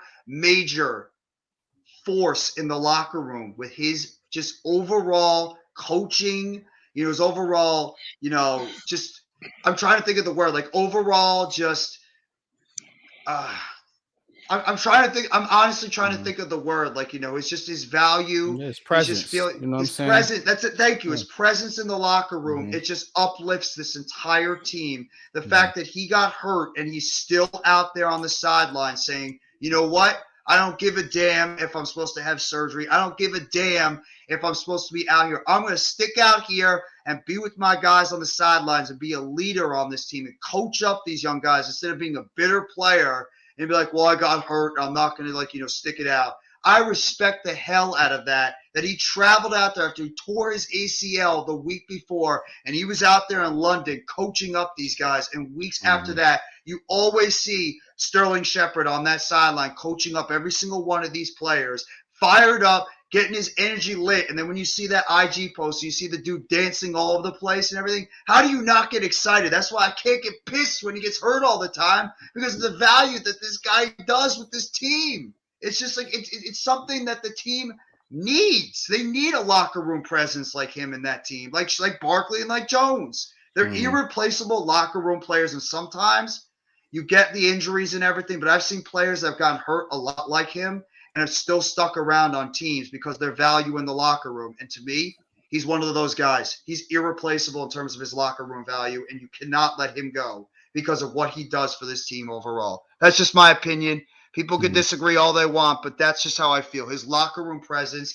is invaluable to this team. And I respect it, Jeff. I really do. I respect it, and I like Sterling Shepard. You know what I'm saying? I would not give him a contract to play football. I would I would give him the option to be a coach. I mean, look, it gives you some security, because that's what players worry about. They worry about their long-term security. The money is an issue, as coach always says. So, I mean, if that's what Shep's worried about, give him a position in the organization, man. And so he can still be around his teammates and be a part of the team, man, and get his ring. You know what I'm saying? Because Oh, yeah, he wants to win. This dude's been part of so much losing. He's going to want to win, and he will. He is a giant through and through. I think if they even want to bring him back, he will jump on it because he knows that this team is finally building something, and anybody knows about losing and all the downtroughs with this team, it's him. So I think he will jump at the opportunity at any second to come back. He did it this off season. I think he'll do it again. He wants to be a giant. He bleeds blue. I think he will come back. I really believe in my heart and heart he will be here next year. I'd be shocked if he's not. I don't think he'll play. That's just I mean, he might be here, like you said, but they either gonna IR him or I think they're gonna try to work out some type of deal, or maybe he decides in his heart and hearts after the season is done. Maybe we do win the Super Bowl and he can just walk away and say, look, I won. I won a Super Bowl. I was part of the team. I did contribute, even though it was regular season. I Yeah. got a ring. Let me walk away. Let me just be a coach, man. Maybe that's how it plays out, but I don't see the Giants re-signing him or bringing him back on the contract that he's making right now. So that's my Well, he's a opinion. free agent after this year. They worked out that contract where he's going to Yeah, be that's free right. agent after the Yeah, season. so I don't. Yeah, So they could work out like a I don't short know if term. I don't know if they sign him. I don't think they sign him. They, Not to they could play sign him. football. I made the suggestion. You could sign him. He's already going to probably miss the beginning of the season. You put him on pup, have him rehab that injury. It's like getting a late season acquisition. You get him back during the season. You lighten his load. Why You waste a don't play him roster as spot? much. And you can just cut him He's and not on just the do that. roster. He's not on He's the not on the roster. If he's not roster on the ready, pop. he's if he's not healthy, then you IR him for the rest of the season. So it's not that risky of an op proposition. You bring him back. He's on the pup. He doesn't count on the roster, That guy but need to he's still in retire, the man. organization. I know, but I'm just saying, just for the value of his locker room presence and what he does for his team. Let me say this. I get what you're saying, NYG, and I do agree. I want to see him go out and be able to be there for his kids and everything. But even me, and I had to retire for spinal injuries, and I wouldn't Mhm. change anything. And if I could, I would go right back right now and continue to play. I coached a guy, my man Tommy Zarino. Love this man to death. This man is 3 years older than me, and he's still playing right now. And Mm, this man walks around with a hip, and I'm talking about minor league, semi-pro football. I get wow. what you're saying, but what most fans don't know in a football locker room, that locker room sometimes is more important, and it's not right. Don't get me wrong, it's not right all the time, but it's more important than your own damn family. That Mhm. bond, that brotherhood, is just something that is addictive. It is a drug. It really is. There are days when I go and I sit and I think, and I'm like, damn, I wish I could go back to 2002 and just have my surgery and just kept playing. I miss being in the locker room with those guys, being out there on that Mhm. practice field. But I get where you're going, bro, and you're looking at it, but about his well-being. But Yeah. playing football, think about it. All right, just let's be brutally honest. You have to be crazy to play because you're running full speed into another grown ass man. You're letting someone pick you up literally and slam you on the ground. Who does that out on the streets? So there has to be a certain level of detachment from reality. Mhm. So, but I get where you're going, bro, and you're right. But right now, if they gave Shepard a contract, it wouldn't bother me, and I wouldn't be surprised. It wouldn't bother me per se. I mean, I'm not gonna be like, oh man, I hate. I don't. Nah, I'm not. That's not how I feel about it, man. I feel two things. First thing, like I said, and I was sincere when I said that. That's why I Mm-hmm. cut my camera on. I will do I want for Shepard's health. Mm-hmm. Walk away. You've been Mm-hmm. injured multiple times. You've had multiple concussions, multiple leg injuries, not just one or two, multiple. Walk away. Mm-hmm. That's number one. Number two, as I said before, and this is the last thing I'm gonna say, and then we can move on. From a Giant standpoint, you can present a proposition Sterling Shepard to come back to the organization, but as a player, when you're trying to build a team of what tough, dependable, reliable, all that good Mm-hmm. stuff Brian Dable said, Mm-hmm. unfortunately, that's not Sterling Shepard. He's not reliable enough to stay on the field. When he's on the field, he's dynamite. Don't get me wrong. But or he's not on the field for one. And then if he goes back on that field and gets hurt again, Mm-hmm. I mean, and Sterling Shepard, man, you know, and I respect his toughness, man. But we all know he rushed back this season Mm-hmm. and he got hurt on a non-contact play. And All that's that's exactly why he might say, I'm coming back. Because I rushed back and I got hurt on a the same thing that you're arguing against, he's going to argue for. Okay. And then you're coming back to what? December? That's fine. No, it's not. Why? Why? Why is Why? it not fun? You don't need him immediately. You have other guys that can contribute, and then it's like getting Do a you? big time. Yeah, I'm If assuming if we if he's on will. the roster, I mean, do you? Or you He's on. just He's on the that pup like list. I'm not He's on the like pup list or this is IR. the He wouldn't business count though, on the fellas, man. roster. Like, and a lot of and we talk about this with a lot of other players, man, and people say, oh, it's business. Oh, it's business. But now this is a sympathy thing. Okay, but what if this? What Exactly. about this? What if you have playing during the season, and then you have other players at that position that start going down at the wide receiver position? Oh, we got Sterling Shepard who's coming back from injury. It's like getting a big time Okay, acquisition on then your you offense Odell immediately. Beckham Jr. him. You let him sit out as a free agent, rehab, and then come to you and prove to you he's fully healthy. Okay, Do that then. How if about he that wants one? to do if he wants to do that, I'm sure he And will. if he's fully healthy and he come out there and contribute, I'm all for it. Let's go. Well, you But just said something that is so powerful, bro. It's not about that. It's the sympathy. And if football players don't like hearing that, they don't. We don't like that, bro. We don't want nobody to feel sorry for us. We know what the hell we signed up for. We did. So right, if the man wants to come back and play, I'm all for it, bro. Do what you got Yeah, to yeah, do. and I'm not let gonna him blame prove he him. can. Let him prove he can play. That's what I'm Okay. saying. Prove you can play. Prove you can go out there and Okay. prove And you're if he healthy.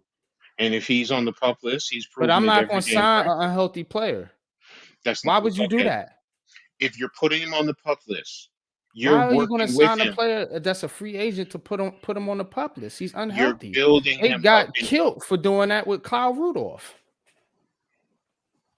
Biggest But we're difference though gonna is do it with Shepard. Kyle Rudolph is not what Shepard has been to this I get organization. it. I get it, Biggest Jeff. difference. I get it, Jeff. But now we're going back to the same reason that coach got mad about sympathy. That's what you're doing. You're doing this for sympathy reasons. I'm not Okay. doing this for sympathy. Football wise, it don't Mm. make no sense to bring a Hey, guy back that's coming here's off the thing. multiple injuries. We Here's the talked thing. about this for Odell Beckham Jr. Everybody's against it. No, no, no, don't bring him back. But Sterling Shepard, we can bring him back though. He had more injuries than Odell Beckham Jr. So what's the difference? It's because he's a favorite, a fan favorite. I get it. But you're talking about football. Does it make sense from a football standpoint? And Okay, if y'all yes, it does. honestly can't answer Yes, It that, it does does. make then sense hey, from a football. It Yes, does. it does. explain. It Here, does. Explain. here. Number Because the one. Odell Beckham Jr. didn't make sense. A lot of these other guys don't make Well, I sense. never, s- I never I said put him Some Odell back didn't next make year. sense. Eldell can come back next year too. Exactly. I've always said that. I said, what did I say earlier? I said you could sign Odell, and he's on the team. What did y'all say? Oh no, you can't. I said you could sign him, and he's with our medical staff. If I said it about Odell, I'm saying the same thing about Shep. I've been Okay. said Yeah. that. If he's on your medical staff is the one that's saying, yeah, we can work with him, we can develop, and we're tracking him. So that's the one thing. When a And guy is the not, Giants medical staff, how is that? what do you mean? We How are the is most that? injured team in the freaking league. So I mean, is that who So we're now putting we our trust in? disregard. So then we don't listen to the medical staff now. So now you're Nah. saying don't listen to the medical staff. It's either we trust them to do What their I'm job. saying is though the biggest complaint about people in this fan base is injuries. But yet we are willing to sign injured players again and again and again and again and again. I get it. Because I Stop you understand. don't have complaining him. about the injuries when you sign injured players just because they're your favorite players. I got my favorite players too, but look, reality's reality, man. This team needs to move in a different direction. That's The fair. I get problem it. My is you opinion. don't make him a full-time starter. You reduce his role on the team. You have other guys that He's become your not going to play prominent special players out teams. there. Then what No, is he out there you for? make him a situational receiver on the field. Ah, You don't make him a full-time starter and put him out there for all the reps that he has been taking. His body can't handle Henry that G. anymore. I get what you're yeah. saying. Okay, you understand. I do understand where you're coming from. Mhm. Okay, so I do And I'm understand. not So, I'm not against Sterling Shepard. Don't get it no, twisted. I I know that. I know that. I I know that. I, I I know that. love Shep, man. You know what I'm saying? You just don't want to sign him because he's injured. Like you said, it's like Kyle Rudolph. Fair argument. That is Because a fair yeah, argument. because it's And just it's it don't make sense because Giants fans they do this. They want to I'm not sign talking about Giants fans. right. Let me say this. Mhm. I don't give a fuck what Giants fans say. I'm sorry. I don't care I either. don't. I could care I'm less. talking about this is you and me. This is you Yeah. and I talking. Go Just you ahead, and go me. ahead. Nobody else. Uh, Okay? I'm saying, is some of it sentiment? Yeah, okay. mm, Not sympathy, sentiment. For me, okay. there's a difference. Wordplay. I got you. Okay, so there is a sentiment in terms of, okay, yeah, chef, yeah, okay, you've been here, blah, blah, blah. We do it, you see it all the time with contracts. Guys are here a year too long, but you're still signing them for another contract because of sentiment. Yes, it's a business, okay? Mm, You're right in what you're saying. We're heavily injured, but I guarantee you, if you go through the whole NFL really and sit down and look at it, you're going to see a lot of the same thing. Because we're Yeah. seeing a lot of the same injuries on a lot of other teams. It's not Hmm. just the New York Football Giants. It's a lot of mhm. teams. So There's injuries are a data part of behind football. that though that the Giants are the most injured team. I mean, there's like studies on it, but Everybody I would get say what it's you're the turf's Uh, saying. fault. Everybody says it's the turf's fault why we then, have so then, many then, injuries. then why are the Jets not as heavily injured as the Giants? Then, if that's They've if been that's hit the case, pretty hard with injuries too. I mean, so maybe and not that's as my much, point. but yeah, No, I get they've been up they there. were talking about the Eagles again. That's neither here nor there. My point being is that with Shepard, if he came back, if they offered him, I'm not going to be against it. I'm not. All right, you know what you're doing. I'm trusting you, Shane. Go ahead, do what you got to do. He's been here. He's been a loyal warrior. He does deserve it to a certain extent. But yes, what you're saying, yes, we always sign in outside guys. Right now, whether you want to believe it or not, Odell Beckham Jr., he was drafted by us, but he's still an outside guy right now. He Hmm. is. He's played Mm, other weird places for a couple of years, won a championship somewhere else. Shep has been here the whole time. So that's why I get where Jeff is going. I understand. I do understand other fans not really caring completely, but I do understand their logic. mm. So, Okay. but I also I, understand your logic. Go I, ahead, I, go, I, go through it. I, Go ahead, Jeff. and I mean, I'm not disagreeing with one thing you said, NYG, at all. I absolutely agree with everything you're saying. And if he does end up leaving, I mean, yeah, it'll suck, but I mean, I completely understand it. I just look at Mm, value of the locker room more than just on the field. And coach is right. There are other teams that have a lot of guys that they keep giving contract after contract after contract for injured players.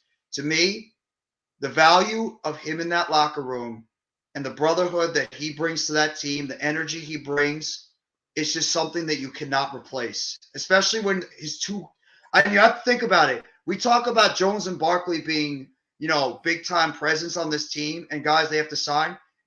mhm, Guess who's that other part of that tripod? It's Shep. They're going to advocate and be like, you know what? I know he gets hurt a lot, but this guy is too valuable to this team to let him go.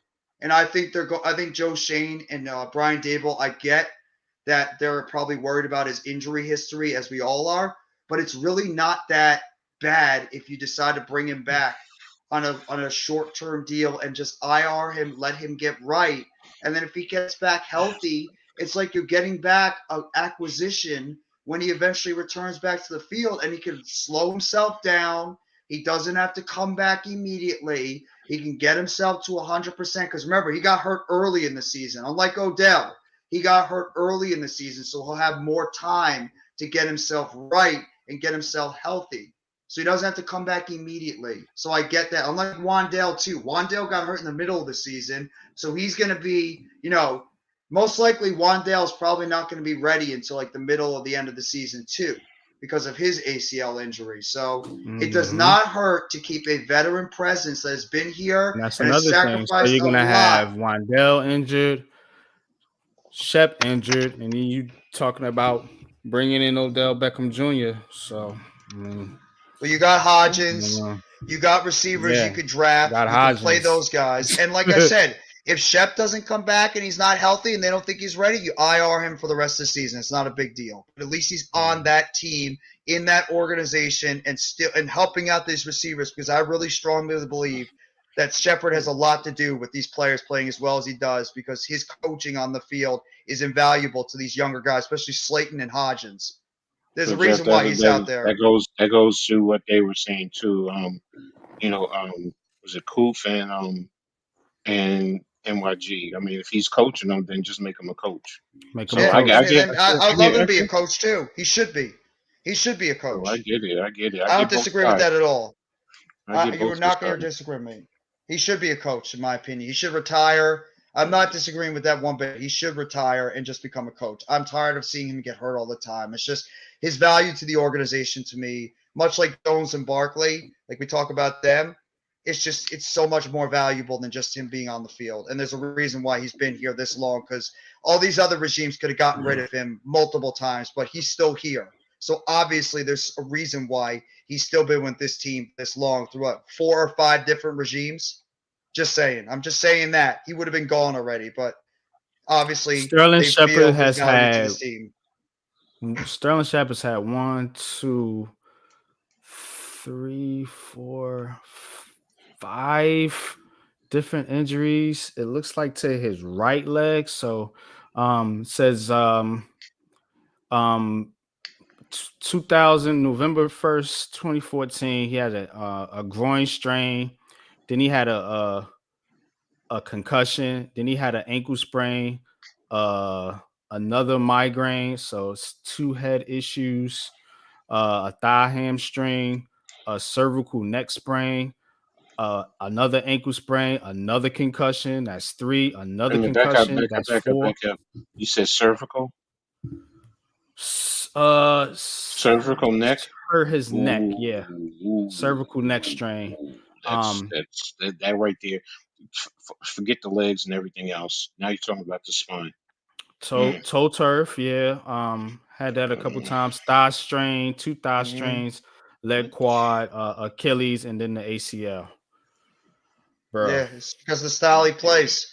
He's a bro, little wide receiver that plays an aggressive, can't do it. violent Mm-mm. way. That's why mm, he's a warrior on the field. He's Too like a high. much, man. mm. I called him the Giants version of Hines Ward. He plays like Yeah, a violent wide receiver on the field for his size. The cervical. Ooh, that's Yeah. tough, man. Um, but If he goes, it's not gonna. I'm not gonna be. I understand the move. I'll be devastated. I'll be upset, but I mean, I'll understand the move if he's not here. I mean, it's plain and yeah, simple. It's and logic. and we don't even know if if teams, like you're saying it with Correa. It could be like, do we know? Like, do teams trust that? Look at that medical. Teams I aren't just touching read him. off. Mm-hmm. Teams You are see not what I'm touching him. saying? Mm-hmm. No team is So going to touch Sterling Shepard. right, No. exactly. So that's what I'm saying. He'll probably end up coming back in some fashion. I agree, but I think it'll be as a coach. Maybe Perfectly not fine this with me. year, but maybe in the future. We'll see. But I don't think he'll play for another team either. Look at that injury history. Nobody's going to really Yeah. be clamoring the door to sign him. He's not going to be ready for the season. And you're going to have to pay him to be on pup. But No, he's a um, giant through and through. Plain and simple. He's a giant yeah, through and through. I agree, man. Shout out to Sterling Shepard, man. But that's a rough injury history. But let coach close it out with Coach's Corner, man. And we're gonna get on out of here, man. Get it, Um, coach. do your thing, Coach. Play the intro.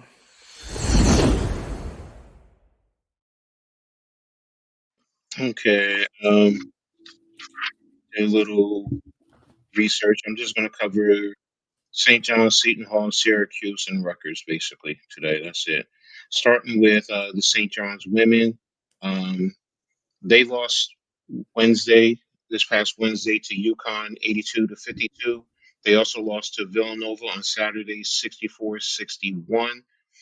In the Big East, they're sitting in fifth place. They're 14-3 and 5-3 in gameplay. Tomorrow at home, they're hosting Marquette. The St. John's, the men's basketball team, They defeated UConn on Sunday, 85-74. They're sitting in seventh place at 13-6, 3-5 in league play, and then they're hosting Villanova on Friday, Friday night. So that's going to be an interesting game right there. Seton Hall women, they lost to Creighton 75-53 on Wednesday, the 11th. They're sitting in third place in the Big East at 13-5, 6-2 in play. They're actually playing UConn tonight, or they played UConn tonight. I just didn't check the updates. The Seton Hall men, they defeated DePaul 71-67 on Saturday. They're sitting in the sixth spot at 11-8, 4-4 in play, and they're playing UConn tomorrow at home. The Syracuse women defeated Boston College 83-73 on Friday. They lost to Notre Dame 72-56 on Sunday. They're sitting in seventh place at 13-5, 4-3 in league play, and they're playing in Atlanta against Georgia Tech on Thursday. The Syracuse men's team defeated Virginia Tech 82-72 on Wednesday. They defeated Notre Dame 78-73 on Saturday. And then they lost to Miami on Monday 82-78. They're sitting in the sixth spot at 12-7, 5-3 in league play. And they're playing in Atlanta on Saturday against Georgia Tech. The Rutgers women's team, they defeated Minnesota, getting their second Big Ten win, 65-59 on Thursday. But then they lost big to Maryland, 80-56. They're sitting in 11th place in the Big Ten. Their overall record is 8-10, and they're 2-5 in league play. And they play Michigan on Thursday at home. The Rutgers men's team had a good week. They defeated Northwestern 65-62 in Chicago on Wednesday. They got exacted revenge against Ohio State 68-64 on Sunday. And because of this, they're now ranked in the AP poll at number 23. They're sitting in second place in the Big Ten at 13-5, 5-2 overall. Thursday, they have a massive game because they're going up to Lansing, Michigan to play Michigan State on Thursday. Also, they secured their first five-star recruit in program history in basketball as they secure, what's his name? What was his name? Ace Bailey. I think he's according to Rivals, Bailey is number 5 in the country, I think. I lost just yeah, I think he's number 4 or 5 in the country. It's a big get for him. And their class ranking for 2024 is number 3 in the country. And right now they're making a big push. They might get Ron Harper's little brother, Dylan Harper, who's also another 5-star kid who plays at Don Bosco in New Jersey. He just actually played a great game against Camden, which is number 1 in the state, and I think they're number 3 or 4 in the country, with DeJuan Wagner's son on that team too. And it was a hell of a game played over at Kane. But Rutgers is making their moves now in basketball, and uh, this is big. Uh, Ace Bailey, he's classified as a one and done. Rutgers never gets those type of kid. He's a 6'9", 6'10", small forward, power forward, great handles, very twitchy, athletic, can shoot the rock, can also take it to the hole, plays great defense. So he's going to fit into Pike's system very well. And it's just a lot of big things. I mean, Rutgers also secured another 4-star Gavin Griffiths for this year coming up. So they're getting the players now, and yeah, Griffiths, he's a number 230 prospect overall for the class of 2023. So it's a big gift for Rutgers. So that's pretty much it. Coach's corner, man. Good stuff, man. Good stuff, man. And I seen that with Rutgers, man. And shout out to Rutgers, man. For getting the recruits, man. You know what I'm saying? Starting to get some of these recruits, man, like we had talked about earlier this season, coach, man. So big shout out to Rutgers, man. Appreciate that, man, for real. Most Steph, man. But if you guys don't have anything else, we're going to close out another episode of Heart of the City, man. Y'all be sure to subscribe to all these guys on the panel, of course, all the guys that have been on the show, including my two co-hosts right here, obviously, NYG, Jeffy T85, and Coach Ed's Amazing World of Sports. Definitely go hit those two guys up. Also, Mitch Kofke, man. Shout out to Mitch Kofke, man, for being a good sport, coming on the show, man, and talking about the Eagles. Shout out to Raphael for coming on, man. He's a Raiders fan. I don't know if he has a channel or not. He does. He does. Yeah, he He does. does. Yeah. That's right. Okay. So go sub to Raphael. Definitely. I'm gonna go sub to him right now. It's Raphael Chassin. That's his channel name. I got you. And shout out to everybody in the chat, man. Koofman, you know what I'm saying? Shout out to, he says, the way Shep plays is a full head of steam all the time. Don't get me wrong, it's great when you can stay healthy, but catastrophic when you get injured. Exactly. He's absolutely right. He's absolutely right. Definitely, man. Just one thing I want to say before we go. Like, if you're looking at my little nameplate, it says, I love my baby girl, Skylar Monroe. Skylar, Pop loves you. Her birthday is on Friday, so I want to wish you a happy birthday. Hopefully I get to see you. I already sent her gift, so I take care of my baby, but that's my heart. So it's my first grand, and she's always going to be in that spot. So y'all seen her here, but that's why I have that up there. It's her birthday week. Gonna get a nice gift from Grandpa Coach. Yeah. Already sent it to her. So shout out to the grandbaby, man. You know, absolutely appreciate it. Thank you, man. Definitely, man. Got to protect our babies, man. But yeah, man. So we're gonna get on out of here, man. Like I said, shout out to everybody in the chat. Hit Levance, Tudo, Tommy, Sonny, King Jers, Bro Lou, Big Pat, Nimar, Taj, Almighty Finesse, man. Appreciate all y'all pulling up, man. You know what I'm saying? But we're gonna get on out of here, man. I think I may go on Saturday morning and do a Giants conversation, but I'll definitely have a video out, a pregame or a preview video. A pregame or a preview video will definitely be out for the Giants Eagles game. We can always use this live stream as a reference as well, but look out for that, man. And I got something tomorrow too, 7:30 p.m. doing my first live stream. It's called the Championship Chase Show. Just come out and talk sports, especially chasing the championships. There you go. Let's go, man. For real, man. So y'all heard it here first, man. Go shout out to be on Coach's channel tomorrow, 7:30 p.m. You know what I'm saying? For Coach Ed's first live stream, man. I'm excited, man. For real, man. I'll be there for sure. You know what I'm saying? I'll make sure to hop on too. You know, we'll definitely be over there to show our brother some support. So y'all head on over there as well, man. Tomorrow night, 7:30 p.m., man. Coach Ed's Amazing World of Sports, man. Go check it out. We going live, man. Coach is going live, man. So let's go over there and show our support, man. But that being said, man, we're gonna tap out for the night, y'all, man. Everybody, man, y'all have a good night, man, and peace. Take it easy, everyone.